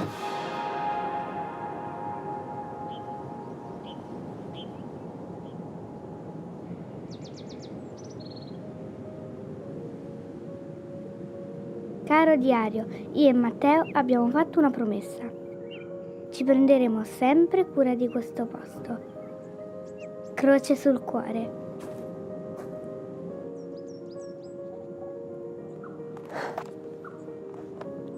Matteo?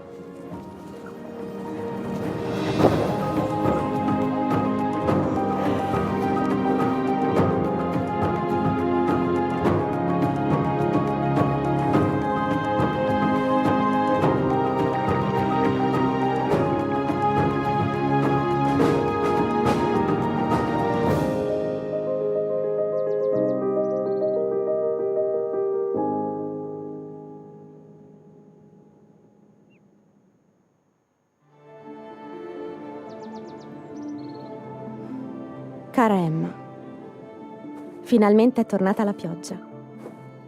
Ci sono state delle lunghe settimane di siccità. Il nostro mondo sta cambiando, ma io ho pensato ad una soluzione. Nella nostra azienda agricola, i prodotti sono coltivati solamente con tecniche sostenibili e rispettose dell'ambiente. Consumano meno della metà dell'acqua e i frutti sono molto più sani. Sono quelli che mangiavo da bambina. Non vedo l'ora di vedere i tuoi occhi illuminarsi quando li assaggerai. Arrivare fin qui non è stato semplice, ma grazie all'aiuto dei miei soci e alla nostra perseveranza, la nostra frutta fresca e la sua lavorazione sono diventate la merenda preferita di tanti bambini. La amerai anche tu. Spero che in futuro tutti possano assaporare il gusto della nostra terra con un semplice click. Manca poco al tuo arrivo. Non vedo l'ora di conoscerti. Amore mio.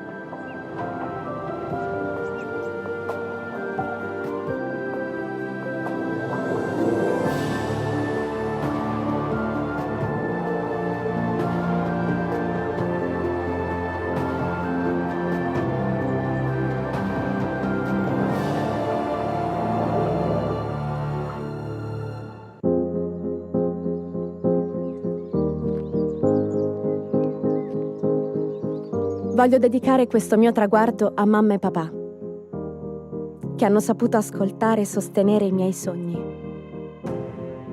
Lo dedico ai miei docenti, che mi hanno insegnato a coltivare la curiosità, allargando le mie conoscenze. Un traguardo che dedico anche a me, per non essermi mai arresa, anche quando sembrava tutto troppo difficile. E lo dedico anche alla mia terra, che mi ha vista crescere e mi ha fatto capire come rispettarla. Un grazie di cuore ai responsabili dell'azienda che mi hanno ospitato durante la stesura della tesi e che mi hanno fatto toccare con mano le difficoltà e le soddisfazioni di chi lavora la terra perché produca i suoi frutti. Questo è l'ultimo passo del mio percorso di studi. E davanti a me se ne apre un altro, con tanti altri passi da compiere. Io sono pronta. Ci metterò tutta me stessa.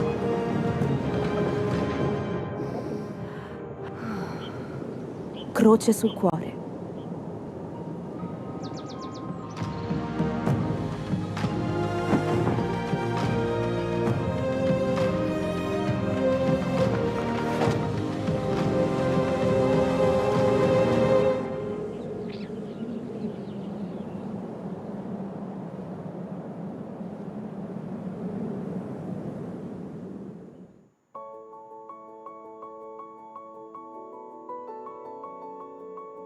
C'era una volta una bambina molto curiosa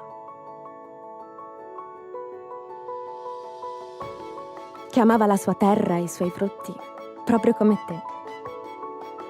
Così decise di capire come prendersene cura. E poi cosa ha fatto? Ha recuperato un luogo abbandonato, facendolo vivere di nuovo, come una volta.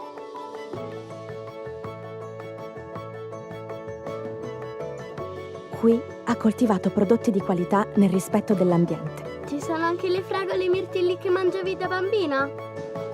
Sì, amore, anche loro. Dai loro frutti ne ha ricavato dei succhi freschissimi, quelli che ti piacciono tanto. E poi questi succhi li ha messi online creando il suo e-commerce, per rinnovare la tradizione e metterla a disposizione di questo è tutti. il microfono. Così tutti i bambini Se io possono berli. lo metto così. Esatto.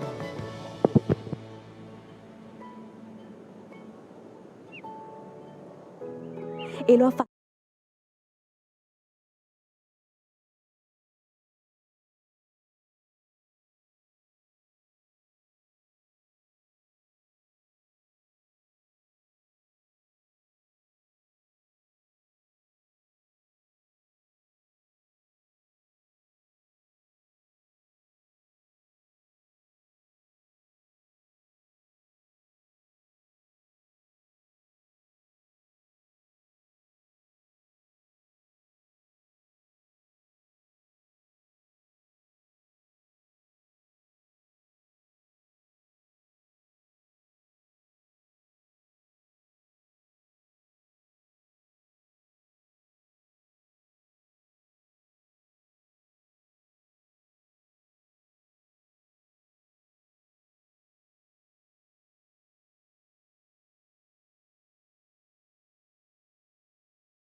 Agnese, la mamma di Matteo, è preoccupata perché non piove da tante settimane. Ad un certo punto ho sentito un profumo, quello della marmellata di zucca del signor Giorgio. È dolcissima!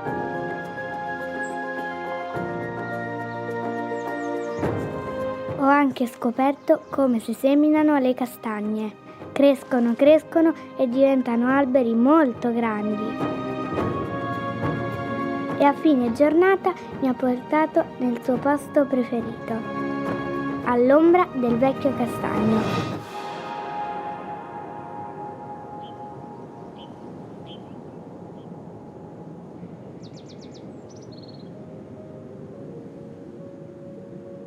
Caro diario, io e Matteo abbiamo fatto una promessa. Ci prenderemo sempre cura di questo posto. Croce sul cuore.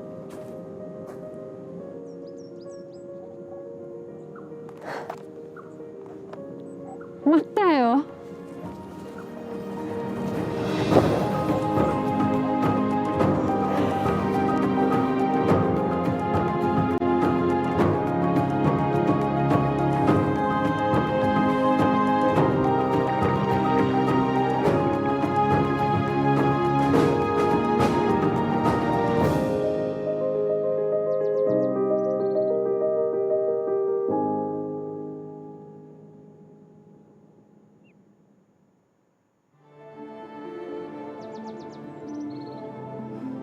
Cara Emma, finalmente è tornata la pioggia. Ci sono state delle lunghe settimane di siccità. Il nostro mondo sta cambiando, ma io ho pensato ad una soluzione. Nella nostra azienda agricola, i prodotti sono coltivati solamente con tecniche sostenibili e rispettose dell'ambiente.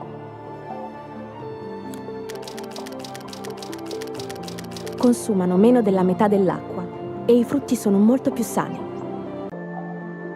Amore mio.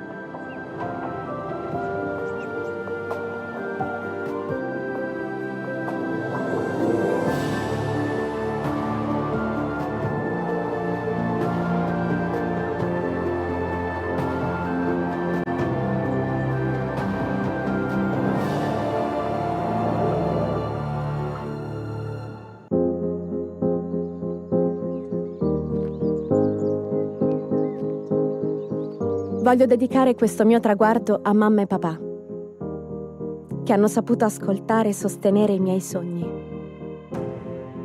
Lo dedico ai miei docenti, che mi hanno insegnato a coltivare la curiosità, allargando le mie conoscenze. Un traguardo che dedico anche a me, per non essermi mai arresa, anche quando sembrava tutto troppo difficile. E lo dedico anche alla mia terra, che mi ha vista crescere e mi ha fatto capire come rispettarla. Un grazie di cuore ai responsabili dell'azienda che mi hanno ospitato durante la stesura della tesi e che mi hanno fatto toccare con mano le difficoltà e le soddisfazioni di chi lavora la terra perché produca i suoi frutti. Questo è l'ultimo passo del mio percorso di studi. E davanti a me se ne apre un altro, con tanti altri passi da compiere. Io sono pronta. Ci metterò tutta me stessa.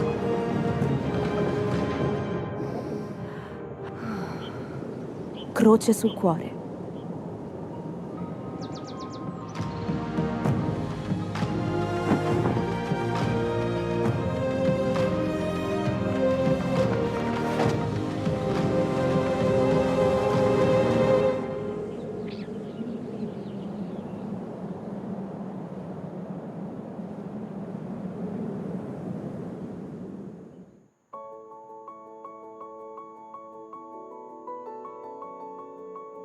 C'era una volta una bambina molto curiosa che amava la sua terra e i suoi frutti, proprio come te. Così decise di capire come prendersene cura. E poi cosa ha fatto? Ha recuperato un luogo abbandonato, facendolo vivere di nuovo, come una volta.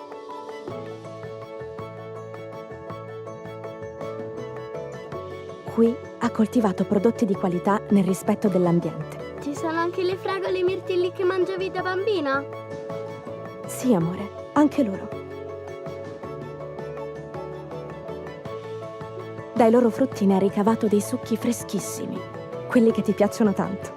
E poi questi succhi li ha messi online creando il suo e-commerce, per rinnovare la tradizione e metterla a disposizione di tutti. Così tutti i bambini possono berli. Esatto.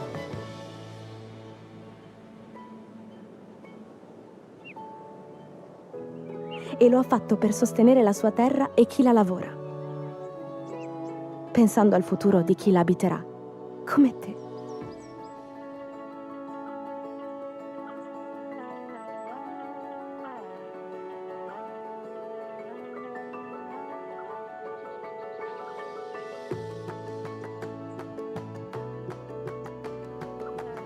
Mamma, è questo? Sì, amore. Qui è iniziato tutto.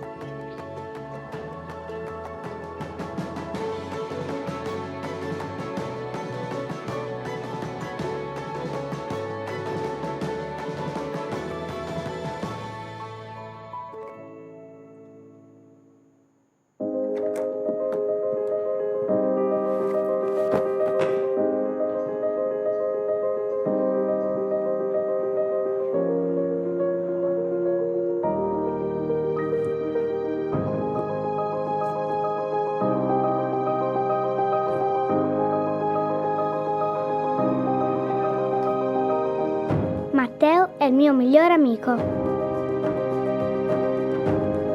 Lui abita in campagna. E insieme viviamo tantissime avventure.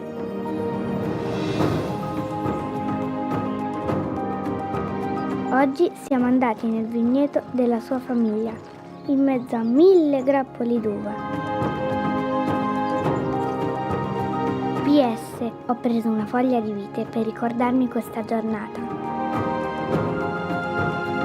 Agnese, la mamma di Matteo, è preoccupata perché non piove da tante settimane.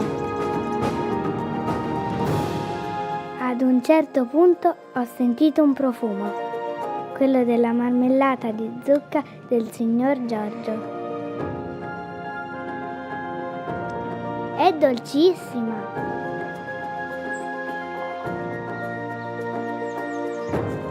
Ho anche scoperto come si seminano le castagne. Crescono, crescono e diventano alberi molto grandi. E a fine giornata mi ha portato nel suo posto preferito, all'ombra del vecchio castagno.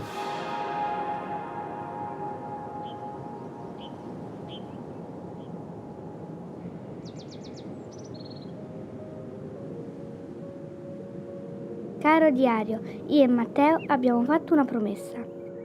Ci prenderemo sempre cura di questo posto. Croce sul cuore.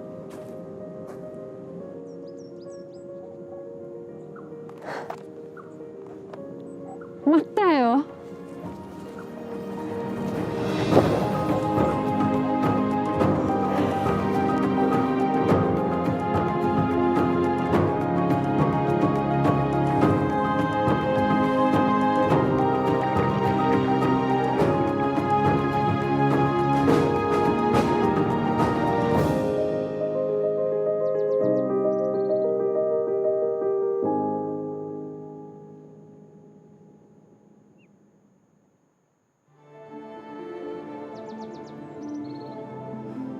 Cara Emma, finalmente è tornata la pioggia. Ci sono state delle lunghe settimane di siccità. Il nostro mondo sta cambiando, ma io ho pensato ad una soluzione. Nella nostra azienda agricola, i prodotti sono coltivati solamente con tecniche sostenibili e rispettose dell'ambiente.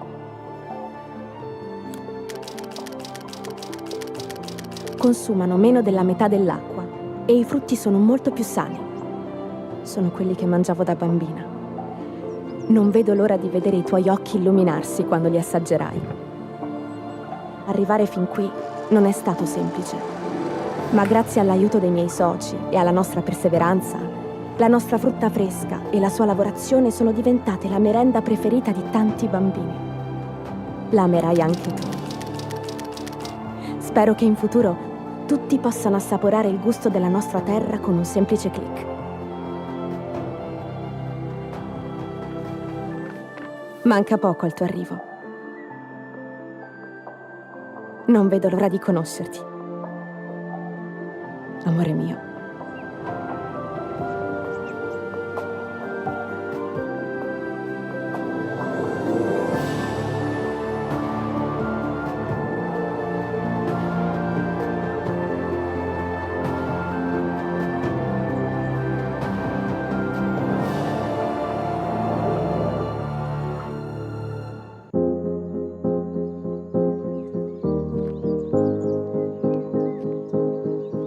Voglio dedicare questo mio traguardo a mamma e papà, che hanno saputo ascoltare e sostenere i miei sogni. Lo dedico ai miei docenti, che mi hanno insegnato a coltivare la curiosità, allargando le mie conoscenze. Un traguardo che dedico anche a me, per non essermi mai arresa, anche quando sembrava tutto troppo difficile. E lo dedico anche alla mia terra, che mi ha vista crescere e mi ha fatto capire come rispettarla. Un grazie di cuore ai responsabili dell'azienda che mi hanno ospitato durante la stesura della tesi e che mi hanno fatto toccare con mano le difficoltà e le soddisfazioni di chi lavora la terra perché produca i suoi frutti. Questo è l'ultimo passo del mio percorso di studi. E davanti a me se ne apre un altro, con tanti altri passi da compiere. Io sono pronta. Ci metterò tutta me stessa.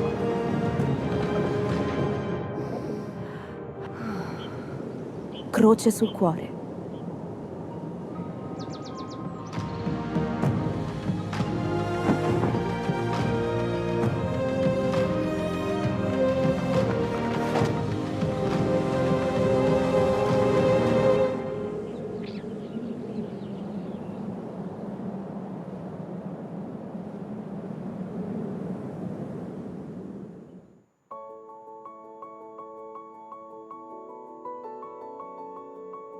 C'era una volta una bambina molto curiosa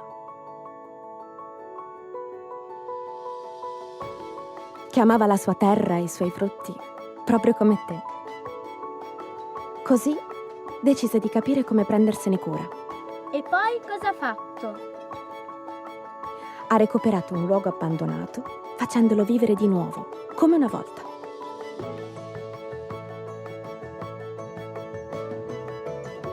Qui ha coltivato prodotti di qualità nel rispetto dell'ambiente. Ci sono anche le fragole e i mirtilli che mangiavi da bambina? Sì, amore, anche loro. Dai loro frutti ne ha ricavato dei succhi freschissimi, quelli che ti piacciono tanto. E poi questi succhi li ha messi online creando il suo e-commerce, per rinnovare la tradizione e metterla a disposizione di tutti. Così tutti i bambini possono berli. Esatto.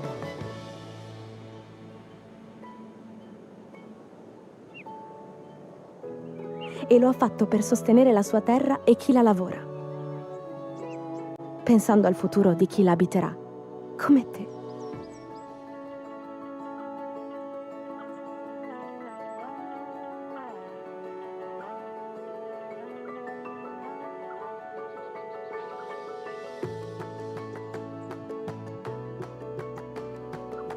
Mamma, ma è questo? Sì, amore. Qui è iniziato tutto.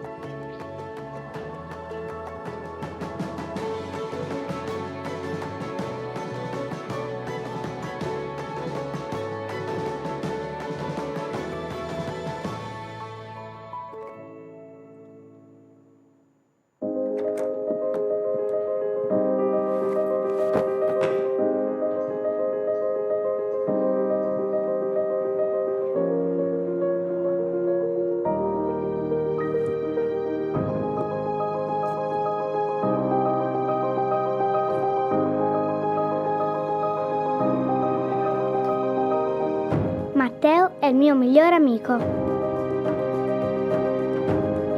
Lui abita in campagna. Insieme viviamo tantissime avventure.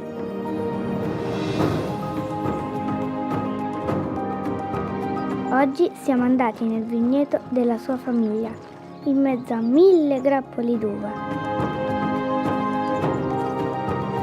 PS, ho preso una foglia di vite per ricordarmi questa giornata. Agnese, la mamma di Matteo, è preoccupata perché non piove da tante settimane. Ad un certo punto ho sentito un profumo, quello della marmellata di zucca del signor Giorgio. È dolcissima!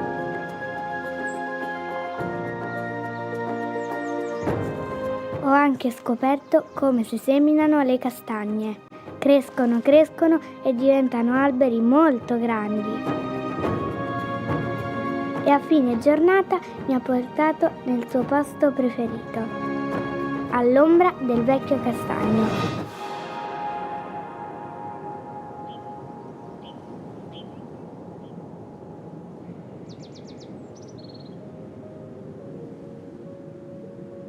Caro diario, io e Matteo abbiamo fatto una promessa. Ci prenderemo sempre cura di questo posto. Croce sul cuore.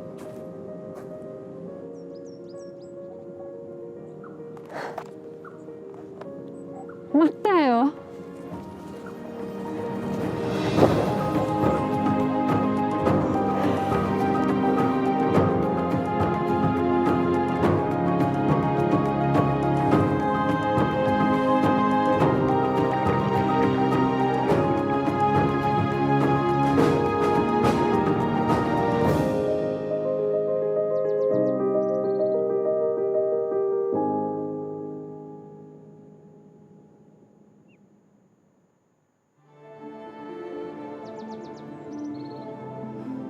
Cara Emma, finalmente è tornata la pioggia. Ci sono state delle lunghe settimane di siccità. Il nostro mondo sta cambiando, ma io ho pensato ad una soluzione. Nella nostra azienda agricola, i prodotti sono coltivati solamente con tecniche sostenibili e rispettose dell'ambiente. Consumano meno della metà dell'acqua e i frutti sono molto più sani. Sono quelli che mangiavo da bambina. Non vedo l'ora di vedere i tuoi occhi illuminarsi quando li assaggerai. Arrivare fin qui non è stato semplice, ma grazie all'aiuto dei miei soci e alla nostra perseveranza, la nostra frutta fresca e la sua lavorazione sono diventate la merenda preferita di tanti bambini. La amerai anche tu. Spero che in futuro tutti possano assaporare il gusto della nostra terra con un semplice click.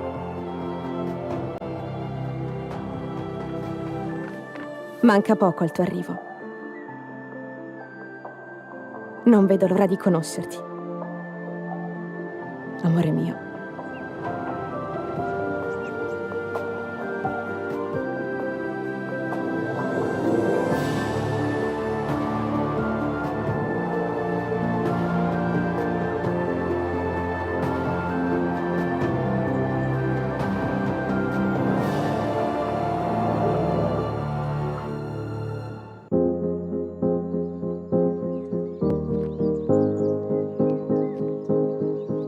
Voglio dedicare questo mio traguardo a mamma e papà, che hanno saputo ascoltare e sostenere i miei sogni.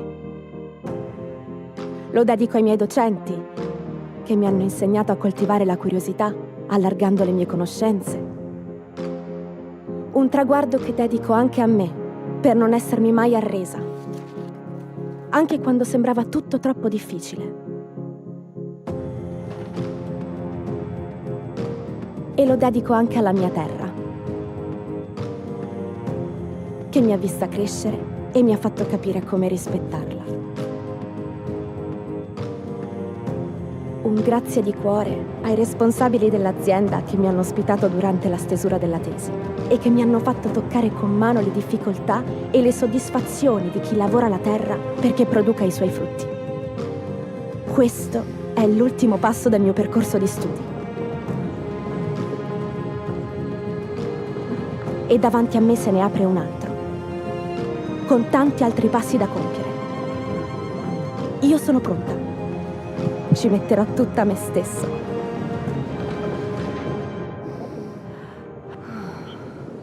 Croce sul cuore.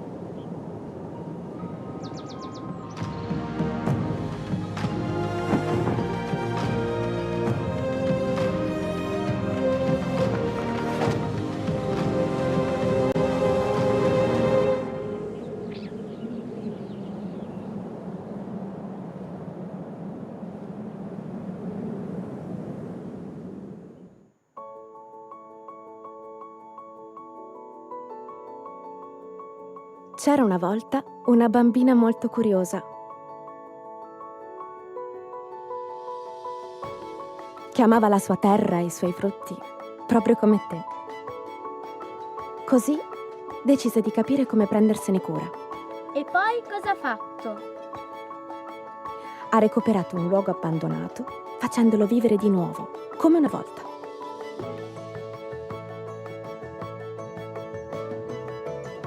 Qui ha coltivato prodotti di qualità nel rispetto dell'ambiente. Ci sono anche le fragole e i mirtilli che mangiavi da bambina? Sì, amore, anche loro. Dai loro frutti ne ha ricavato dei succhi freschissimi, quelli che ti piacciono tanto. E poi questi succhi li ha messi online creando il suo e-commerce, per rinnovare la tradizione e metterla a disposizione di tutti. Così tutti i bambini possono berli. Esatto.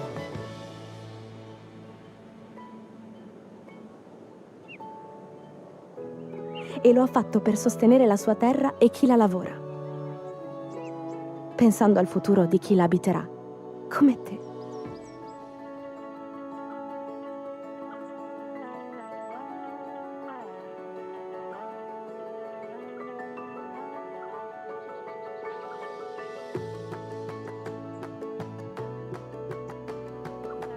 Mamma, ma è questo? Sì, amore. Qui è iniziato tutto.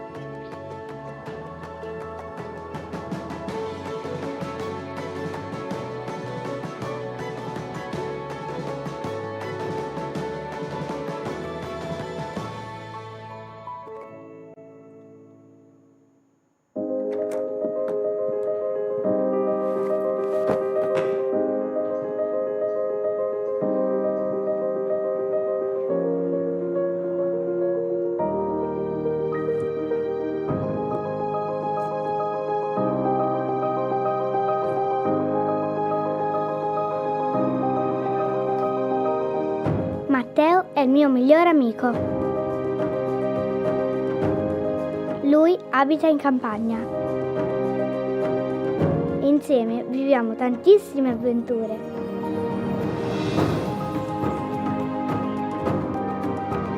Oggi siamo andati nel vigneto della sua famiglia, in mezzo a 1000 grappoli d'uva. PS, ho preso una foglia di vite per ricordarmi questa giornata. Agnese, la mamma di Matteo, è preoccupata perché non piove da tante settimane. Ad un certo punto ho sentito un profumo, quello della marmellata di zucca del signor Giorgio. È dolcissima!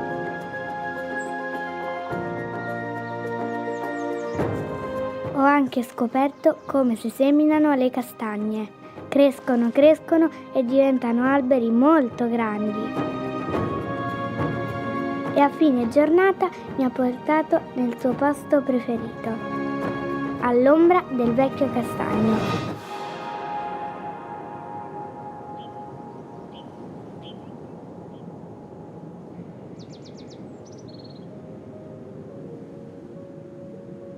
Caro diario, io e Matteo abbiamo fatto una promessa. Ci prenderemo sempre cura di questo posto. Croce sul cuore.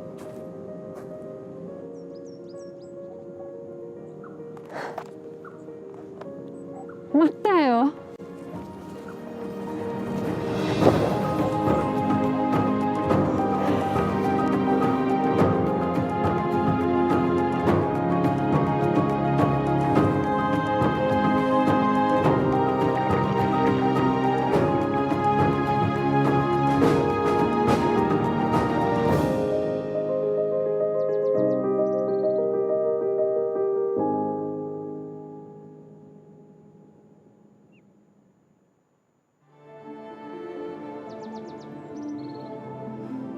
Cara Emma, finalmente è tornata la pioggia.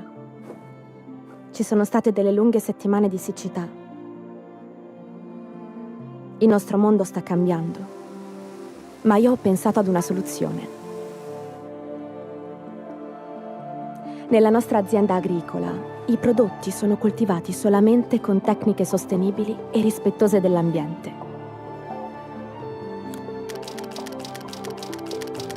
Consumano meno della metà dell'acqua e i frutti sono molto più sani. Sono quelli che mangiavo da bambina.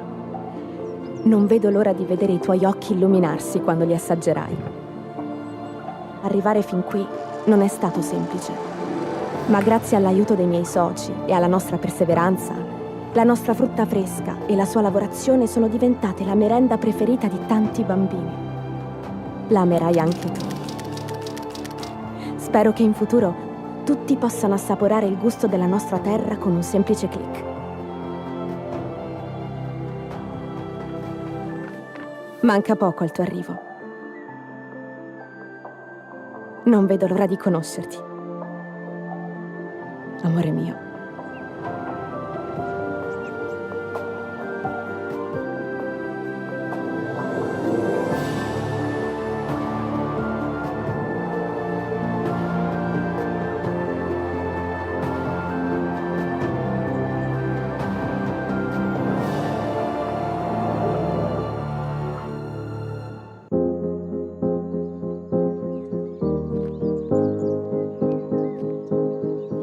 Voglio dedicare questo mio traguardo a mamma e papà, che hanno saputo ascoltare e sostenere i miei sogni.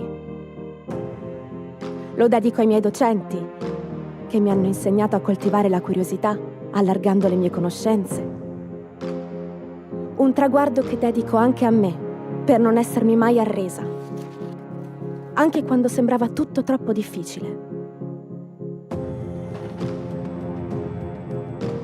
E lo dedico anche alla mia terra, che mi ha vista crescere e mi ha fatto capire come rispettarla. Un grazie di cuore ai responsabili dell'azienda che mi hanno ospitato durante la stesura della tesi e che mi hanno fatto toccare con mano le difficoltà e le soddisfazioni di chi lavora la terra perché produca i suoi frutti. Questo è l'ultimo passo del mio percorso di studi. E davanti a me se ne apre un altro, con tanti altri passi da compiere. Io sono pronta. Ci metterò tutta me stessa.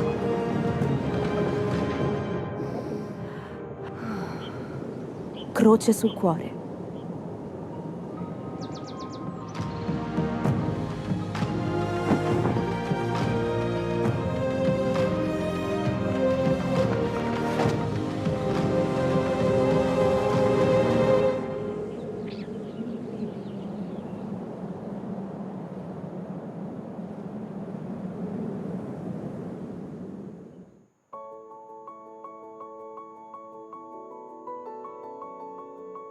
C'era una volta una bambina molto curiosa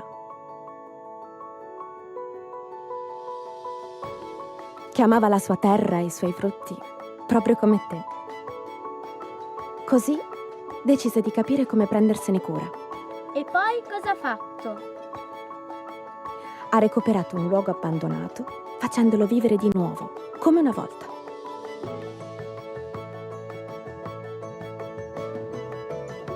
Qui ha coltivato prodotti di qualità nel rispetto dell'ambiente. Ci sono anche le fragole e i mirtilli che mangiavi da bambina? Sì, amore, anche loro. Dai loro frutti ne ha ricavato dei succhi freschissimi, quelli che ti piacciono tanto. E poi questi succhi li ha messi online creando il suo e-commerce, per rinnovare la tradizione e metterla a disposizione di tutti. Così tutti i bambini possono berli. Esatto.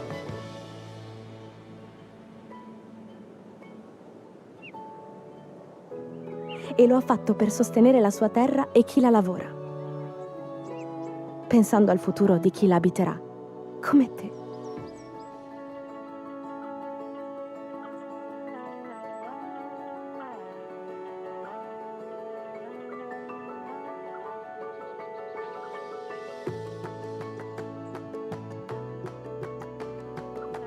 Mamma, ma è questo? Sì, amore. Qui è iniziato tutto.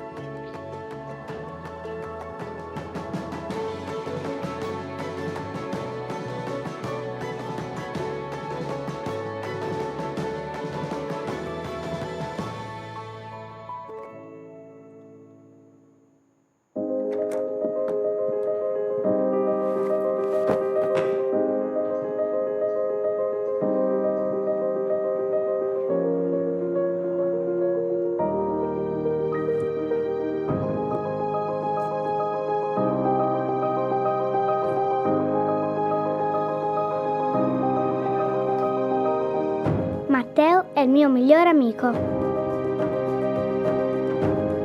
Lui abita in campagna. Insieme viviamo tantissime avventure.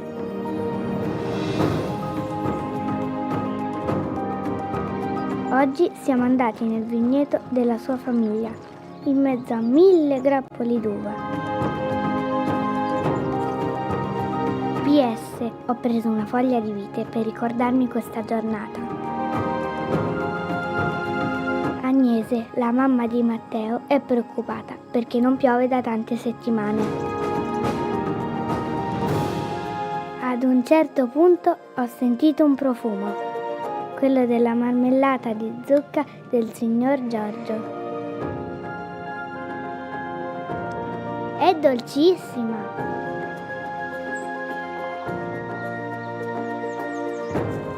Ho anche scoperto come si seminano le castagne. Crescono, crescono e diventano alberi molto grandi. E a fine giornata mi ha portato nel suo posto preferito, all'ombra del vecchio castagno.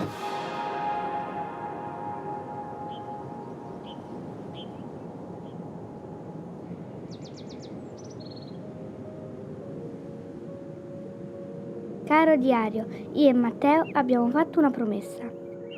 Ci prenderemo sempre cura di questo posto. Croce sul cuore.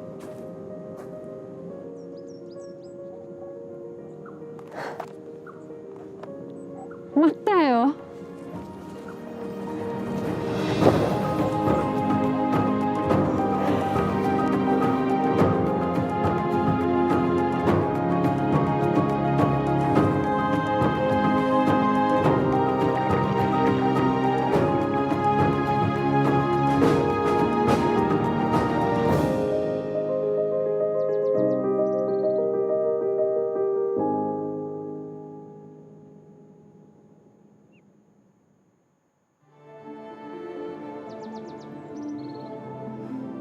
Cara Emma, finalmente è tornata la pioggia.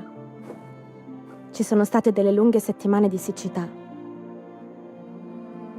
Il nostro mondo sta cambiando, ma io ho pensato ad una soluzione. Nella nostra azienda agricola, i prodotti sono coltivati solamente con tecniche sostenibili e rispettose dell'ambiente.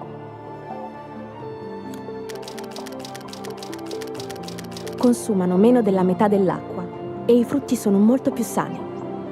Sono quelli che mangiavo da bambina. Non vedo l'ora di vedere i tuoi occhi illuminarsi quando li assaggerai. Arrivare fin qui non è stato semplice, ma grazie all'aiuto dei miei soci e alla nostra perseveranza, la nostra frutta fresca e la sua lavorazione sono diventate la merenda preferita di tanti bambini. La amerai anche tu. Spero che in futuro tutti possano assaporare il gusto della nostra terra con un semplice click. Manca poco al tuo arrivo. Non vedo l'ora di conoscerti. Amore mio.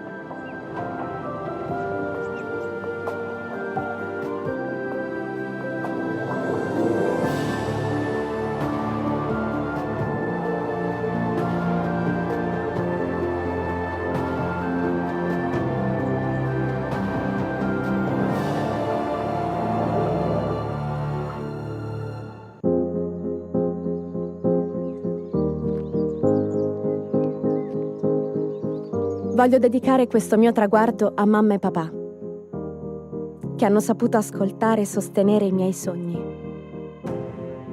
Lo dedico ai miei docenti, che mi hanno insegnato a coltivare la curiosità, allargando le mie conoscenze. Un traguardo che dedico anche a me, per non essermi mai arresa, anche quando sembrava tutto troppo difficile.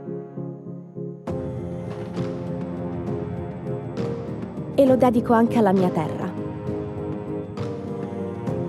che mi ha vista crescere e mi ha fatto capire come rispettarla. Un grazie di cuore ai responsabili dell'azienda che mi hanno ospitato durante la stesura della tesi e che mi hanno fatto toccare con mano le difficoltà e le soddisfazioni di chi lavora la terra perché produca i suoi frutti. Questo è l'ultimo passo del mio percorso di studi. E davanti a me se ne apre un altro, con tanti altri passi da compiere. Io sono pronta. Ci metterò tutta me stessa.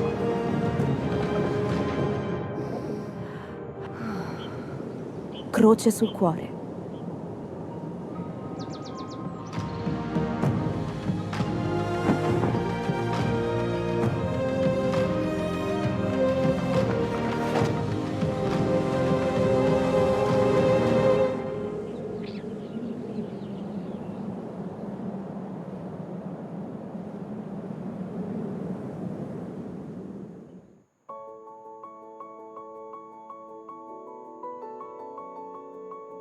C'era una volta una bambina molto curiosa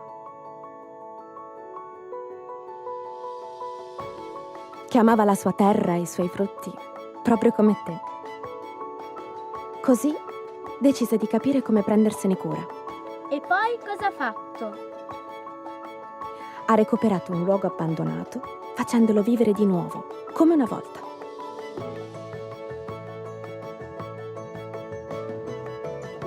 Qui ha coltivato prodotti di qualità nel rispetto dell'ambiente. Ci sono anche le fragole e i mirtilli che mangiavi da bambina?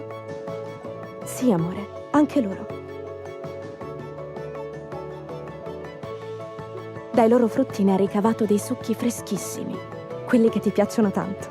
E poi questi succhi li ha messi online creando il suo e-commerce, per rinnovare la tradizione e metterla a disposizione di tutti. Così tutti i bambini possono berli. Esatto.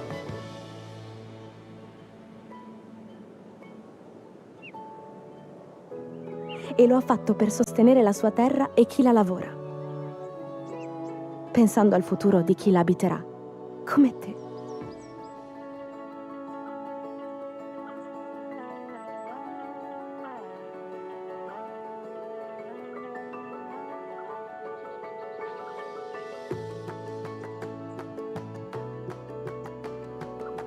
Mamma, ma è questo?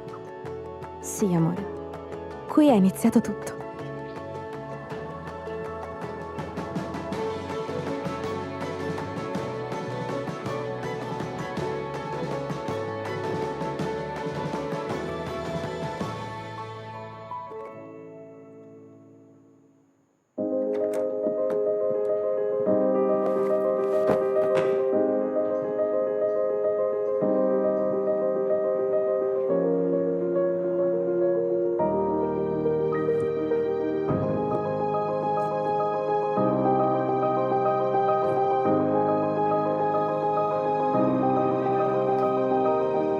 Matteo è il mio migliore amico.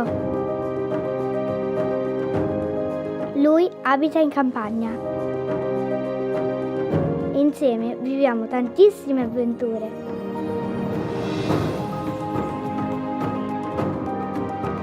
Oggi siamo andati nel vigneto della sua famiglia, in mezzo a 1000 grappoli d'uva. PS, ho preso una foglia di vite per ricordarmi questa giornata. Agnese, la mamma di Matteo, è preoccupata perché non piove da tante settimane. Ad un certo punto ho sentito un profumo, quello della marmellata di zucca del signor Giorgio. È dolcissima!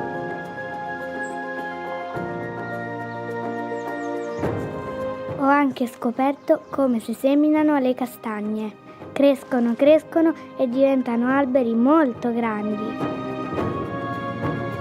E a fine giornata mi ha portato nel suo posto preferito, all'ombra del vecchio castagno.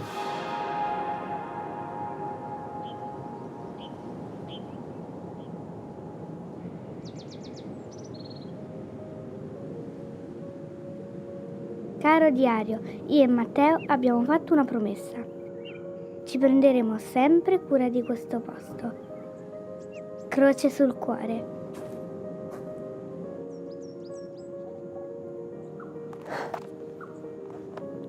Matteo?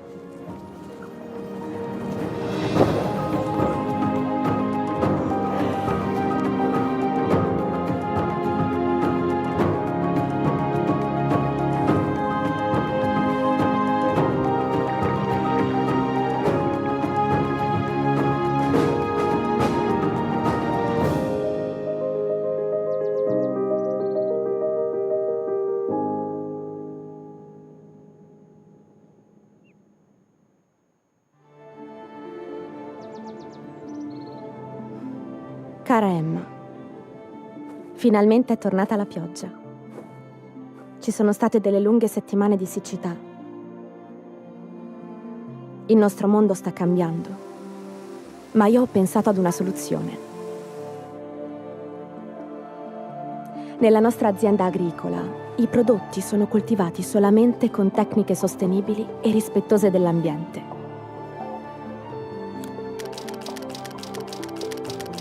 Consumano meno della metà dell'acqua e i frutti sono molto più sani. Sono quelli che mangiavo da bambina. Non vedo l'ora di vedere i tuoi occhi illuminarsi quando li assaggerai. Arrivare fin qui non è stato semplice, ma grazie all'aiuto dei miei soci e alla nostra perseveranza, la nostra frutta fresca e la sua lavorazione sono diventate la merenda preferita di tanti bambini. La amerai anche tu. Spero che in futuro tutti possano assaporare il gusto della nostra terra con un semplice click. Manca poco al tuo arrivo. Non vedo l'ora di conoscerti. Amore mio.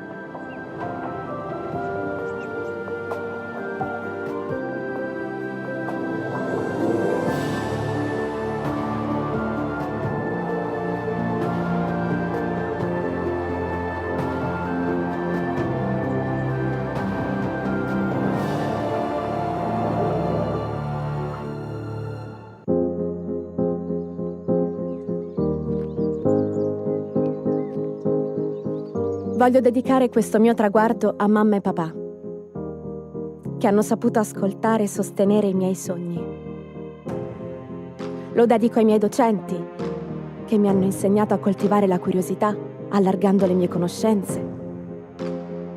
Un traguardo che dedico anche a me, per non essermi mai arresa, anche quando sembrava tutto troppo difficile. E lo dedico anche alla mia terra, che mi ha vista crescere e mi ha fatto capire come rispettarla. Un grazie di cuore ai responsabili dell'azienda che mi hanno ospitato durante la stesura della tesi e che mi hanno fatto toccare con mano le difficoltà e le soddisfazioni di chi lavora la terra perché produca i suoi frutti. Questo è l'ultimo passo del mio percorso di studi.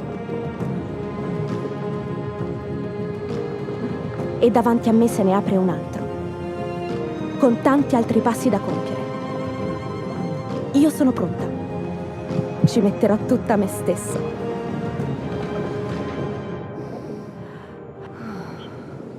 Croce sul cuore.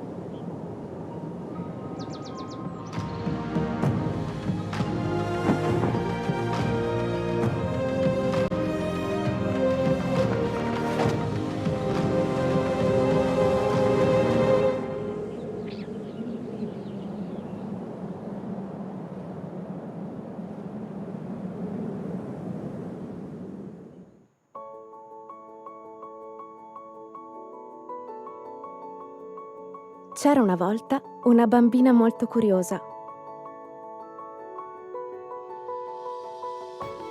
che amava la sua terra e i suoi frutti, proprio come te. Così decise di capire come prendersene cura. E poi cosa ha fatto? Ha recuperato un luogo abbandonato, facendolo vivere di nuovo, come una volta.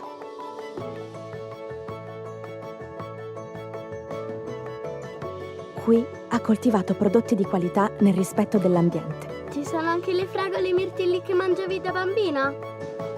Sì, amore, anche loro. Dai loro frutti ne hai ricavato dei succhi freschissimi, quelli che ti piacciono tanto. E poi questi succhi li ha messi online creando il suo e-commerce, per rinnovare la tradizione e metterla a disposizione di tutti. Così tutti i bambini possono berli. Esatto.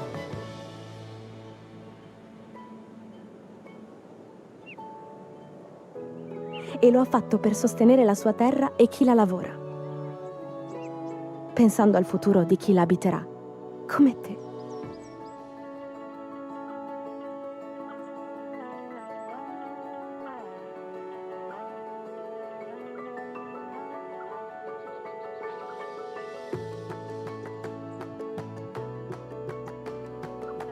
Mamma, ma è questo? Sì, amore. Qui è iniziato tutto.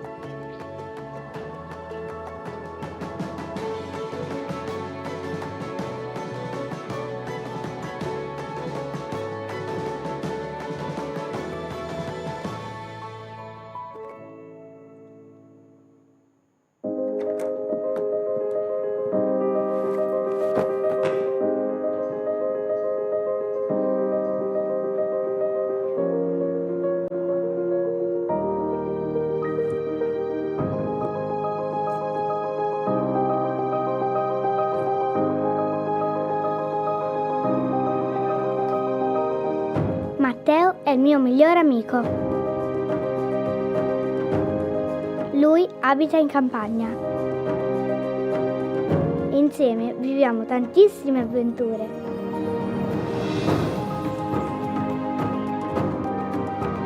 Oggi siamo andati nel vigneto della sua famiglia, in mezzo a 1000 grappoli d'uva. PS, ho preso una foglia di vite per ricordarmi questa giornata. Agnese, la mamma di Matteo, è preoccupata perché non piove da tante settimane. Ad un certo punto ho sentito un profumo, quello della marmellata di zucca del signor Giorgio. È dolcissima!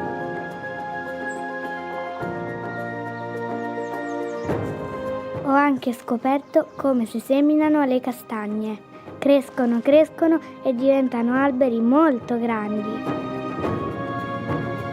E a fine giornata mi ha portato nel suo posto preferito, all'ombra del vecchio castagno.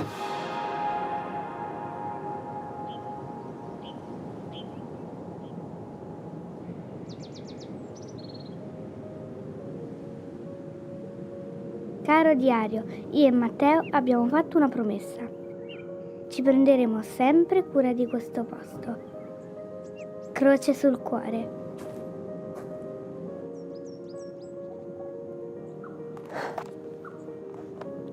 Matteo?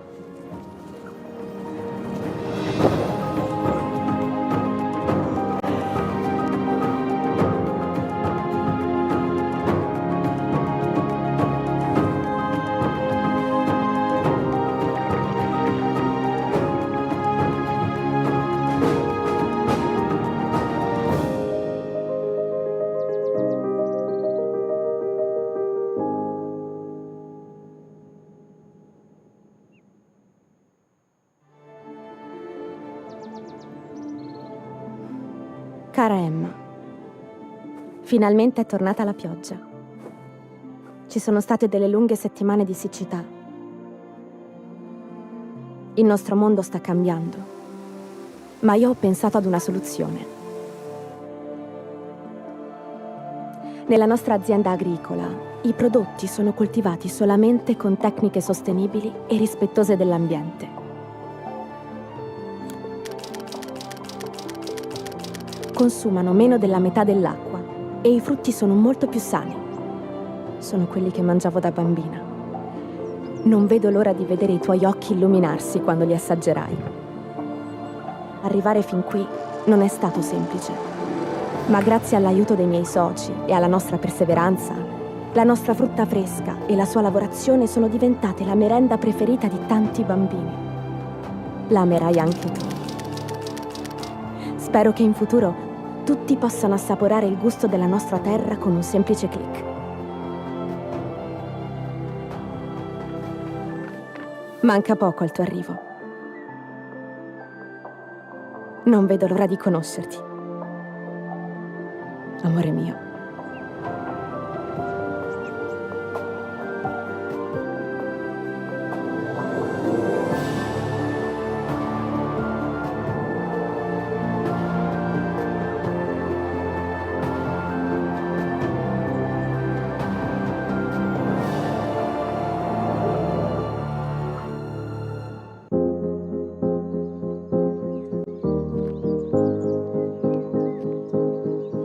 Voglio dedicare questo mio traguardo a mamma e papà, che hanno saputo ascoltare e sostenere i miei sogni. Lo dedico ai miei docenti, che mi hanno insegnato a coltivare la curiosità, allargando le mie conoscenze. Un traguardo che dedico anche a me, per non essermi mai arresa, anche quando sembrava tutto troppo difficile. E lo dedico anche alla mia terra, che mi ha vista crescere e mi ha fatto capire come rispettarla. Un grazie di cuore ai responsabili dell'azienda che mi hanno ospitato durante la stesura della tesi e che mi hanno fatto toccare con mano le difficoltà e le soddisfazioni di chi lavora la terra perché produca i suoi frutti. Questo è l'ultimo passo del mio percorso di studi. E davanti a me se ne apre un altro, con tanti altri passi da compiere. Io sono pronta. Ci metterò tutta me stessa.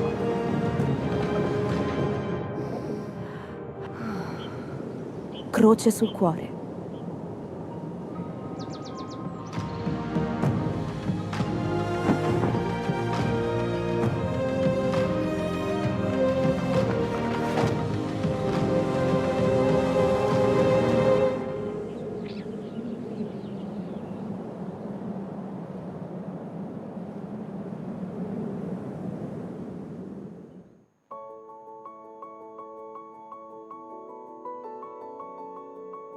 C'era una volta una bambina molto curiosa che amava la sua terra e i suoi frutti, proprio come te. Così decise di capire come prendersene cura. E poi cosa ha fatto?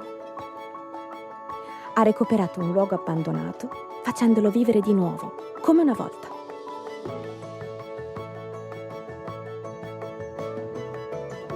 Qui ha coltivato prodotti di qualità nel rispetto dell'ambiente. Ci sono anche le fragole e i mirtilli che mangiavi da bambina? Sì, amore, anche loro. Dai loro frutti ne ha ricavato dei succhi freschissimi, quelli che ti piacciono tanto. E poi questi succhi li ha messi online creando il suo e-commerce, per rinnovare la tradizione e metterla a disposizione di tutti. Così tutti i bambini possono berli. Esatto.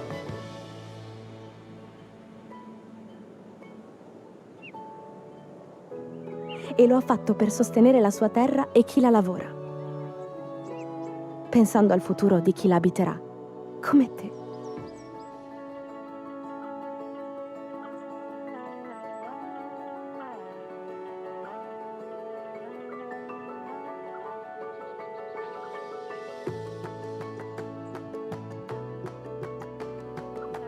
Mamma, ma è questo? Sì, amore. Qui è iniziato tutto.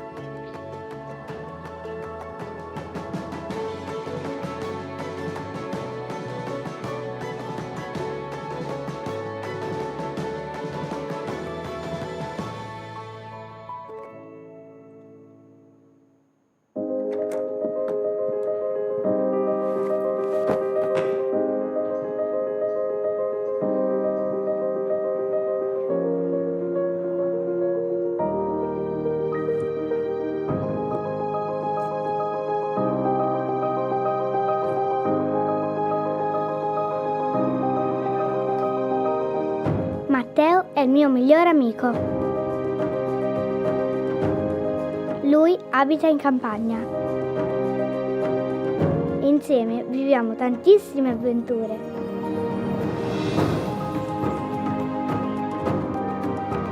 Oggi siamo andati nel vigneto della sua famiglia, in mezzo a 1000 grappoli d'uva. PS, ho preso una foglia di vite per ricordarmi questa giornata. Agnese, la mamma di Matteo, è preoccupata perché non piove da tante settimane. Ad un certo punto ho sentito un profumo, quello della marmellata di zucca del signor Giorgio. È dolcissima!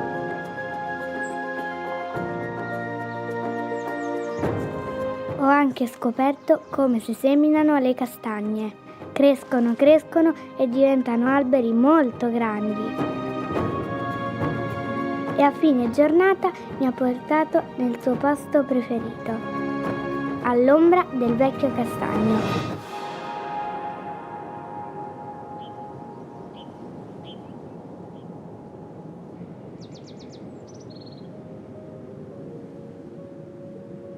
Caro diario, io e Matteo abbiamo fatto una promessa. Ci prenderemo sempre cura di questo posto.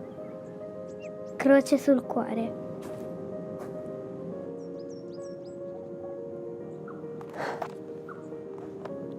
Matteo?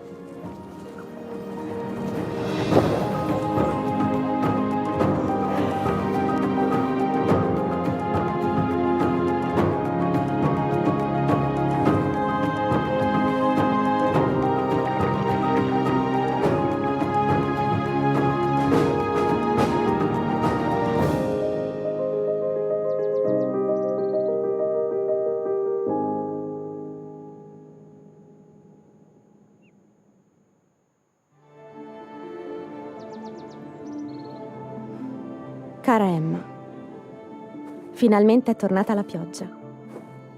Ci sono state delle lunghe settimane di siccità. Il nostro mondo sta cambiando, ma io ho pensato ad una soluzione. Nella nostra azienda agricola, i prodotti sono coltivati solamente con tecniche sostenibili e rispettose dell'ambiente.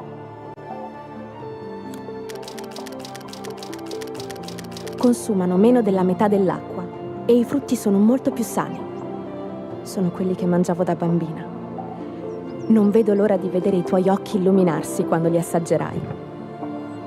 Arrivare fin qui non è stato semplice, ma grazie all'aiuto dei miei soci e alla nostra perseveranza, la nostra frutta fresca e la sua lavorazione sono diventate la merenda preferita di tanti bambini. La amerai anche tu.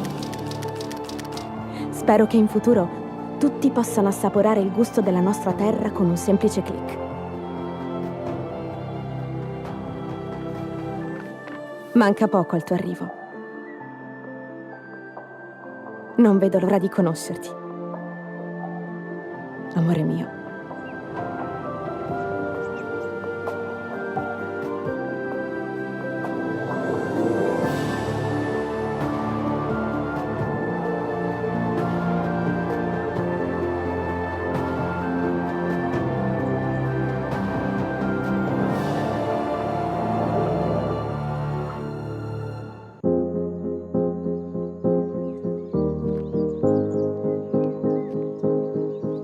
Voglio dedicare questo mio traguardo a mamma e papà, che hanno saputo ascoltare e sostenere i miei sogni. Lo dedico ai miei docenti, che mi hanno insegnato a coltivare la curiosità, allargando le mie conoscenze. Un traguardo che dedico anche a me, per non essermi mai arresa, anche quando sembrava tutto troppo difficile. E lo dedico anche alla mia terra, che mi ha vista crescere e mi ha fatto capire come rispettarla. Un grazie di cuore ai responsabili dell'azienda che mi hanno ospitato durante la stesura della tesi e che mi hanno fatto toccare con mano le difficoltà e le soddisfazioni di chi lavora la terra perché produca i suoi frutti. Questo è l'ultimo passo del mio percorso di studi. E davanti a me se ne apre un altro, con tanti altri passi da compiere. Io sono pronta. Ci metterò tutta me stessa.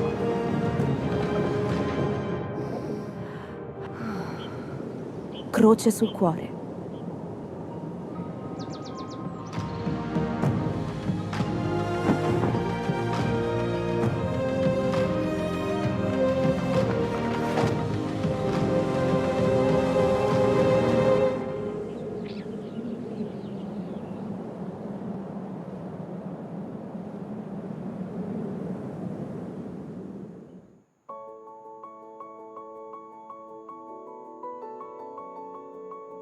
C'era una volta una bambina molto curiosa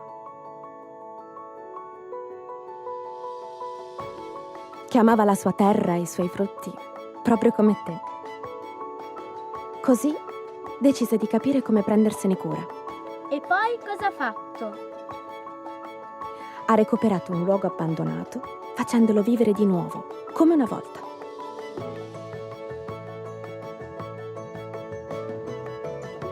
Qui ha coltivato prodotti di qualità nel rispetto dell'ambiente. Ci sono anche le fragole e i mirtilli che mangiavi da bambina? Sì, amore, anche loro. Dai loro frutti ne ha ricavato dei succhi freschissimi, quelli che ti piacciono tanto. E poi questi succhi li ha messi online creando il suo e-commerce, per rinnovare la tradizione e metterla a disposizione di tutti. Così tutti i bambini possono berli. Esatto.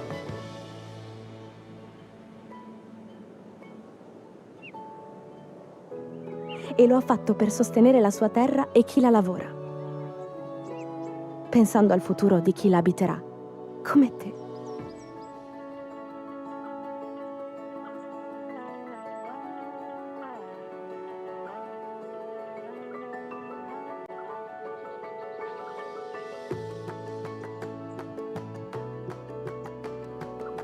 Mamma, ma è questo? Sì, amore. Qui è iniziato tutto.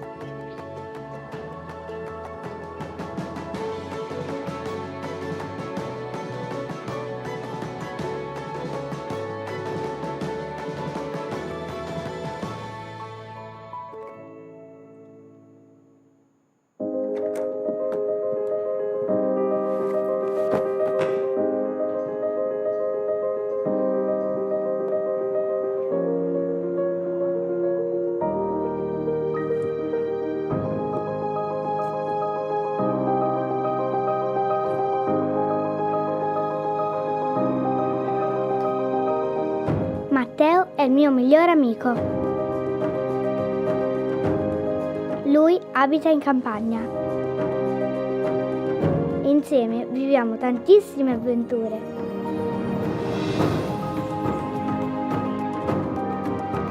Oggi siamo andati nel vigneto della sua famiglia, in mezzo a 1000 grappoli d'uva.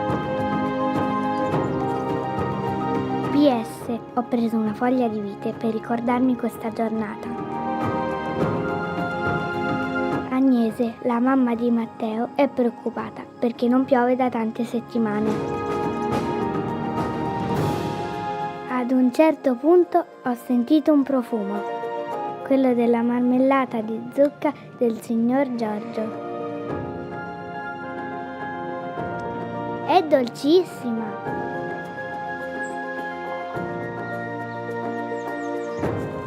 Ho anche scoperto come si seminano le castagne. Crescono e diventano alberi molto grandi. E a fine giornata mi ha portato nel suo posto preferito, all'ombra del vecchio castagno.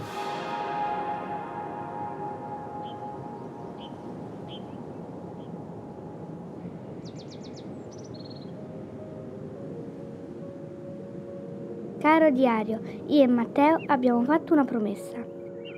Ci prenderemo sempre cura di questo posto. Croce sul cuore.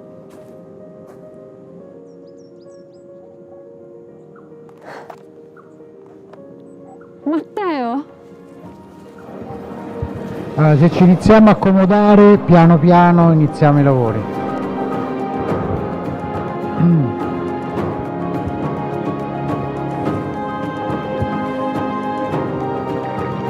Manzoni.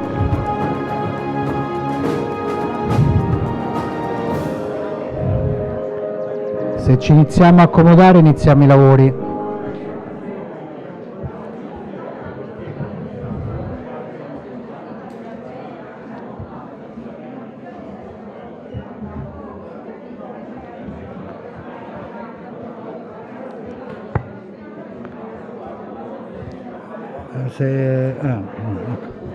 Ci accomodiamo. Manzoni.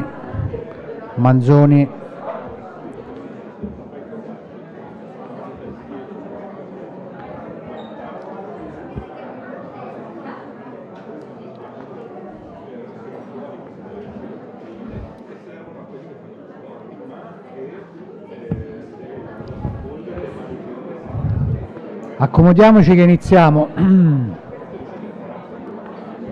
Il vino. Io ho bevuto più vino di voi,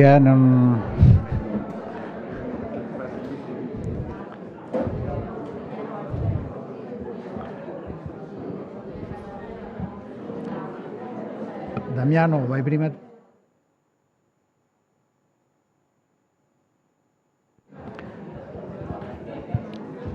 Allora, iniziamo, dopo questo lauto pasto i lavori e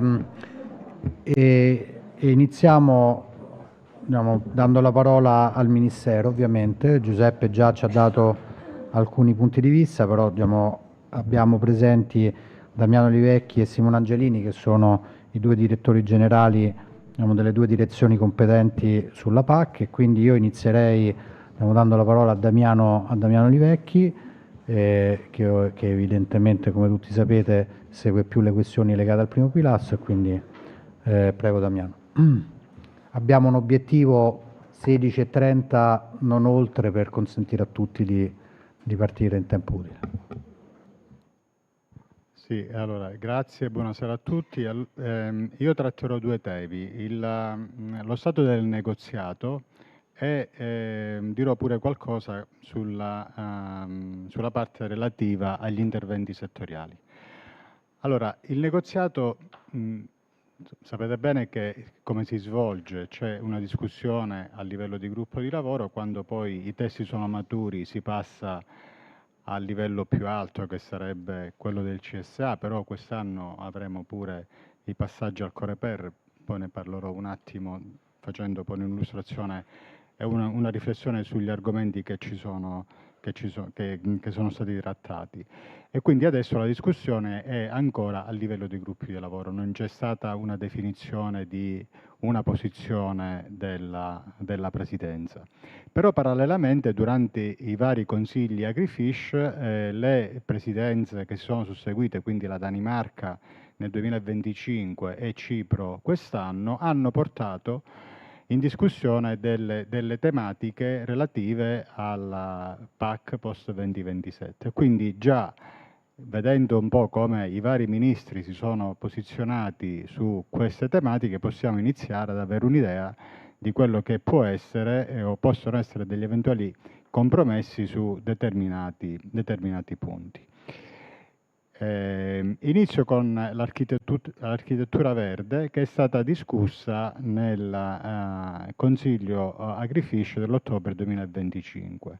La Commissione ha illustrato la sua proposta, quella di una fusione degli ecoschemi e con i pagamenti agroambientali, ha illustrato la novità, ecco, della farm stewardship. quindi sostanzialmente ha anche affermato l'idea di prevedere un'allocazione del 43% dei fondi nell'ambito dell'architettura verde.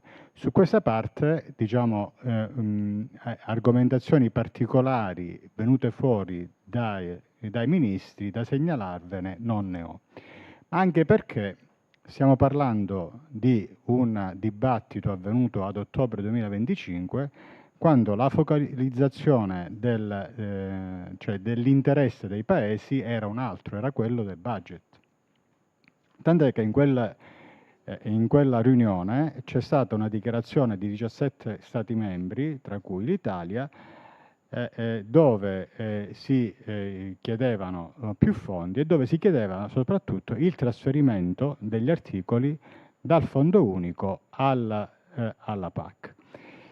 Cosa vuol dire praticamente trasferire gli articoli dal Fondo Unico alla PAC? Non tanto che li discuta a livello di gruppi di lavoro, perché alla discussione di gruppi di lavoro comunque partecipano sempre i funzionari del Ministero, ma è la fase successiva. La fase successiva è che il Fondo Unico seguirà il filone Coreper Affari Generali, la PAC seguirà il filone CSA e Agrifish. Quindi la discussione finale su un regolamento la farà il Consiglio Affari Generali, la discussione finale sul regolamento della PAC la farà il Consiglio dell'Agricoltura. Affari Generali discuterà il regolamento della PAC più tutta un'altra serie di regolamenti che non hanno niente a che fare con la politica agricola. Quindi è chiaro che le sensibilità che può avere un ministro che segue una platea ampia di argomenti non è la stessa sensibilità che può avere un ministro dell'agricoltura. Quindi c'è stata questa forte richiesta di spostamento degli articoli dal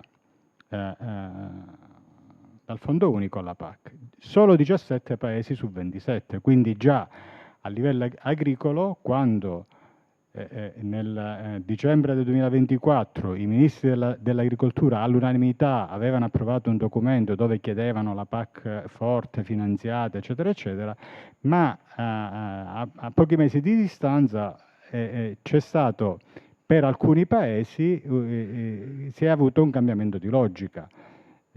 Perché quando le discussioni impattano oppure argomenti che non sono legati solamente all'agricoltura, quindi entrano in gioco anche altri ministri, alcuni paesi hanno mollato e quindi solamente 17 abbiamo fatto questa richiesta. A novembre 2025 si è parlato dell'orientamento del sostegno, quindi il concetto di agricoltore che ne ha più bisogno e soprattutto flessibilità, cioè soprattutto degressività e capping. Un argomento che è stato ripreso, questo della degressività e del capping, anche all'ultimo consiglio Agrifish che si è tenuto ad aprile. Quindi su questa parte si è dibattuto 2 volte. Sempre a novembre c'è stata un'ampia convergenza per quanto riguarda la redazione, cioè della definizione di agricoltore attivo, che sia una definizione che ponga una base comune per tutti i paesi, e un'ampia richiesta affinché la degressività e il capping rimangano volontari, la più ampia flessibilità nell'applicare questi 2 dispositivi. Andando poi al gennaio del 2026, se vi ricordate, il 7 gennaio c'è stato un consiglio dei ministri dell'agricoltura straordinario che coincideva con la fase di sottoscrizione dell'accordo sul Mercosur. Quindi, per quanto ci riguarda, in quel Consiglio si è praticamente sancito una garanzia per un maggiore sostegno della PAC. C'era stata nel frattempo la lettera della von der Leyen, la prima quella di novembre, che era seguita poi nella lettera del 6 gennaio, quindi il giorno precedente del Consiglio, per cui il 7 gennaio si è definito un aumento del budget, anche se poi, come sappiamo, si parla di target rurale, diciamo, ancora questo aumento del budget deve essere ancora ben scritto nel regolamento. Comunque a gennaio si è consolidato questo testo, per cui dai consigli che sono susseguiti, quindi da febbraio in poi, si è andato un po' più nel merito delle discussioni. A febbraio si è parlato di raccomandazioni che anche la stessa Commissione, perché questa è stata una richiesta un po' unanime di tutti i paesi, di avere delle raccomandazioni non vincolanti. Anche la Commissione più volte, dire il vero, ha rassicurato gli Stati membri che le raccomandazioni saranno non vincolanti e come tempistica di attuazione quelli ad avere nell'ultimo trimestre di quest'anno le raccomandazioni già definite.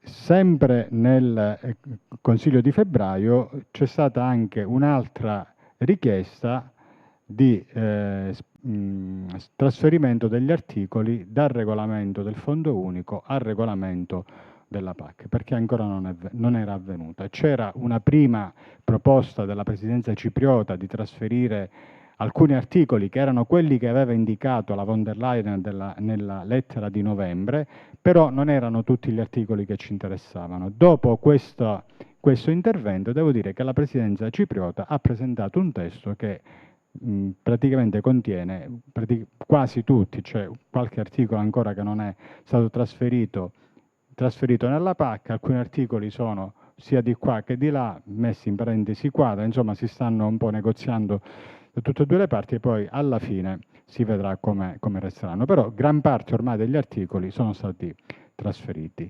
Di aprile, vi ho detto, si era parlato di nuovo di degressività e capping, con lo stesso risultato che si era avuto al Consiglio precedente, quindi una richiesta sostanzialmente unanime di flessibilità.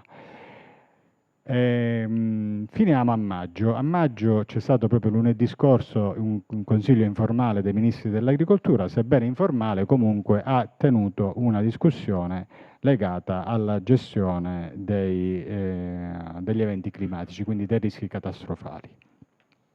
E devo dire che in quell'ambito molti paesi hanno chiesto la possibilità di avere un sistema di riassicurazioni per poter venire incontro a quelle che sono le esigenze e alle sofferenze che il settore agricolo sta subendo per il rincaro dei prezzi delle assicurazioni. Nello stesso tempo si è discusso pure dell'ampiezza, quindi di cosa può finanziare la safety net, i 6,3 miliardi che sono utilizzabili secondo la proposta di regolamento per crisi dovute ai mercati. Questi importi rispetto all'attuale riserva agricola raddoppiano il massimale. C'è stata comunque da parte di alcuni paesi, tra cui anche noi, la possibilità, cioè la richiesta che questo fondo possa anche finanziare i danni dovuti da eventi climatici, come è stato per esempio negli ultimi 2 anni che abbiamo fatto ricorso alla riserva agricola per finanziare i danni causati dall'alluvione prima e dalla siccità dopo. Qui vi devo dire che la posizione degli altri Stati membri non è stata più compatta, anzi proprio per niente, c'è proprio una spaccatura tra chi vuole allargare il campo di utilizzo di questo intervento e chi invece vuole mantenere l'utilizzo di questi fondi solamente nel caso di danni dovuti a crisi di mercato. E tra questi paesi che chiedono il mantenimento dei fondi per danni per crisi di mercato c'è la Spagna, la Francia e la Germania, quindi paesi che hanno un certo peso. Per cui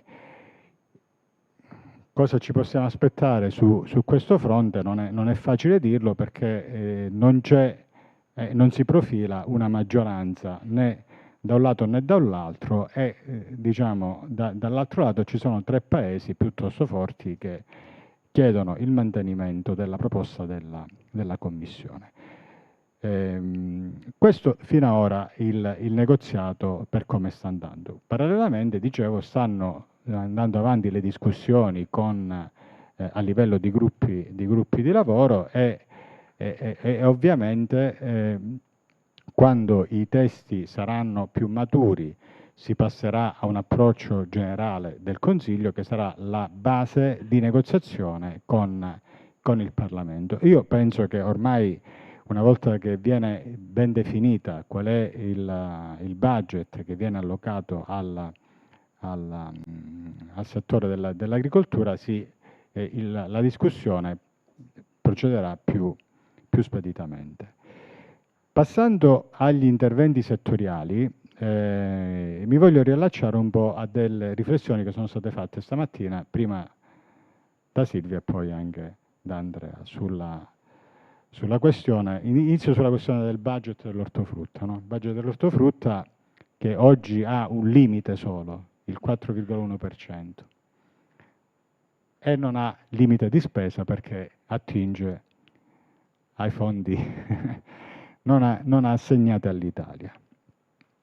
Domani avrà questo limite di spesa. Noi già oggi abbiamo un'esperienza di intervento settoriale con budget assegnato e limite di spesa, l'intervento sull'olivicoltura, dove abbiamo una finanziabilità del 15% della VPC e un limite di spesa di 35 milioni. E già da 2 anni noi superiamo questo 15%, cioè sono richieste che non permettono per la base finanziaria disponibile di arrivare al 15%. Quindi abbiamo ridotto del 9% 2 anni fa, l'anno scorso abbiamo ridotto al 10%. Ma qui stiamo parlando di un intervento dove ci sono 40 OP solamente, dove fanno la domanda a gennaio e a febbraio si fanno tutti i calcoli, abbiamo definito il tutto. Con l'ortofrutta penso che sarà più complicato. Quindi è vero che dovremmo andare a cercare forse dei margini di bilancio nei limiti della tempistica della spesa, tra l'altro, perché non è che sono margini che noi ci possiamo cercare che dopo un anno. Abbiamo sempre questo n più 10 mesi che dobbiamo rispettare e i tempi sono piuttosto stretti. Quindi la complessità per la gestione la rileviamo pure noi. Come rileviamo pure la questione legata al cofinanziamento nazionale che nel caso di OP trasfrontaliere subisce anche l'effetto di possibili cofinanziamenti differenziati. Quindi questo è un tema di grande interesse e sul quale occorre trovare una soluzione. Non mi pare che già ad oggi una soluzione ancora l'abbiamo trovata ed è veramente complesso perché, ripeto, un conto è gestire 40 OP, un altro conto è gestire le OP dell'ortofrutta che sono numerose e con esigenze diverse. Quello su cui adesso si sta lavorando è una fase, di possibilità di pagamenti transitori, nel senso di la possibilità di pagare gli impegni che le OP fanno su azioni pluriennali a valere di questo piano strategico, anche quindi poterle pagare con i fondi del Fondo Unico. Quindi proprio questi giorni si sta discutendo questo articolo, che è l'articolo 35 bis del regolamento sul Fondo Unico, che consentirebbe quindi di poter continuare il pagamento per gli impegni poliennali che vengono contratti con l'attuale programmazione. Di altro da aggiungere non ne ho, tranne diciamo, l'unica riflessione che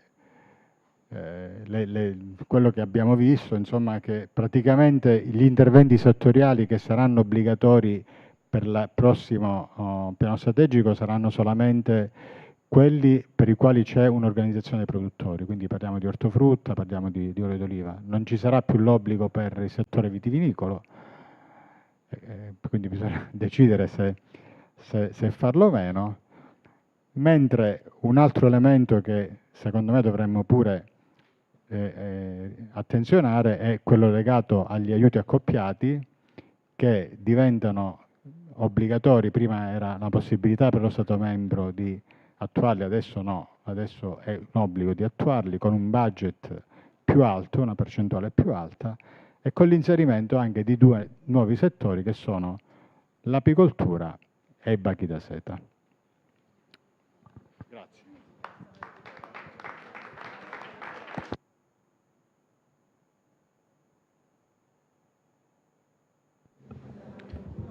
Grazie Damiano, sia diciamo, per gli aggiornamenti sullo stato del negoziato, ma anche come dire, per aver evidenziato alcuni elementi di complessità diciamo, del negoziato che talvolta ci sfuggono, no? Che a volte diamo per scontato, sia diciamo, di dove si discute cosa, ma anche delle posizioni degli altri Stati membri, che diciamo, non è un elemento banale quando poi ci confrontiamo con delle posizioni di altri stati forti, così come sulle ultime questioni, sugli interventi settoriali che ho trovato molto interessanti, diciamo, per mia anche ignoranza altrettanto sul tema. Do la parola a questo punto a Simona Angelini, diciamo, per invece l'approfondimento sullo sviluppo rurale. Allora, grazie Alessandro. Io colgo l'occasione in questo contesto di fronte al collega Incarnati, che giustamente ha sottolineato che ormai ci conosciamo tutti da parecchio tempo, per dire chiaramente qual è la posizione del Ministero sulla governance. Devo dire che è una posizione che noi portiamo avanti dal primo giorno, che abbiamo ribadito sempre quasi in maniera autistica. L'abbiamo anche ribadita la settimana scorsa a Cipro, che ha organizzato un incontro tra i direttori dei capi strategici della PAC, alla quale ho partecipato, al cui incontro ho partecipato con Damiano, ed è una posizione evidentemente che muove le mosse dall'attuale programmazione, dall'esperienza che abbiamo fatto, dalla comprensione della difficoltà di mettere in piedi un sistema completamente nuovo che stravolge tutto in così poco tempo, ma anche dall'esperienza che abbiamo maturato, molti di noi hanno maturato sul Programma Nazionale di Ripresa e Resilienza, su PNRR, e a cui insomma tutto questo sistema si ispira. Comunque questa proposta comunque prende le mosse, ed è una proposta, la direttrice Vernes l'ha più volte sottolineato, in cui le due parole comunque che la fanno da padrone sono sicuramente semplificazione, ma anche coordinamento. Coordinamento, perché da una politica semplificata e coordinata, diciamo, si possono ottenere i risultati migliori. Personalmente, l'ho detto fin dalla prima volta che ho visto questa proposta, avendo vissuto proprio personalmente come direzione generale la gestione di interventi uguali, identici, con le stesse finalità, ma con regole diverse, con 4 fondi diversi, PSRN, quindi regole del FEASR, fondi della coesione con regole dei fondi della coesione, fondi nazionali con le regole dei fondi nazionali, e da ultimo irriguo sulla ripresa e resilienza, trovo effettivamente che non sia, diciamo, una cosa ammissibile, non sia giustificata, non abbia proprio nessuna motivazione intrinseca, soprattutto alla luce del fatto che comunque le nostre politiche si muovono su ormai binari consolidati, sempre per tornare all'acqua, che voi sapete mi è molto caro e conosco molto bene, provenendo da lì, e noi ormai addirittura dalla delibera CIPE del 2002 abbiamo concepito un programma nazionale che si poggiasse su alcuni caposaldi fondamentali, e non abbiamo mai lasciato quel percorso. Quindi non c'è una giustificazione per adottare regole nuove, rendicontazioni nuove, diverse, non è proprio giustificata. Tuttavia è evidente che questa proposta pure ci pone degli interrogativi, perché sempre per venire all'esperienza personale del PNRR, trovo che lavorare sui contenuti quando le regole non sono certi è molto pericoloso, è molto faticoso e richiede tanti interventi dopo, qualche volta fattibili, qualche volta ormai diciamo che non possono più essere raddrizzati. Quindi questo non vuol dire, e lo dico anche ai colleghi regionali, questo non vuol dire che noi non vogliamo lavorare sui contenuti del piano, perché è vero che le direttrici ci sono e indietro non si torna, no? Tuttavia intendiamo essere un po' anche rassicurati che quello che facciamo poi dopo non venga messo in discussione e soprattutto che non ci venga chiesto poi dopo conto di cose che non abbiamo previsto in fase di programmazione e che magari ci vengono richieste al momento della rendicontazione. Sempre i colleghi regionali sanno bene che in sede di PNRR noi abbiamo con la Commissione, piccolo inciso, io auspico vivamente di interfacciarmi con i colleghi della Commissione, con voi di DG Agri, perché su PNRR noi non ci siamo interfacciati con voi, allora anche andare a toccare dei temi che noi conosciamo molto bene e che magari i nostri interlocutori non conoscono, insomma è stato veramente tante volte critico. E quindi cose magari su cui si potevano trovare delle soluzioni facili e veloci, non c'è stato proprio verso di portarlo dalla nostra parte, anche se in finale riconosciamo anche alla Commissione in finale con le rendicontazioni tra 2 giorni una grande apertura per far sì che possiamo rendicontare i target. Però ecco, in un discorso complessivo per toccare un po' i vari temi di audit, di rendicontazioni, mi spaventa molto, per esempio, perché lo sto vivendo sulla mia pelle, il fatto dell'evidence, cioè noi ci muoveremo per gli interventi che debbono realizzare il target, ci muoveremo su un percorso che prevede comunque di dare la prova attraverso delle evidence, queste evidence devono essere concordate fin dall'inizio. Non possono essere concordate come è accaduto strada facendo, magari 2 mesi prima della scadenza dei termini della rendicontazione. Quindi queste sono un po', diciamo, le cose che personalmente mi preoccupano i miei colleghi, immagino anche i colleghi regionali, e come abbiamo detto più volte il tempo è pochissimo. E tu ce l'hai ricordato, ce l'ha ricordato la direttrice generale, il 1° gennaio si parte. Io anche qui mi permetto di, come già peraltro ha sollevato il collega Zaccarini, che non vedo, cioè di prendere comunque, di valutare, di cominciare adesso a valutare la possibilità di prorogare per quanto riguarda la PAC i nostri piani di almeno un altro anno, soprattutto per il problema poi dell'ammodernamento, come dire, della messa in atto in efficienza dei sistemi informativi che dovranno sicuramente essere adeguati e che, come sappiamo, hanno dei tempi che non sono comprimibili per tanti motivi, a cominciare magari dalle gare che devono essere svolte, da varianti progettuali, ma insomma immagino proprio che non sia probabilmente gestibile anche da quel punto di vista un'entrata in vigore così ravvicinata.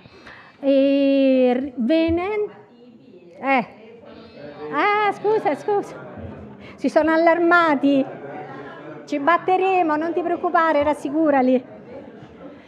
Quindi noi con questa programmazione cosa vediamo? Vediamo 2 livelli di governance, ovviamente, una governance di tipo più alto, altissimo, tra noi e le altre istituzioni che vengono coinvolte dalle varie politiche che vengono toccate dal piano unico, quindi veramente un livello molto alto in cui vengono elaborati proprio i principi strategici più generali, le indicazioni appunto politiche di obiettivi altissimi, e poi un livello invece, un secondo livello che è quello nostro, Stato, regioni.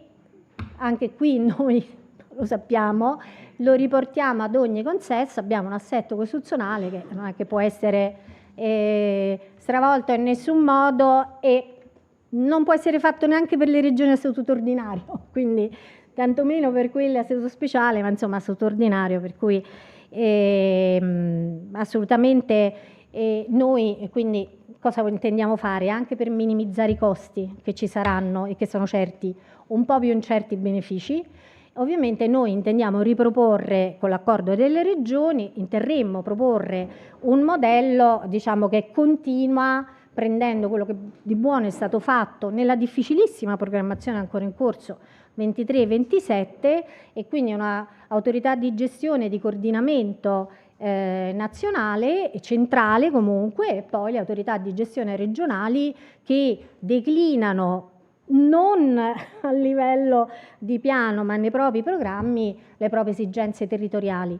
Vorrei dire che noi ci passiamo sempre così ormai velocemente, però veramente la messa in piedi del piano strategico è stata complicatissima. Insomma, ce lo ricordiamo, le riunioni anche molto tese, no? Tra noi e le regioni, di contrapposizioni veramente molto dure. Fortunatamente penso che non sia, diciamo, che questo clima non si riproponga e auspico che non si riproponga, anche perché, come dicevo prima, intendiamo lavorare da subito al contenuto di questi piani, però appunto avendo fatto questo sforzo così grande per mettere in piedi un sistema che è tuttora complesso, perché insomma le modifiche dei complementi di programmazione così dettagliati all'interno di un piano dettagliato ovviamente comportano molto tempo, diciamo, noi siamo sempre molto sensibili anche alle necessità regionali per le aperture dei bandi, per magari la riallocazione di risorse su interventi diversi. Ci sono però dei tempi che non riusciamo tuttora a comprimere, probabilmente con le ultime semplificazioni sarà anche quello più agevole, però ecco, alla luce di tutta questa esperienza la nostra proposta è, come ho detto prima, un livello nazionale di coordinamento, un livello regionale la cui competenza deve essere riconosciuta all'interno dei regolamenti ovviamente, quindi ci deve essere una chiara, inequivocabile attribuzione o riconoscimento, neanche attribuzione, probabilmente riconoscimento di questa competenza regionale, un piano anch'esso diciamo in cui si individuano le linee strategiche, i meccanismi coerenti e trasversali e poi lasciare alle regioni la declinazione, appunto come dicevo, in documenti a mio avviso esterni al piano, la elaborazione delle proprie politiche.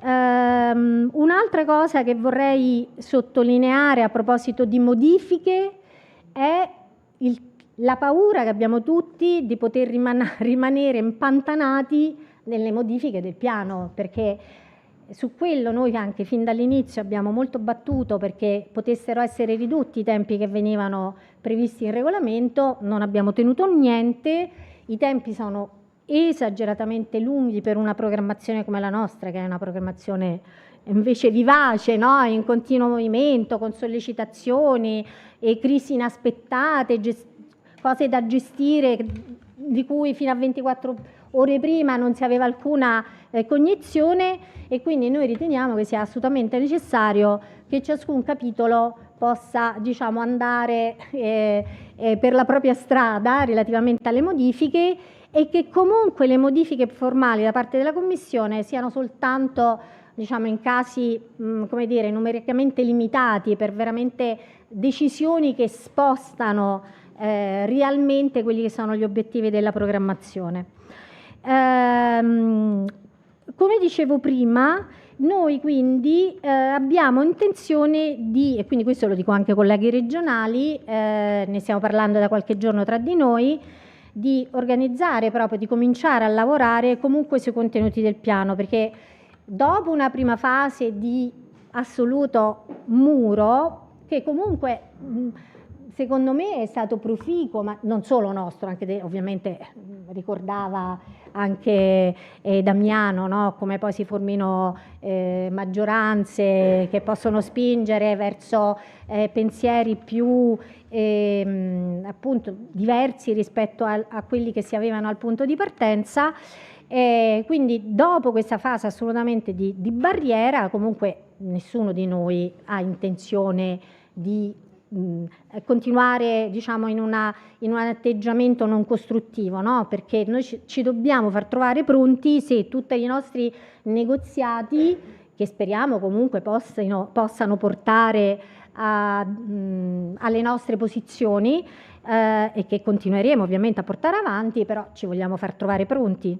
Quindi noi abbiamo intenzione di quanto prima avviare i tavoli, ovviamente con l'assistenza tecnica degli enti nostri CREA e SMEA, di cui oggi ci sono qui diversi componenti, si alternano, siamo un po' in ristrettezze economiche, quindi non possiamo partire coi pullman, se no saremmo venuti coi pullman, e quindi ovviamente a questo lavoro fin dall'inizio sarete chiamati a partecipare, in modo che possiamo mettere anche sul tavolo temi che in questo momento magari noi non vediamo, temi ulteriori, insomma, quindi possiamo appunto traguardare con una proposta, cioè i tempi li ha ricordati il dottore Incarnati, sono veramente 12 mesi, quindi questo noi cominceremo al più presto a lavorarci, su questo cominceremo veramente nei prossimi giorni. Ci sono alcuni temi, io ho preso, non sono molto ordinata, però ho preso alcuni appunti. Allora, per quanto riguarda il DNSH, capisco la vicenda ci ha scottato tutti molto, tutti siamo usciti sconvolti da questa prova, e alla fine si è un po' ridimensionata, no? Relativamente alla PAC. In realtà soltanto per alcuni investimenti sarà necessario questa, che è una vera e propria valutazione, però non a livello di singolo progetto, quindi relativamente all'approvazione di una domanda nel rapporto con un beneficiario, ma ovviamente a livello di misura. Sì, la portiamo su. Devo dire che in alcune interlocuzioni che noi abbiamo avuto con i colleghi, mi sembra del Ministero delle Imprese, c'era una posizione ancora più rigida rispetto al DNSH. Tutto sommato noi, se portiamo a casa questa soluzione, non dovrebbe essere così drammatica. Relativamente all'N+10 non lo dobbiamo calare nella struttura che avranno i nostri movimenti, che non sono legati alla singola spesa, no? Saranno costruiti, soprattutto i target based, saranno costruiti con delle milestone che potranno essere completamente diversi dalla spesa, così come il target. Quindi conseguita la milestone che per esempio mi dice almeno il 50% delle domande è stata istruita, ovviamente sono tutti milestone e target di cui noi dovremo ovviamente dare poi una spiegazione, che dovremo negoziare con la Commissione europea. Questo è un punto fondamentale, perché appunto è uno dei punti che ci hanno messo molto in crisi poi con la gestione del PNRR, quindi quello è il primo momento, secondo me, poi operativamente critico. Però stabilito le milestone e il target che ci facciano meno danno possibile, chiuditi le orecchie, perché però siano giustificati, coerenti con le politiche, noi poi è a quella rendicontazione di quella milestone che avremo il movimento della spesa, quindi non dobbiamo ragionare nel termine impegno 10 mesi per spendere. Direi di sì, mi sembra di sì. E poi vediamo un attimo, che non sto cercando di vedere. Vengo un attimo alla gestione del rischio. Allora, il collega di Trento ci ha dato degli spunti molto interessanti, secondo me, di cui potremo parlare, magari non in questa sede. Come possiamo utilizzare comunque gli strumenti che già ci sono per soddisfare bisogni diversi, forse un po' troppo diversi rispetto alla finalità dello strumento di gestione del rischio. Però comunque l'idea di utilizzare al massimo, col massimo respiro gli strumenti, a noi ci vede favorevolissimi e quindi sicuramente ne parleremo. Su questo però volevo dare 2 notizie. Una che è la richiesta che ha fatto il Ministro nell'informale a Cipro, che è quello di poter utilizzare il fondo Agricat per intervenire in caso di crisi connesse a emergenze sanitarie. Quindi ha ufficialmente richiesto e ha portato questo tema al Consiglio informale. L'altro, sempre così, per informare sulle attività ministeriali, in questo caso diciamo, ha dato lo spunto, non è proprio diretta agli strumenti di gestione del rischio, però nell'ottica di stimolare anche gli agricoltori ad assicurarsi, perché il beneficio non è soltanto l'immediato beneficio di avere una copertura, sia pure non totale, del danno, ma perché ci sono altri benefit e quindi intendo dire una valutazione migliore da parte delle banche al momento dell'accesso al credito. Su questo il Ministero si sta muovendo con l'assistenza di Ismea, ovviamente, insomma, che sul tema credito ovviamente è il nostro ente di riferimento, e con interlocuzione con la BEI e con l'ABI, e proprio perché possa essere appunto data una valutazione migliore agli agricoltori che si assicurano, con però la condizione che l'agricoltore, o comunque a livello ancora più alto, diciamo, sia data la possibilità all'agricoltore anche di attivare delle misure di difesa attiva, quindi difesa attiva che potrà essere attivata come attivabile adesso nell'ambito dell'OCM o nell'ambito dei fondi regionali, con le varie misure di difesa attiva che ci sono, possibilità di finanziamento degli strumenti di difesa attiva che ci sono nei complementi di programmazione. Quindi comunque l'idea che avevamo da molto tempo di poter appunto premiare chi pensa anche a meccanismi che possono sgravare comunque poi complessivamente l'intera società, no? dal caricamento appunto su tutta la società di finanziamenti ristoratori, diciamo, l'abbiamo presa in carico in questo modo, e comunque ci sono delle interlocuzioni molto interessanti in corso. Io non so, mi pare che dovrei riprendere, mi sembra di aver detto quello che dovevo dire. Devo dire qualcos'altro? Non so. Avrei finito.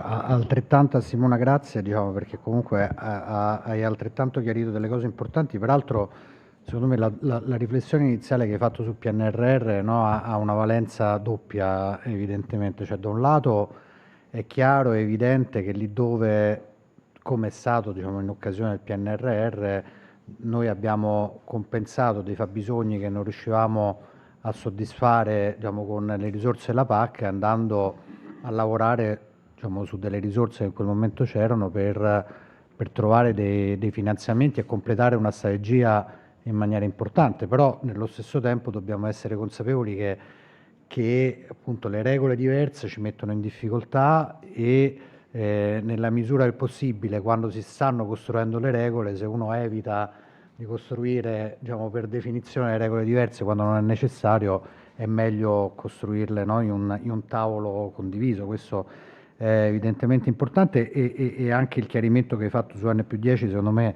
è importante nella logica di costruire un percorso diverso anche rispetto ai milestones che dobbiamo costruire, che devono essere ovviamente realistici, ma ci deve essere anche molta consapevolezza, no, in quello che vogliamo raggiungere, e diciamo, per dimostrare poi gli obiettivi che abbiamo fatto.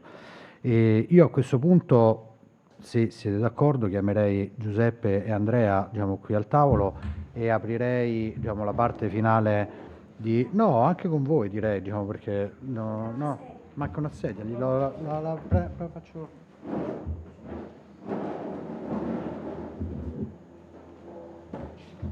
Allora io metto io qua, mi metto qua di lato, così può essere centrato. No, c'è da parlare con i No, è vicino.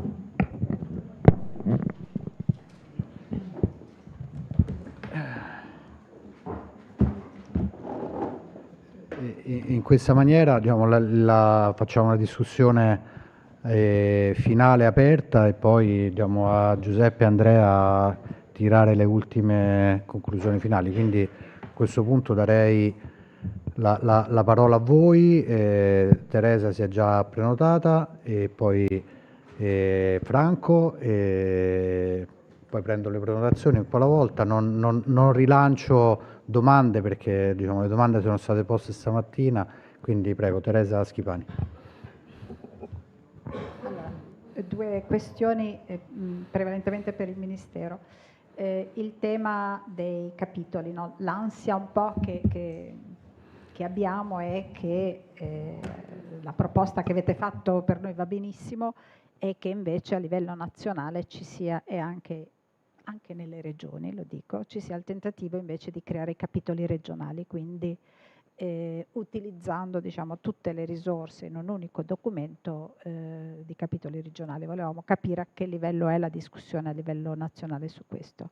L'altro tema è, e quindi approfitto proprio per sviscerare bene il tema dell'N+10, tema che per me è sempre stato, come dire, criptico, cioè non comprensibile. Quindi se l'interpretazione dell'N+10 è legato a milestone, che sono fasi procedimentali, per noi va benissimo, però io aggiungerei anche gli importi messi a bando come primo step, perché è la prima azione che ogni amministrazione, autorità di gestione mette. È chiaro che se l'importo è stato messo a bando, dopo arrivano le concessioni, arrivano i pagamenti.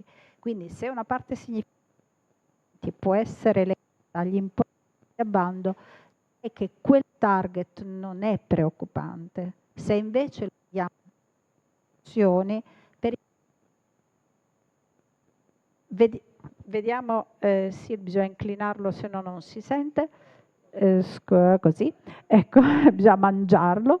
Quindi se riusciamo a definire, quindi chiedo qui anche ad Andrea, se in questi step procedurali, target e percentuale di risorse messe a bando, concesse, poi è quello che viene realizzate, direi logicamente, il tema può essere affrontato, ma questo non solo per noi, anche per i progetti di coesione, quindi siccome l'obiettivo è comune, direi che è abbastanza semplice. Mi fermo qui.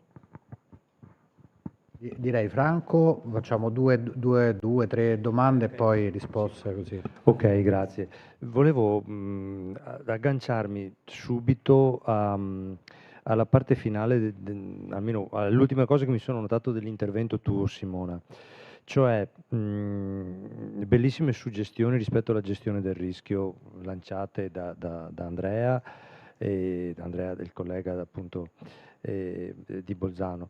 Trento, scusami, no, è che stavo leggendo, non riesco a fare due cose contemporaneamente, è inutile che ci provi, solo le signore ci riescono. Allora, il tema è questo, non vorrei scadere in qualcosa che non voglio, quindi spero di spiegarmi bene.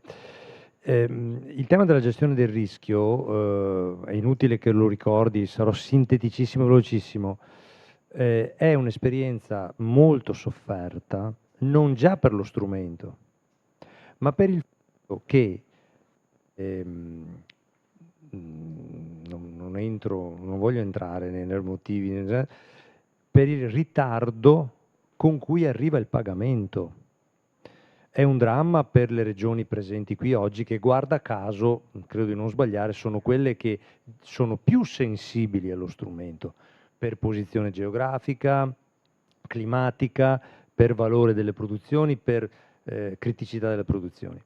Allora, non voglio aprire né una polemica né un dibattito su questo che richiede altre sedi, come giustamente hai ricordato tu, però forse è ci serve da richiamo su un tema più generale che era emerso in alcuni passaggi presentati dai colleghi, e cioè, o se non è emerso con sufficiente chiarezza, provo a riportarlo perché per me è un punto nodale che avevamo raccolto, guarda caso, dai colleghi degli organismi pagatori.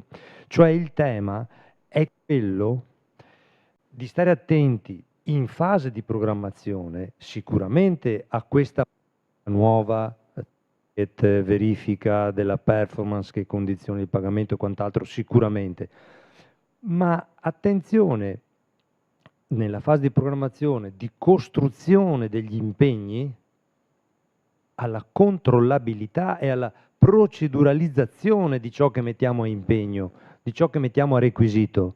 Perché se poi, a valle del nostro esercizio, viene fuori una procedura monstre per le più varie ragioni, non sto né colpevolizzando, non indico col dito nulla e nessuno, o il sistema informativo, o non so cosa,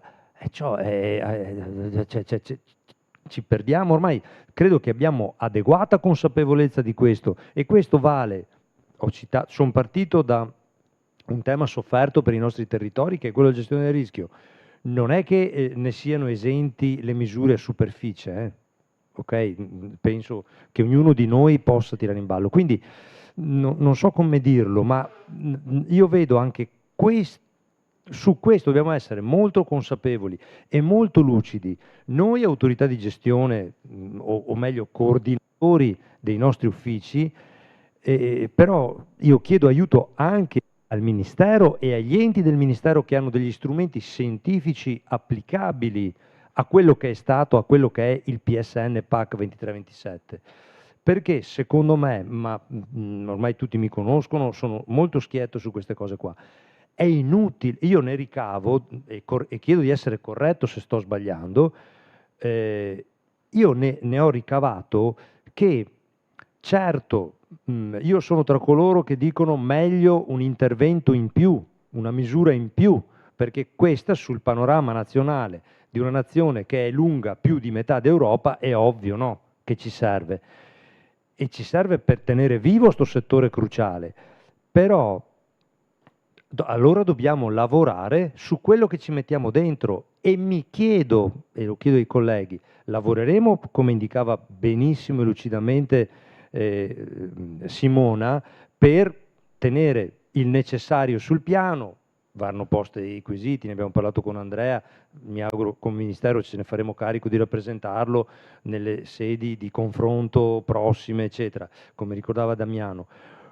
Però anche noi regioni dobbiamo stare attenti comunque, a prescindere che le nostre specifiche le carichiamo in un documento che non è il piano, a quello che generiamo poi come ricaduta, perché in qualche modo la VCM, la famosa verificabilità e controllabilità delle misure, no, ci ha costretto a fare i conti, poi ogni organismo pagatore l'ha gestita più o meno elegantemente, più o meno diplomaticamente, mi fermo qui.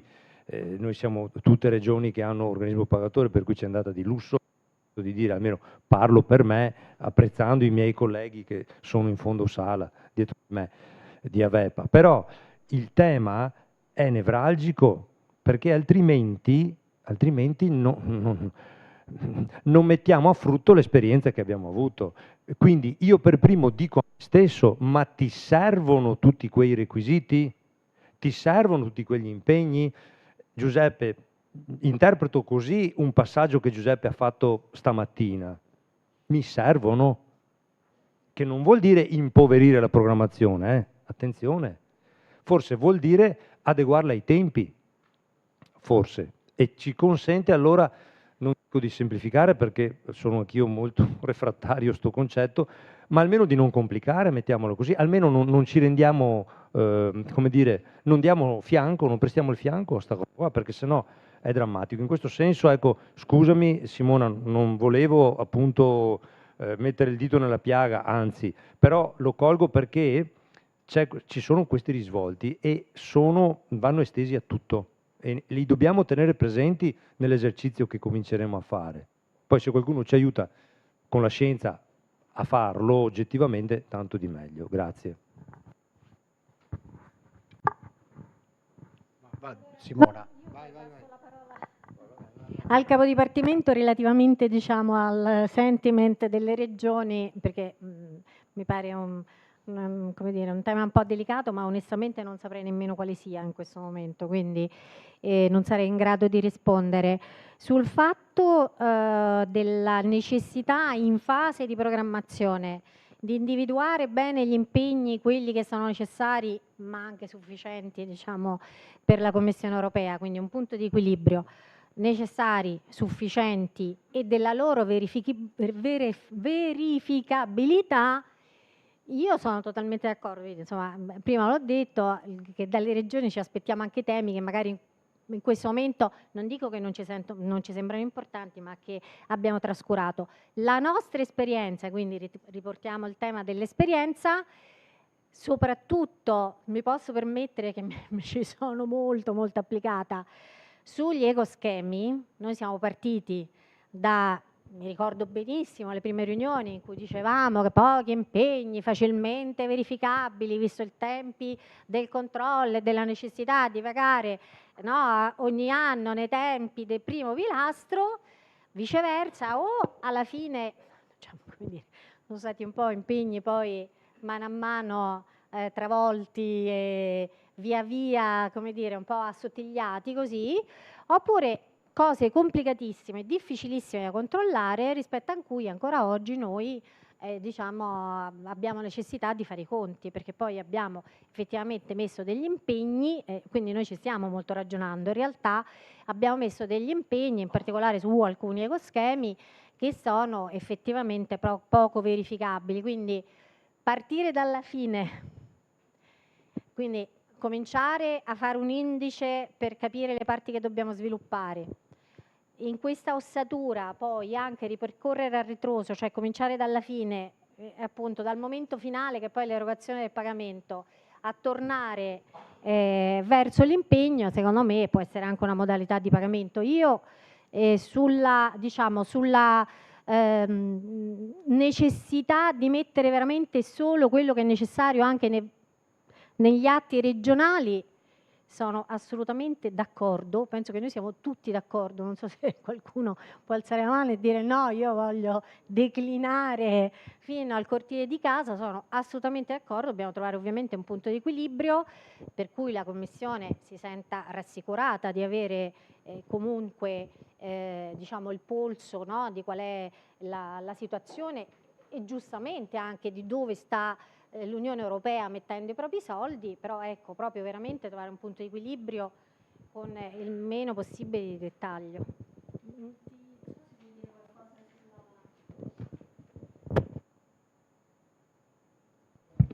Io avrei glissato, ma adesso vi l'ha ricordato. Allora, no, a parte gli scherzi, nel negoziato complicatissimo che si sta facendo, no, anche perché come sapete il negoziato lo conduce il Ministero degli Esteri e tutti quanti noi contribuiamo, noi amministrazioni settoriali, alla formazione della posizione. Siccome nella formazione della posizione poi si partono questi scambi di mail devastanti perché tutti rispondono a tutti e non si riesce a star dietro, leggiamo delle difficoltà sul lato coesione abbastanza importanti, perché si reiterano proposte che tendono o rischiano di metterci fuori dal negoziato su aspetti procedurali che ormai, cioè fondo unico, basta, quello è, cioè, siamo qui a scardinare il fondo unico, cioè, se farebbe una risata oppure torna a Bruxelles e dice che sono matti perché ancora non hanno capito che da lì non si torna indietro, no? Allora, per quanto riguarda noi abbiamo fatto questo lavoro, abbiamo fatto un documentino per spiegare come funziona il piano strategico e l'abbiamo mandato agli esteri, alla Presidenza, alla Conferenza delle Regioni e a tutti quelli che ci chiedevano come poteva funzionare, perché noi diamo per scontato che tutti lo conoscono, nessuno lo sa. Nessuno sa niente di quanto è stato sofferto per noi questo percorso e che ha portato a questo equilibrio, che è un equilibrio costituzionalmente, diciamo, in grado di stare in piedi, perché per noi è fondamentale mantenere il ruolo non di soggetto delegato, di autorità di gestione. Siccome quel modello, che problema ha creato alla Commissione il fatto che ci sono autorità di gestione, una nazionale che fa anche coordinamento e autorità di gestione regionali su una ripartizione di competenze che ormai è storica, no? A livello nazionale la gestione del rischio, a livello regionale tutti gli altri interventi, a parte i pagamenti diretti, eccetera. Cioè, sta in piedi, allora stiamo cercando di farlo capire. Il 12 ci dovrebbe essere una riunione, presidenza con la conferenza delle regioni, lo dicevo prima ad Andrea perché mi pare aver capito che chiamano anche i coordinatori settoriali per parlare di programmazione, perché noi stiamo dicendo guardate che Noi abbiamo una regolamentazione un po' particolare, ma stiamo dentro questa casa, quindi bisogna che qualcuno si prenda in carico la vicenda e inizi a lavorare.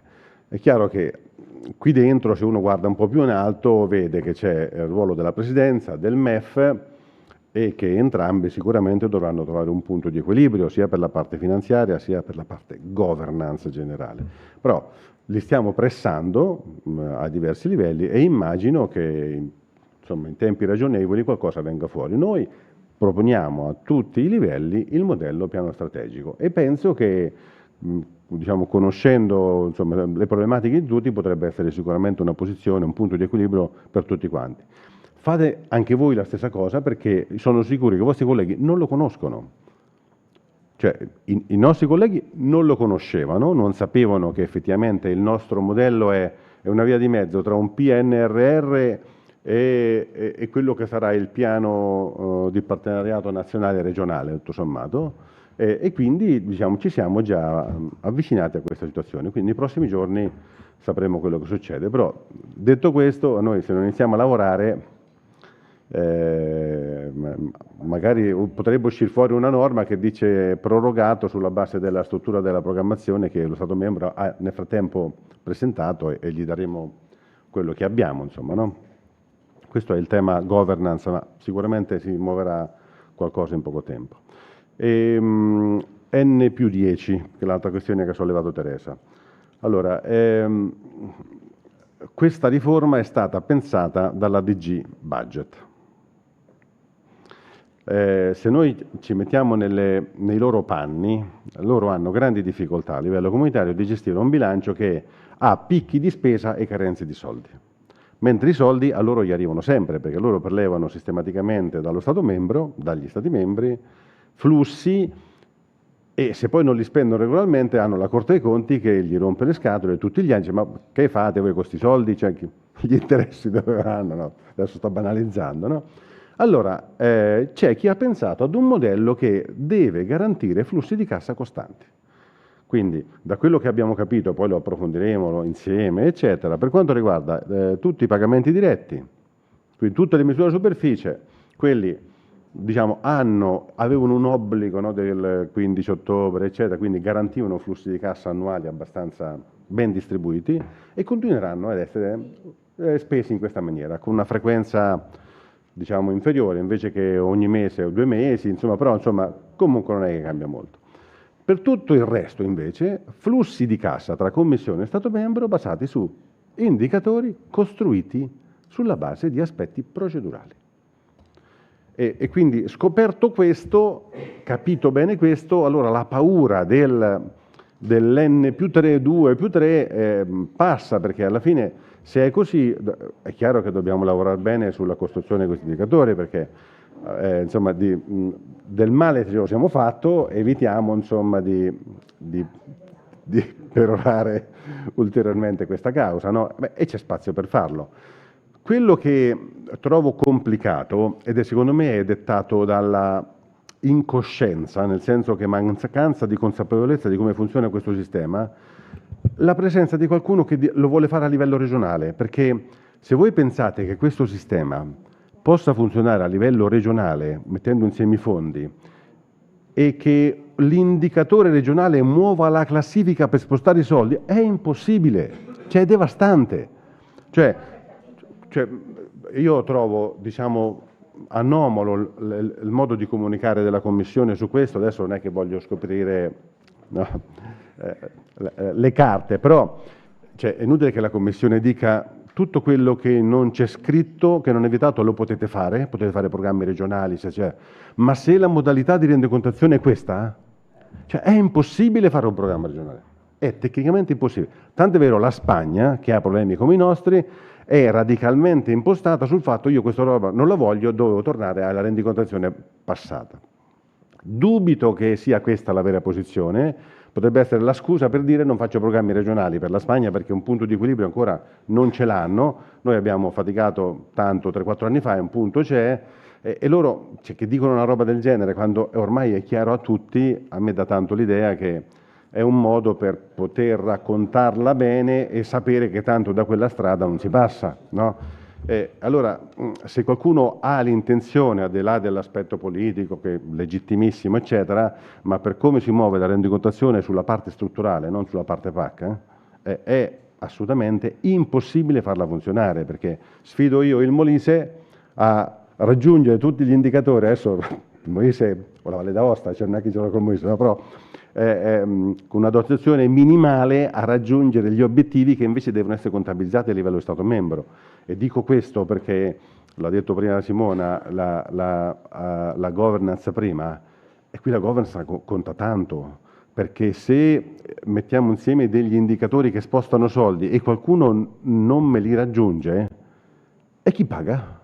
Significa che noi potremo andare in potenziale crisi di liquidità, diciamo, magari si metteranno in piedi regole con il MEF, che ci saranno anticipazioni, eccetera, però se è temporanea mi salvo, ma se io ho toppato completamente una contabilità di un indicatore e quell'indicatore lo raggiungo dopo 2 anni e la rata non mi arriva, faccio danno a me, alle regioni e agli altri fondi. Quindi su questo bisogna essere, insomma, molto bravi e anche stabilire dei sistemi di compensazione a livello nazionale importanti. Diciamo che così come è costruito il sistema non dovrebbe dare crisi di liquidità, perché è impostato per pagare con continuità a fronte di sforzi non particolarmente, diciamo, soprattutto costruiti congiuntamente, quindi facilmente raggiungibili. Però se ce ne fossero, poi bisogna essere pronti a gestirlo in maniera tale che, insomma, sia equamente distribuito sia il vantaggio che lo svantaggio.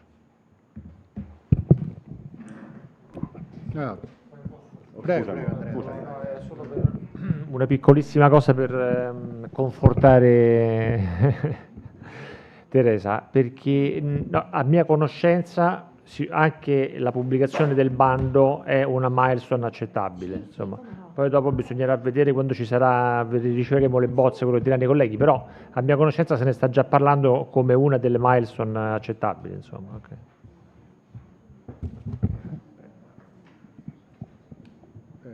Domande, altre domande, spazio agli altri colleghi delle altre regioni, chi vuole?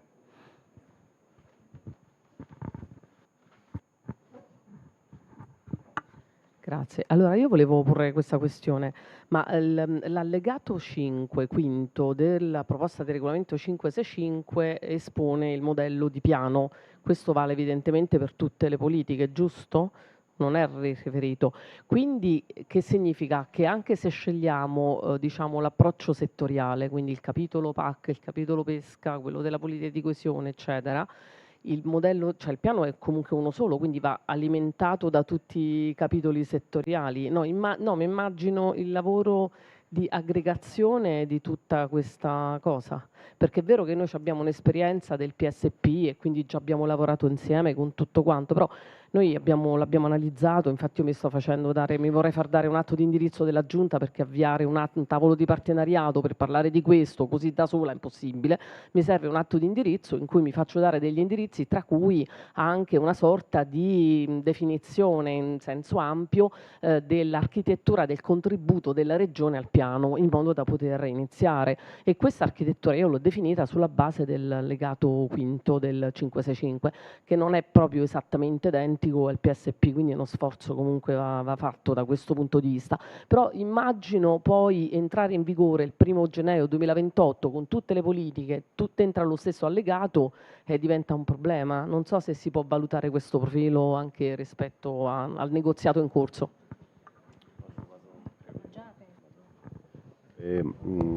La prima ha accennato Simona, no?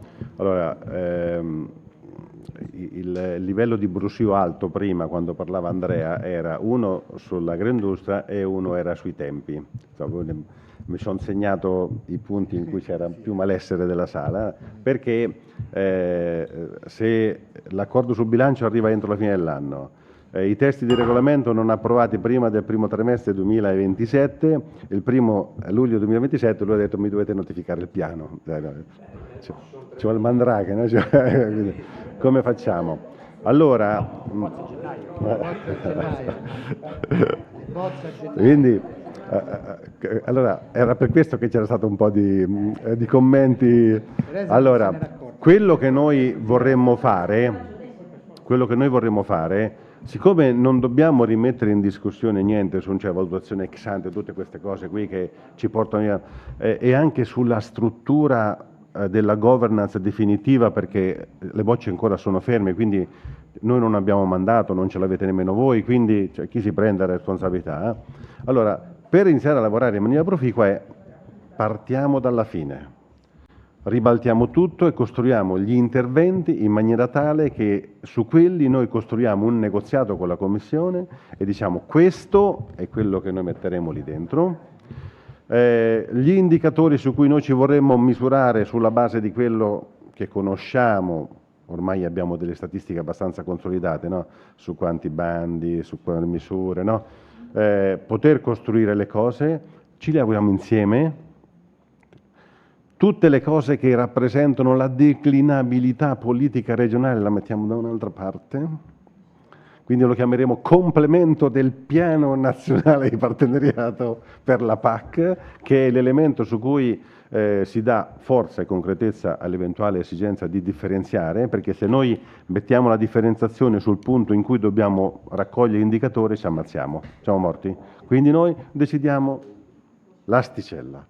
Lavoriamo al contrario e iniziamo poi a metterlo dentro alla struttura che dalle raccomandazioni verrà fuori. Adesso ho molto banalizzato, però per rendere utile un percorso senza andare a confliggere con nessuna sensibilità politica, eccetera, gli interventi quelli sono, iniziamo a lavorare e vediamo come stanno in piedi. Io penso che questo sia il modo migliore per farlo.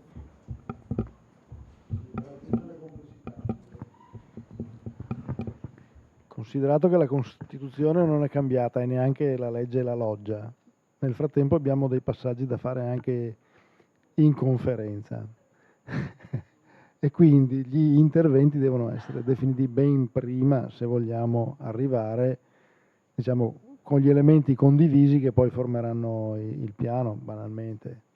Degressività, capping, disaccoppiato, misure riparti e compagnia. Però se noi lavoriamo in maniera anche onesta intellettualmente, cioè costruiamo l'aspetto tecnico in maniera tale che tecnicamente sta in piedi e poi la scelta la potete fare voi, cioè voi che come conferenza mandate le proposte al Ministero, che poi tutto sommato è successo così anche la volta scorsa con un documento più di indirizzo, no? Però se ci pensate bene, gli aspetti cruciali l'avete messi voi lì dentro, perché riparto dei fondi, alla fine i criteri l'avete definiti voi, l'avete suggeriti, gli ecoschemi, che era la cosa più nuova, l'avete detto voi quali erano i 5 ecoschemi da fare, a parte le api che è stata una scelta del Ministro, però i temi su cui si doveva lavorare per ricercare il punto di equilibrio tra Stato e Regioni l'avete messi nel vostro documento, quindi, e che tutto sommato vanno bene. Cioè, alla prova dei fatti, adesso parte qualche disallineamento, secondo me non sono state poi così mali. E quindi se noi lavoriamo ad affinare tecnicamente questi aspetti e poi politicamente siete voi a suggerirli per gli interventi regionali, per quello che deve essere, secondo me diventa un modo per accelerare i tempi e mantenere la procedura di costruzione del piano nel veicolo, nel contesto costituzionale che gli è proprio.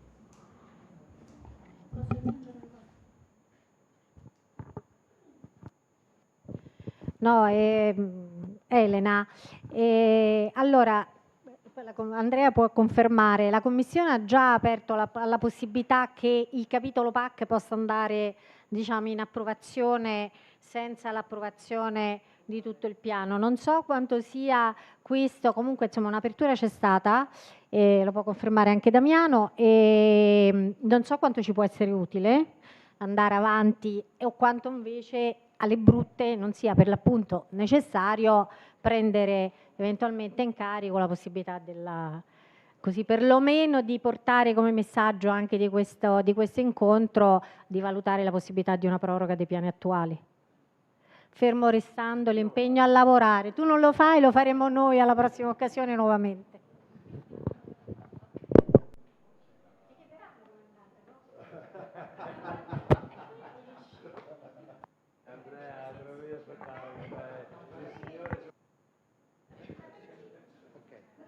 Arrivo. Volevo fare una domanda, forse ho perso io qualche pezzo. Allora, abbiamo detto che il sistema di rendicontazione teoricamente si poggia sul raggiungimento di alcune milestone, per cui si slega da quello che è il processo, diciamo, rendicontuale sulla base della spesa effettivamente sostenuta. Ecco, infatti volevo capire qual è il momento in cui in realtà i due processi si raccordano, cioè qual è l'elemento di relazione che tiene insieme comunque il sistema rendicontuale sulla base delle milestone e quello che in realtà si muove sulla logica del livello della spesa sostenuta.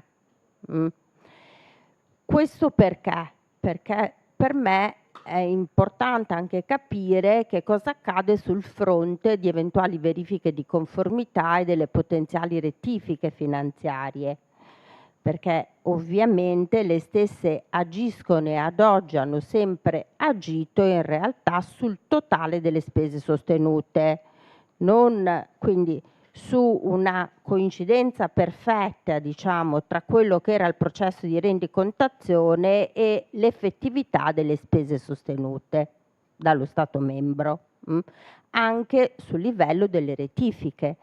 Non solo sul livello delle rettifiche, sul livello dei tagli, diciamo, alla spesa rendicontata, ad esempio per splafonamenti su pagamenti fuori termine. Quindi io mi sto chiedendo come si tiene un sistema che da un certo punto di vista tiene conto di quello che è effettivamente il livello della spesa sostenuta e sulla stessa poggia tutto un sistema di rettifiche e di calcoli potenziali, di rideterminazione delle risorse trasferite, che poi non è proprio così, ecco, per questo che abbiamo bisogno di capire qual è l'elemento di raccordo, diciamo, rispetto alla gestione di spese fuori termine, è un sistema che in realtà si muove su un livello di rendicontazioni che tiene conto delle milestone. Cioè oggi sì, abbiamo, diciamo, il nostro sistema di monitoraggio, però diciamo che è sovraordinato, che si pone in una logica di governo del sistema di gestione e controllo e della capacità dello Stato membro di raggiungere determinati risultati, ma il sistema finanziario è basato sulla spesa sostenuta e sulla dichiarazione di affidabilità. Oggi dov'è?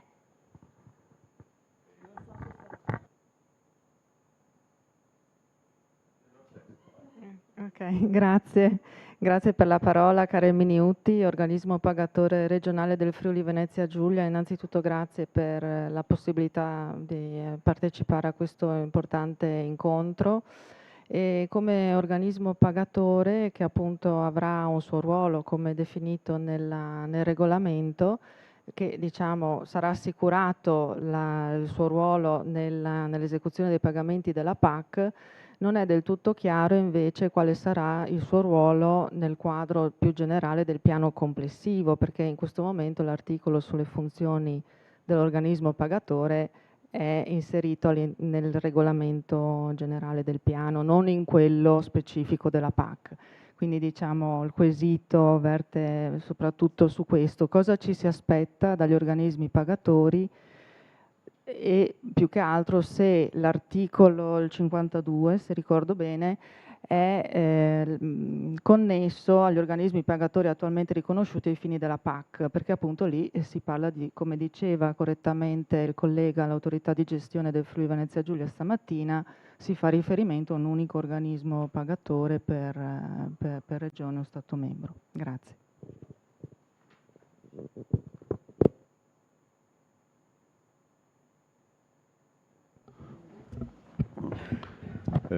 Allora, per quanto riguarda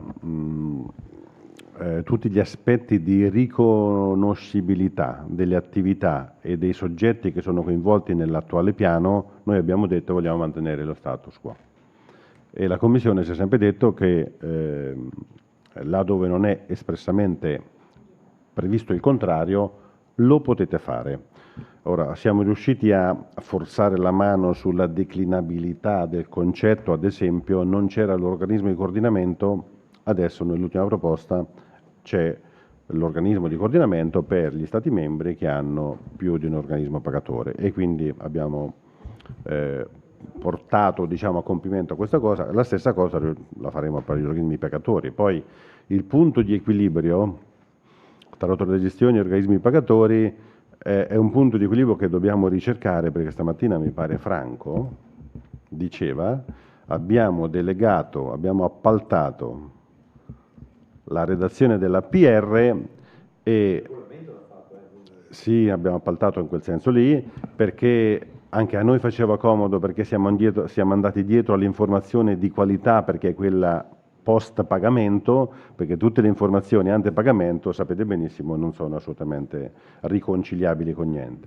Poi siamo ancora nella fase di costruzione dell'impianto, perché magari i sistemi informativi non ragionano, non lavorano benissimo, però su questo, imparando sempre dall'esperienza fatta, siamo noi a definire qual è il punto di arrivo, no, di una politica per essere i più, diciamo, i meno dannosi possibili rispetto a quello che dobbiamo fare.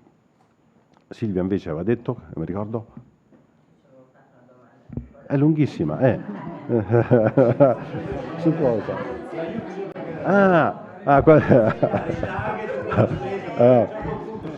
Ma io mi richiamo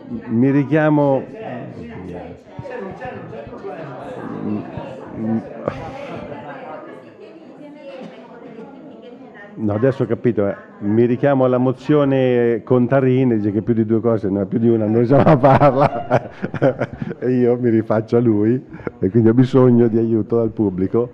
Allora, anche quello dobbiamo essere bravi noi a trovare il punto di riconciliazione. È chiaro che dobbiamo anche evitare che gli audit poi lavorino asimmetricamente andando a verificare le cose che non ci abbiamo in quel momento, no? Però il punto di riconciliazione, ad esempio, se noi prendiamo a esperienza il PNRR, macchine, il punto di riconciliazione è il certificato di regolare esecuzione. Dopodiché, però, quello è quello, movimenta i soldi tra Commissione e Stato membro, no? Ok? Quindi la Commissione e Stato membro ti ha pagato. Poi lo Stato membro ha l'obbligo per questioni procedurali interne, le cose che mettiamo sul documento, sul complemento nostro, di pagare al beneficiario. Ok? Quindi per quanto riguarda il rapporto tra N più 10, quindi insieme degli indicatori, e chiusura di quell'intervento nei rapporti Stato-Commissione, nel caso del PNRR è o il collaudo nell'altro caso è il certificato. Esatto. Quindi le rettifiche finanziarie sono in realtà applicate sul livello effettivo della spesa sostenuta dello Stato membro o sul livello dei rimborsi in realtà intervenuti sulla base di? Cioè, quali sono gli elementi di raccordo tra un processo finanziario che è regolato da determinate milestone su un fronte e un altro su... Allora, guardate, io vi dico quello che ho capito, perché ammetto che la cosa è abbastanza articolata, no? È un po' da specialisti questa cosa qui, però forse anche i colleghi che erano con me quando c'è stata la riunione a Bruxelles, quindi parlo di Stefano Angeli, Beatrice Cavagnoni, Luna Kappler, insomma diversi c'erano, possono intervenire su questo. Io ho capito la seguente cosa, non è esattamente come per il PNRR, nel senso, a un certo punto, allora innanzitutto inizialmente conta la milestone, quindi quanti soldi ha pagato la Commissione per la MASA, però è come se fosse un anticipo fatto sulla fiducia. E la fiducia qual è? Che tu alla fine devi raggiungere il target, perché teoricamente se tu non raggiungi il target mi devi dare tutti i soldi, tutti. Poi dopo la Commissione probabilmente, siccome applica sempre il principio di proporzionalità, insomma è difficile che per una piccola cosa richiama tutti i soldi, no, quello no. Però comunque un po' il principio è questo. Questo è un principio, quindi devi aver alla fine raggiunto il target che adesso bisogna vedere come verrà definito questo target, e su questo anche i colleghi del MASAF, quando sono venuti a Bruxelles, hanno chiesto che venisse, qual è il tipo di definizione che veniva a dare, quella tipo PNRR, quindi che bastava il collaudo, o quella tipo FEASR, che voglio che ci sia stato anche il pagamento, no? Questa è una cosa da chiarire. Ma che era ancora, scusa, posso dire? Nel PNRR è ancora, rispetto per esempio alle macchine, è ancora prima, no, la rata finale si muove cioè quindi la realizzazione del target si ha alla chiusura dell'istruttoria regionale, quindi prima del pagamento. Ok. Però questo diciamo è un aspetto, no? Quindi il target comunque deve essere raggiunto, dipenderà come viene identificato il target e va bene. Però c'è un altro aspetto, cioè a conclusione di tutto ci sarà anche un'ulteriore verifica che non c'è stata nel PNRR, da quello che ho capito, e cioè quanti soldi hai speso tu effettivamente. No, quindi, ci sarà comunque. Ci sarà anche lì, Ci sarà anche nel PNRR? Ah, ok, va bene, questo non so. Però quanti soldi hai speso? Perché se tu comunque mi hai indicato il target, mi hai indicato che avrebbe avuto un certo esborso di spesa, se tu invece hai speso di meno, alla fine mi rendi conto di una spesa minore, mi devi ridare la differenza. Ma non è una rettifica però. Non è una Ma non è una rettifica. Non è una rettifica questa. È normale amministrazione. Non è una E rettifica. non sono rettifiche, non sono rettifiche. Non so, però... Ho bisogno di capire come opereranno poi le rettifiche, perché noi ne abbiamo costantemente sul livello dei pagamenti fuori termine, non dico tanto sugli auditi di conformità, ma sul livello dei pagamenti fuori termine, ahimè, soffriamo ancora parecchio sulle superfici. Questo capiremo dove.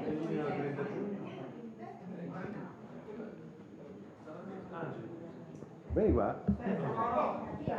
Sì, no, su questo no, perché stiamo preparando tutta una serie di documenti da illustrarvi, ancora non abbiamo finito, però questo è stato chiesto esplicitamente, questo aspetto del 30 giugno, perché il regolamento prevede 30 giugno data ultima per i pagamenti SIGC. Punto.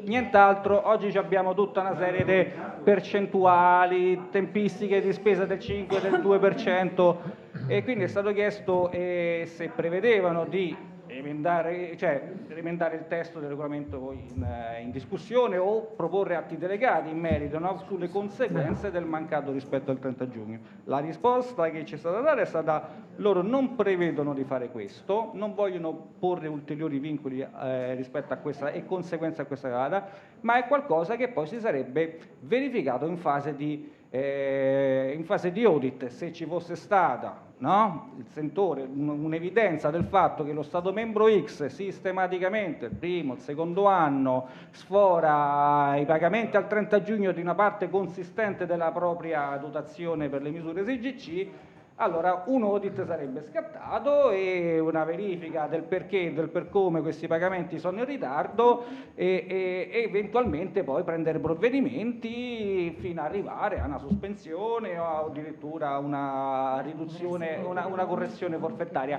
però con un processo, a differenza di oggi in cui è automatico, con un processo, no, iterativo e di verifica della... E questo, già questo... Vabbè, è un pezzo un po' meglio. Allora, il tentativo attuale è migliorare ancora un po' il regolamento con due spinte. Una, se sto 30 giugno potesse essere spostato un po' più in là, meglio ancora, no, toglierlo no, perché l'hanno messo anche sulle altre misure, gli 80 giorni ormai il termine dei pagamenti è messo per tutti gli interventi, anche per tutti i fondi, per tutto il fondo. Hanno messo 80 giorni, 80 giusto? 80 giorni dalla data in cui il beneficiario presenta domanda, quindi per le strutturali voi avrete 80 giorni per pagare, dalla domanda di pagamento,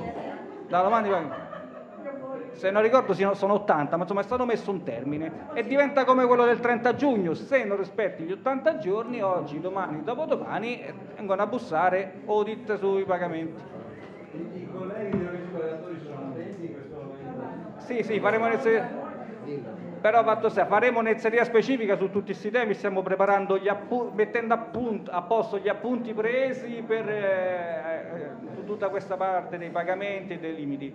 E beh, insomma, quindi o spostare un po' le date, questa è un'iniziativa negoziale, o anche mettere dei minimi di tolleranza, no, ora, se io sistematicamente ho un sborso oltre il 30 giugno ma entro una certa percentuale, a te non ti scatta neanche la volontà di fare mettere un minimo di tolleranza perché c'è una fisiologia nei ritardi, no? Ma voglio dire, non sarà il 50%, ma un 5 fisiologico senza un termine del suo senso psicologico come stanno impostando adesso potrebbe migliorare ulteriormente. Scusate, C'era Teresa. Silvia, però diciamo, come ha detto Stefano, io rimanderei la discussione su questo punto a un'iniziativa specifica, perché altrimenti diciamo, ci mangiamo gli ultimi pochi minuti che abbiamo. E quindi diciamo, se Teresa vuole porre un'altra questione, direi l'ultima, perché poi lascerei lo spazio a Giuseppe e Andrea per le conclusioni. Allora c'era Gregorio, diciamo, darei prima Gregorio, veloce, se siamo velocissimi prendiamo sia Gregorio che Teresa. Telegrafico, i compiti a casa per Alessandro. Alessandro non ha No, abbiamo parlato, per dare un po' di concretezza anche alle cose da fare, no? I tempi che dobbiamo in qualche maniera rispettare, quindi metterci in moto, recuperando l'intervento anche di Contarin, no? Rispetto, e di Andrea Merse, rispetto a una semplificazione dei PLUA, no? E quindi degli interventi che dobbiamo mettere in capo, e alla necessità di trovare appunto delle condizioni di condivisione, no? Tra i sistemi locali, quindi regioni e filiere. Chiedo se come struttura, insomma, no? Della rete rurale o di CREA riusciamo a provare a cominciare a ragionare su minimi indicatori comuni, per in qualche maniera provare a sviluppare un processo di semplificazione e quindi di concentrazione degli interventi e dei PLUA.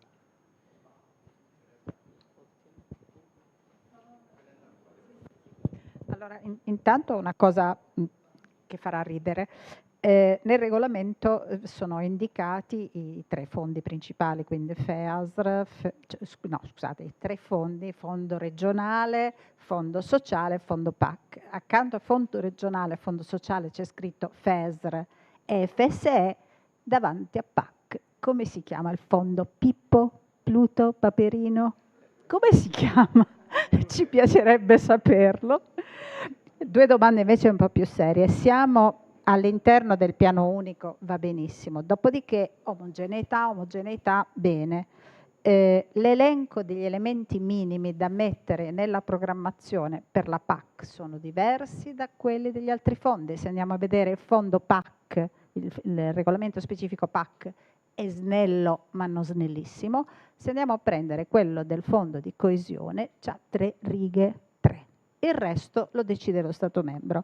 L'altra differenza importante sono i compiti fra autorità di gestione e organismo pagatore, che è inteso in senso generale, dove anche qui c'è uno switch molto differente fra quello che compete all'autorità di gestione, fra i fondi che hanno i nomi e il fondo che il nome non ce l'ha. Capire se si può arrivare a un'omogeneità concreta.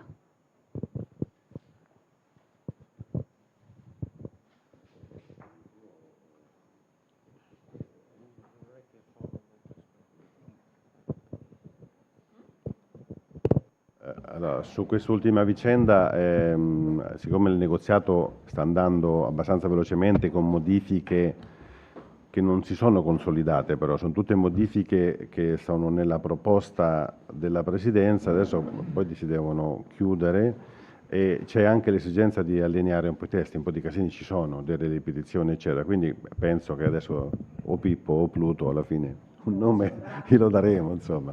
E la stessa cosa anche sul resto, perché la proposta è partita con un impianto, poi sono state introdotte molte modifiche, tra cui anche diversi soggetti nuovi, e quindi questo deve essere riequilibrato. Però, quindi questo succederà adesso, immagino, insomma, nei prossimi mesi. E poi quello che diceva Gregorio era tutto sommato quello che stavamo dicendo, no? Nel senso, lavoriamo su questo, che è l'elemento diciamo operativo più necessario, al di là del fatto che poi Andrea ci dice, ma va bene, ma il capping, la digressività, no, anche qui, l'accoppiato, certo, che sono le cose poi su cui c'è maggiore dinamicità nel dibattito, insomma. Sì, io chiuderei dando la parola appunto a Giuseppe e Andrea, non so in quale ordine. Io vi saluto e vi ringrazio per l'opportunità di aver moderato questa giornata. Ovviamente ribadisco che le strutture di supporto al Ministero e Ismea nell'ambito delle attività della rete PAC sono pienamente operative. Qui ci sono diversi colleghi sia di Crea che di Ismea, c'è Camillo, c'è Franca Ciccarelli come riferimenti Ismea, ci sono diversi colleghi Crea. Io, come credo la maggior parte sappiano, non sono in questo momento in riferimento rete per il Crea, ma è Serena D'Arangeli che oggi non poteva essere presente, per cui fate riferimento a lei principalmente.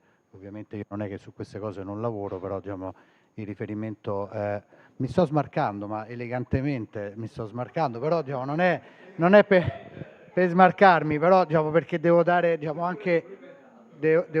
anche onore a chi è il coordinatore, che oggi non poteva essere presente. Non è che poi alla fine le attività le coordina realmente lei e io faccio un pezzo del lavoro, quindi non sarebbe giusto nei confronti di chi fa il coordinamento delle attività. Detto questo, grazie di nuovo e do la parola, non so, prima Andrea e poi Giuseppe. Chiuderei alla Commissione. Okay. Vado su alcune questioni, ma le abbiamo già toccate gli elementi, quindi non pretendo di dare nessuna conclusione.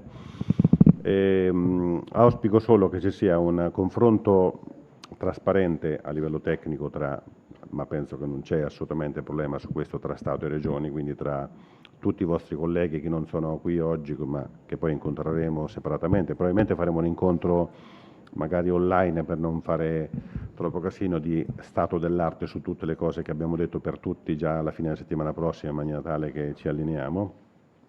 Una cosa importante è che siccome stiamo anche allineati sull'informazione, state lavorando su una possibile proposta delle regioni sulla futura programmazione, secondo me ci sono alcune cose importanti su cui dobbiamo essere chiari. Una fondamentale è il cofinanziamento, perché se no lanciamo delle aspettative. Sei stato evocato più volte il cofinanziamento, che Andrea diceva, guardate che le cose che abbiamo fatto non si possono più fare, l'abbiamo già detto. Allora noi partiamo da un dato di fatto, da un dato storico, grazie anche agli ottimi rapporti che abbiamo sempre avuto col MEF, ma per questioni reciproche, non è di reciprocità, non è che ci fanno dei favori, insomma, per questioni che permettono anche loro di fare bella figura nella rendicontazione dei soldi che stanno dentro al patto di stabilità, cioè la perfezione della spesa rispetto al programmato sui nostri fondi non c'è stata sugli altri fondi come invece c'è stata su di noi. Quindi, e sono aspetti importanti, perché significa a fine anno emettere debito pubblico o no per pagare robe che non paghi poi e non c'è rimborso, quindi significa far danni. E quindi siamo stati particolarmente bravi. Abbiamo sempre potuto contare sul cofinanziamento 50-50. Questo lo sapete, no? Quindi 50 comunitario e 50 nazionale. Poi il 50 nazionale è 70-30 per regole, eccetera. E prima Merx diceva, ma questo non è un elemento di disallineamento? Cioè, vi ricordo che l'Italia è il paese che cofinanzia di più il FEASR.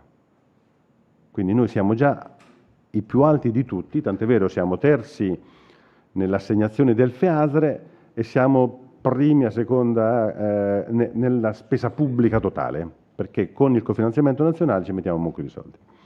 Nelle novità ci sono gli interventi settoriali. Io evoco un problema che tu non hai sollevato, ma secondo me è un problema grosso. Gli interventi settoriali sono nazionali o regionali? Come fanno a essere nazionali? Ecco, aspetta. Allora, perché sul vino le è difficile dire che sono nazionali. Sull'OCM ortofrutta, sì, buonanotte, adesso, vabbè, allora questo è un elemento negoziale, un elemento negoziale, quindi mettendoci il cofinanziamento scatta un debito. E ovviamente questo tipo di discorso vale soprattutto per l'ortofrutta, che ha una distribuzione completamente diversa. La vedo difficile che la regione Emilia, che ha il 50% dell'OP, paga gli investimenti in campagna. Questo ho tirato fuori adesso, ecco, te l'ho tirato fuori. Però sul cofinanziamento sorgono questi aspetti e quindi vanno gestiti nella proposta regionale, perché poi dopo queste cose si consolidano e non si schiodono più. È un elemento che deve essere assolutamente. Quindi vi sto suggerendo un posizionamento.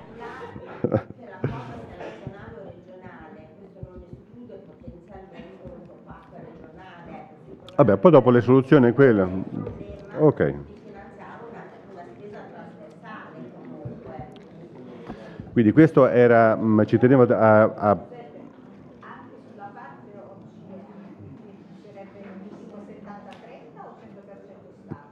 se è nazionale, ti dicevo, è come lo devi classificare, ti sto dicendo, perché altrimenti è automatico, non è che è buona. Esattamente. Quindi questo è un tema che lo dovete assolutamente attenzionare nelle vostre elaborazioni che farete anche a livello di conferenza delle regioni. Detto questo, ovviamente, Andrea ci diceva dovete lavorare sul riparto. Lavorare sul riparto senza avere i soldi e le regole del gioco non è facilissimo, anche se noi abbiamo in questo momento degli accordi politici che ci dicono che abbiamo 40,7 miliardi di euro, poi dovranno essere indicizzati, eccetera. E, se iniziamo a ragionare grosso modo cosa ci facevamo, cosa ci possiamo fare, c'è cofinanziamento nuovo, perché c'è il cofinanziamento ad esempio sugli ex ecoschemi, no? Cioè, quindi qualche ragionamento si può fare.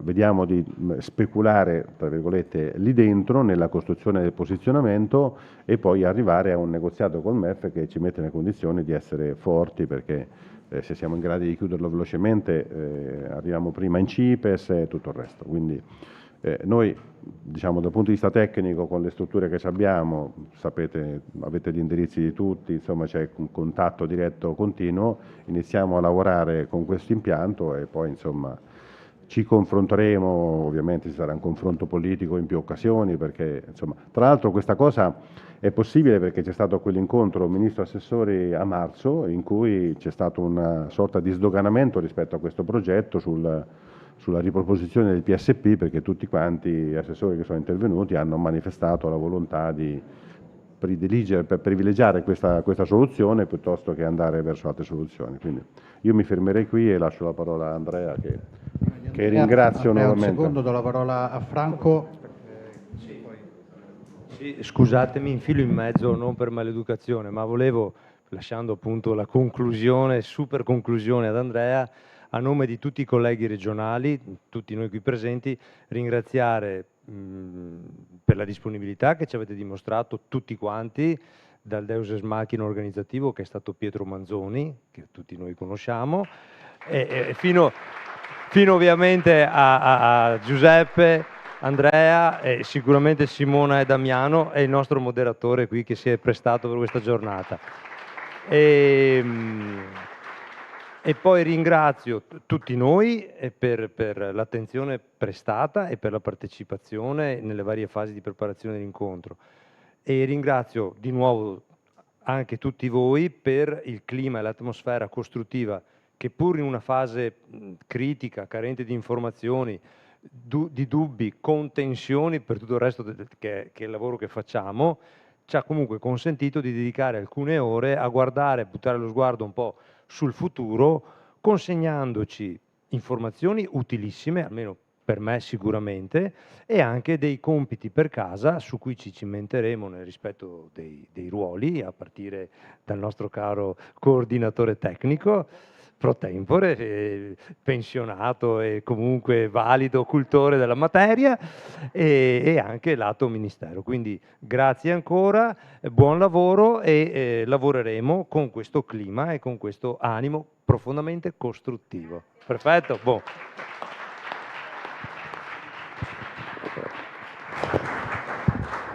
Okay, grazie veramente a tutti quanti. Quindi nel concludere mi è dato questo privilegio di concludere, però ne vorrei approfittare più che altro per ribadire alcune cose che ritengo importanti. Tante cose che sono uscite oggi, no? La questione della semplificazione, l'assessore nel suo primo intervento è stato il primo che ha parlato della semplificazione, ecco. E però sappiamo, io lo so che viene sempre il mal di pancia a tutti quanti quando si parla di semplificazione, perché nessuno si fida più, se ne è parlato troppo, no? Però ecco, io quello che vorrei dire è possibile, cioè è possibile semplificare, ci dobbiamo credere che possiamo semplificare. Quindi la Commissione dal lato suo io credo che abbia dato un contributo in questo senso, però dobbiamo anche semplificare i programmi, facciamo meno cose, concentriamo di più le risorse nelle cose che servono, non dobbiamo essere troppo perfezionisti, perché poi dopo è complicato per tutti, perché dobbiamo mettere le cose nei programmi, gli organismi pagatori devono modellizzare i sistemi, è più complicato, ci saranno da fare più bandi, anche solo quello, sarà da fare più graduatorie, no? Quindi in questa complessità che rimane, no? Perché comunque il nostro commissario dice che è un'evoluzione, non è una rivoluzione questa futura PAC, però comunque è chiaro che ci sono delle complessità in questo, no? Perché si tratta di mettere insieme fondi che prima erano diversi. Quindi bisogna fare uno sforzo per semplificare affinché tutto questo funzioni anche per il rispetto dei tempi, è importante. Questo prima cosa. Seconda cosa, ecco, mi unisco a quanto ha detto poc'anzi Franco, la collaborazione. Ecco, sono veramente molto contento, sinceramente, di vedere lo spirito che c'è in questa sala, insomma, no? Attori diversi, di regioni diverse, istituzioni diverse, il Ministero, le regioni, la Commissione, però ecco, questo bel clima che c'è, che ci ha portato oggi con il sorriso a parlare, a discutere delle cose e ad avere degli atteggiamenti molto costruttivi, secondo me è veramente una grande ricchezza, e che è un pochino figlia sicuramente della buona volontà di tutti, chiaramente, no? Però è figlia anche di questa esperienza che ci ha fatto fare il piano strategico nazionale con tutte le sue difficoltà. È stata, secondo me, una scuola comunque di collaborazione che va, insomma, che possiamo offrire adesso anche agli altri fondi come tipo di esperienza. Quindi veramente grazie a tutti per questo. Ecco, poi quello che avevo detto anche all'incontro annuale, io veramente vedo tanta vitalità sempre nelle regioni, no? Però vedo anche chiaramente l'importanza che il MASAF possa coordinare e in qualche modo indirizzare, contenere questa vitalità. Ecco, queste due cose secondo me vanno messe insieme, cioè questa vitalità delle regioni non va perduta, no? Quindi anche questa voglia che hanno le regioni di dare il loro contributo, sarebbe bello se si riuscisse a trovare un modo di farlo, però questo sempre in un contesto di un MASAF che deve chiaramente coordinare in modo molto forte, a un certo punto deve dire no, basta, qui ci fermiamo perché ci vuole insomma un po' di disciplina, chiaramente. Sulla questione del riparto che citava poco fa Giuseppe, ora è chiaro, vabbè, questo l'ha detto anche appunto Giuseppe, cioè l'esperienza l'abbiamo vissuta anche noi dalla parte della Commissione quando si è trattato dell'allungamento di 2 anni e poi dopo per il PSP. È stato veramente troppo lungo. No, e poi sostanzialmente non solo è stato lungo, ma non si è arrivati proprio a destinazione, cioè alla fine comunque non ci si è messi d'accordo sostanzialmente su un criterio. È intervenuto il MEF che in qualche modo ha colmato le varie necessità, se ho capito bene. Ecco, però voglio dire, com'è possibile che non ci si riesca a mettere d'accordo? Com'è possibile che nessuno sia disposto a perdere neanche un euro? Cioè, bisogna fare le cose che hanno una loro logica, secondo me, insomma. E quindi la cosa migliore, che questo è, innanzitutto lo sto dicendo come commento veramente extra, nel senso che è una conferenza nazionale questa, però com'è possibile che non ci si riesca a mettere d'accordo su dei criteri oggettivi, che ci possono essere diversi criteri che si possono usare, però com'è possibile che non si riesca a mettere d'accordo su questi e poi ad applicarli? Questo insomma la butto giù come riflessione, so che non è facile però, so che non è facile perché politicamente è difficile, però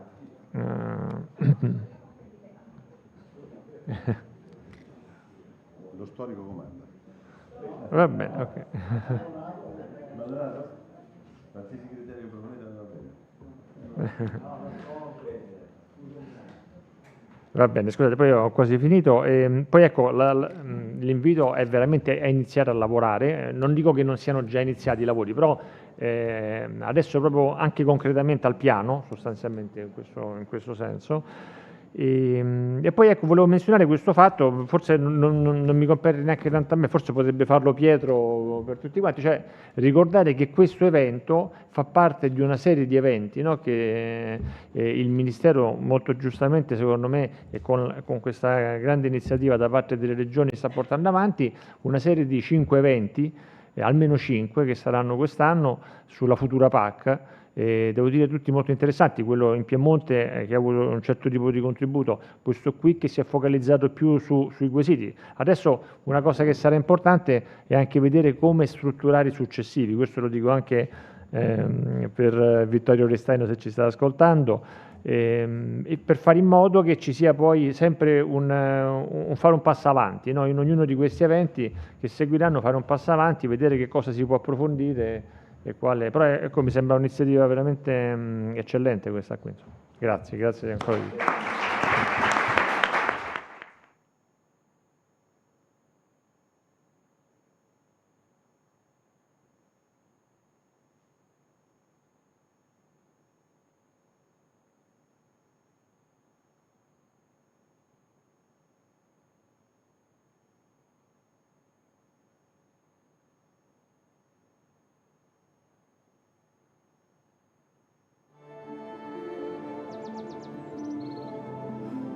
Cara Emma, finalmente è tornata la pioggia. Ci sono state delle lunghe settimane di siccità. Il nostro mondo sta cambiando, ma io ho pensato ad una soluzione. Nella nostra azienda agricola, i prodotti sono coltivati solamente con tecniche sostenibili e rispettose dell'ambiente.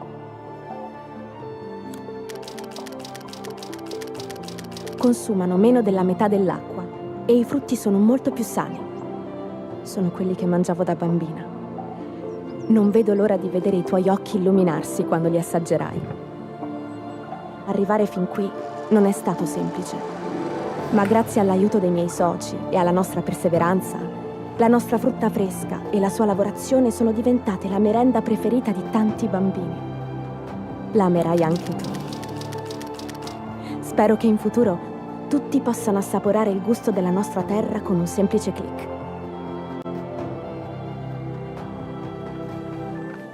Manca poco al tuo arrivo. Non vedo l'ora di conoscerti. Amore mio.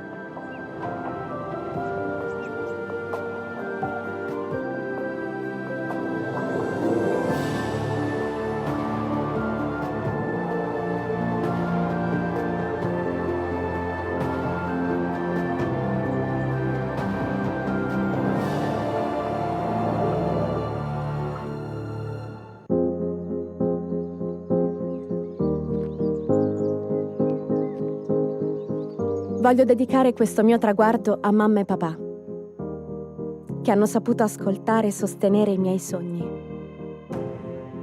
Lo dedico ai miei docenti, che mi hanno insegnato a coltivare la curiosità, allargando le mie conoscenze.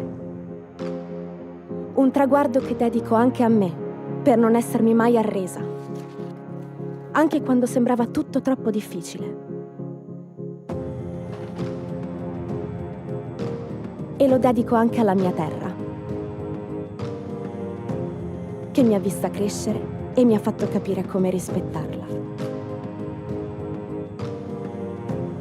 Un grazie di cuore ai responsabili dell'azienda che mi hanno ospitato durante la stesura della tesi e che mi hanno fatto toccare con mano le difficoltà e le soddisfazioni di chi lavora la terra perché produca i suoi frutti. Questo è l'ultimo passo del mio percorso di studi. E davanti a me se ne apre un altro, con tanti altri passi da compiere. Io sono pronta. Ci metterò tutta me stessa.